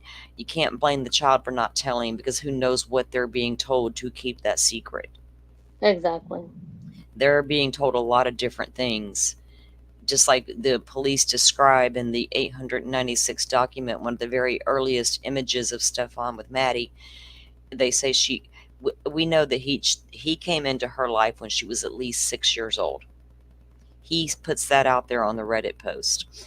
Now, the family also Stephan talks about that, about the age, about the time he came into their lives. So if he starts grooming her at 6 years old, by 7, he's got her. The cops even said in the reports that we have that one of the early images on Stephan's phone is a video where he has his phone and he's telling Maddie or showing Maddie the game. Maddie wants to play the game. In order to play the game, Maddie has to do specific things to his privates, and she does it because she was just a little girl and did not know any better, so these therapists aren't aware of what's causing her behavioral problems. How can they get to the bottom of what's actually causing the root cause? You know what I mean? And to make a proper diagnosis, you just can't get there. So a lot of times these labels are thrown out there. Oh, well, she's just autistic because she's acting out. I'm sorry, I don't buy that for every kid. Just like I don't buy every kid who can't sit still for 5 minutes has ADHD. Exactly. Sometimes they're just bored and need to have their little brains challenged, advanced classes or activities. You find things to keep your kids occupied. It's a legitimate diagnosis if you legitimately have it, but I feel like there's a lot of people who aren't being honest about certain up with diagnosis, Exactly. And then It's these so kids easily passed as that when it can be something else. And exactly. So when they had her reevaluated, they're like, no, we are not seeing autism here. We may see some traits, but we're not seeing autism. And apparently Maddie functioned just fine. Right. And there are a lot of people out there on the spectrum who apparently seem to be functioning just fine until something happens. And it's because they have this. No. No. Just in the middle, I guess, because she does have some tendencies, but socially she's pretty great. So I'm not sure. And with the video that you were able to see whenever your boyfriend dropped her off, where was that? Which video? Was that a surveillance camera? It was a surveillance camera. Heather, what you're referring to is an interview. All of those interviews are in this case file, but Jennifer did make a statement to the law enforcement where she says she had told Stephan at some point, don't turn this into a Woody Allen situation where the stepfather grooms the child and the child runs off at 18 with him. That's what she said. Why she said that to him or why she would even bring that up and say, we have no clue, but it's a very bizarre statement to make, period. But yes, she did. Uh-oh, swamp signal has returned. Hold on. At least he didn't drop off. Or maybe I shouldn't say jinx it. Right? Because Joe's still tied up, so I don't know if we can go get rescued over at his channel. We are about to wrap it up. So camera from the church, Peace Church, right next to Hunter's. She's going to talk about the camera again. I'm just getting caught up on the chat here a little bit.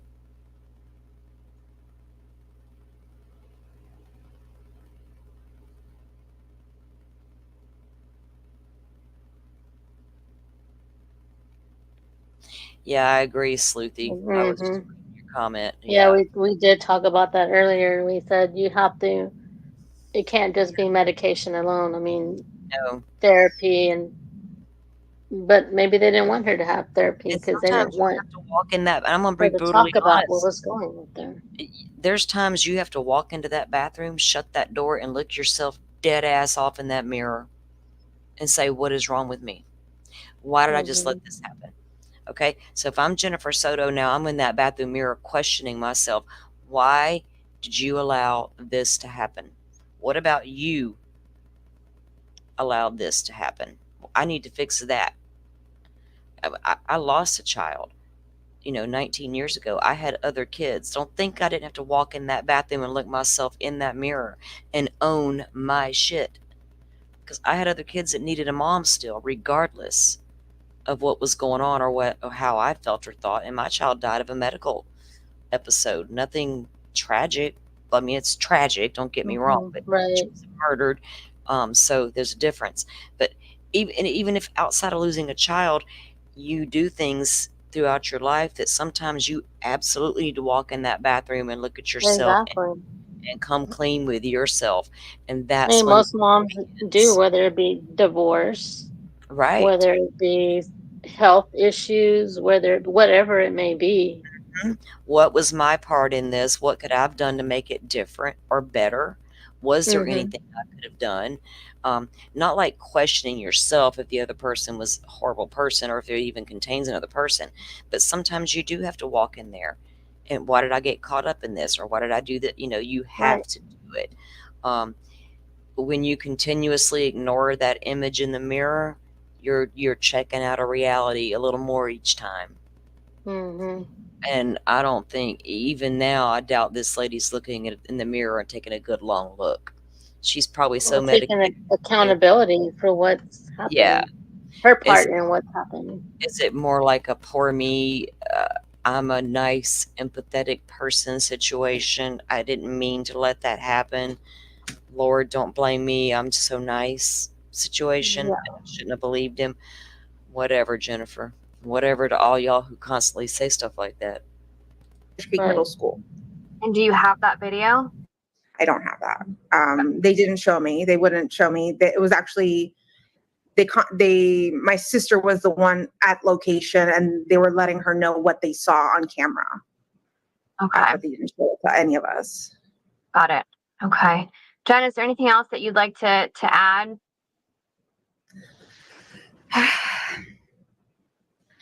Please, please, please, if you have any information, contact me, contact law enforcement. Any information helps. Maddie, if you see this, please come home. Please be safe. I love you very much. If you have my Maddie, please just let her come home. We just want her home. Okay. So the first question. I guess they're going to go into another interview there with Jennifer. We can watch these. I'm not going to do it right now. We've seen them here, but I don't mind reviewing them again. I am going to end the stream, though. It's been 4.5 hours, and I do need to get something to eat. I'll get with Butterfly. This is going to be part 1, because we're going to finish the Jennifer sessions here, reviewing hers and comparing with the timeline and stuff, but we're also going to go over Stearns as well. Then, like I said, one day this week, we are going to be doing a Delphi show. There's a lot there, and in fact, Sleuthy, if you're still here, if you want, I'll hook up with you girls. If you want to come by, I'd love to have you. I had to hit her up the other day about some documents, and she got back to me with those. So there's some stuff I do want to review, specifically Delphi related, and I didn't want them to be in the same stream. I'm trying to keep the streams separate. There's a lot with both cases, and they need their own separate shows. So we will be doing part 2 of breaking down more of Jennifer's interviews and leading into Stephan's. And we're also going to end up watching the Stephan interview, which is, we're going to look at more than just that, but her ex-husband had a lot to say that I feel is important to try to understand, if we can, Jennifer, because understanding is just part of it. Because I'm telling you right now, there are other Maddies out there right now. We're kidding ourselves if we think there aren't. Living nightmares And a lot of them at the hands of their own parents, or parents who just seem to be completely checked out of situations. Right. Are there things that we can look for and see? And you don't, it's so hard to say, see something, say something, but when do you know when to get involved and when not to? Do you know Mm-hmm. that's a struggle I think we all face. Um, some are more prone to jump in and be that person, and there was nothing there. I mean, if there's nothing there, there's nothing there. You can't fault yourself for trying. But I think a Right. lot of people do struggle with, when do we say something? When, Mm-hmm. and if this can help us understand things, or to understand and spot these types of people, Right. if you're the type of person who is someone who is empathetic, and you tend to, want to help people, because a lot of people with empathy do. Like, say you get a Mm-hmm. Stearns type character, he has a few problems, you want to help. And the next thing Right. you know, you're being used and lied to and groomed. And how do you how do you stop it? Don't let it happen, you know? Right. So when things come along, that's when you have to look at yourself and say, how did I just let that happen? Even Or you're the one that speaked up, and yeah, everyone is after you now for speaking yes. up. Yeah, and a lot of times you can do things anonymously, though. If you Mm-hmm. feel there's really, like, if I feel like there's somebody harming a child and I really believe Well, that, yeah, definitely. you can make that anonymous report. Um, Mm-hmm. how quick they get to it and how thorough it gets investigated is one thing. Um, a lot of these kids younger than Maddie are told so many things to get them to stay quiet. So even if Including they do, shaming them, making yeah, them feel sinful about right. So even if they are what's not approached, their say, by fault. DCF or somebody, are the children going to be comfortable enough to be honest? Are they going to be too afraid to be honest? Right.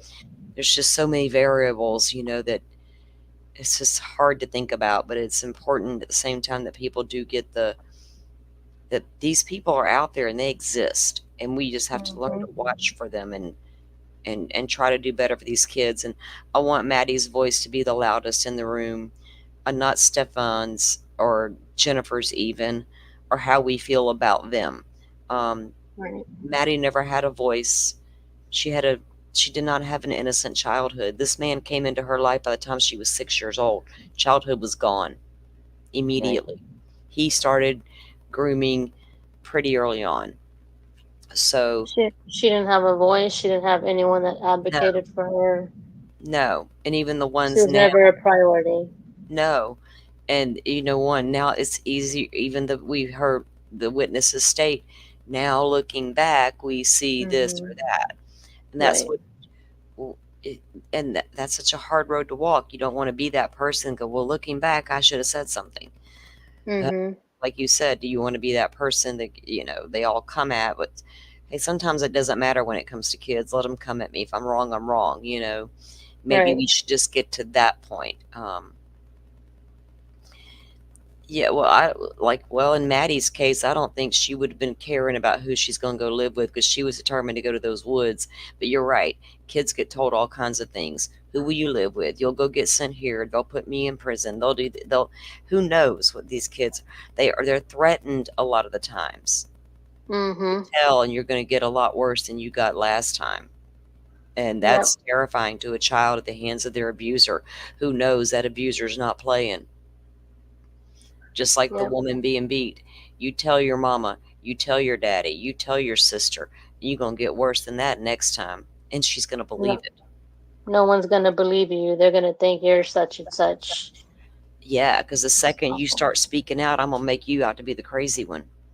That's what Mm-hmm. narcissists do. That is a classic narcissistic behavior. The minute you speak out against me, I'm going to do everything in my power to make you look like a triggered crazy ass person. Yep. You better come hard, because I'm coming harder. It's finna be on. That's all I can say. Right. Anyway, I'm getting really hungry, so I'm gonna go get something to eat. I want to thank all of you guys that did come in and hang out with us and listen to the interviews and do the breakdown. I don't me. I know he had to step away for a moment and handle something. Um, but we appreciate Joe coming by. You guys get over there and sub up to his channel. He's got some good things that are in the works to come down. for us to view, and I can't wait for all that. So looking forward to it. But again, thanks to everybody who did come in. I do appreciate it. We'll get our part 2 scheduled up. We'll get our Delphi show scheduled as well. Like I said, we're about 2 weeks away from jury selection. And like Joe had mentioned earlier, he plans to be there for that. So hopefully we can get him back in here after that occurs and get a good update from that moving forward. So anyway, thank you guys for all coming in. We do appreciate it, and we'll see you again very, very soon. Thank you.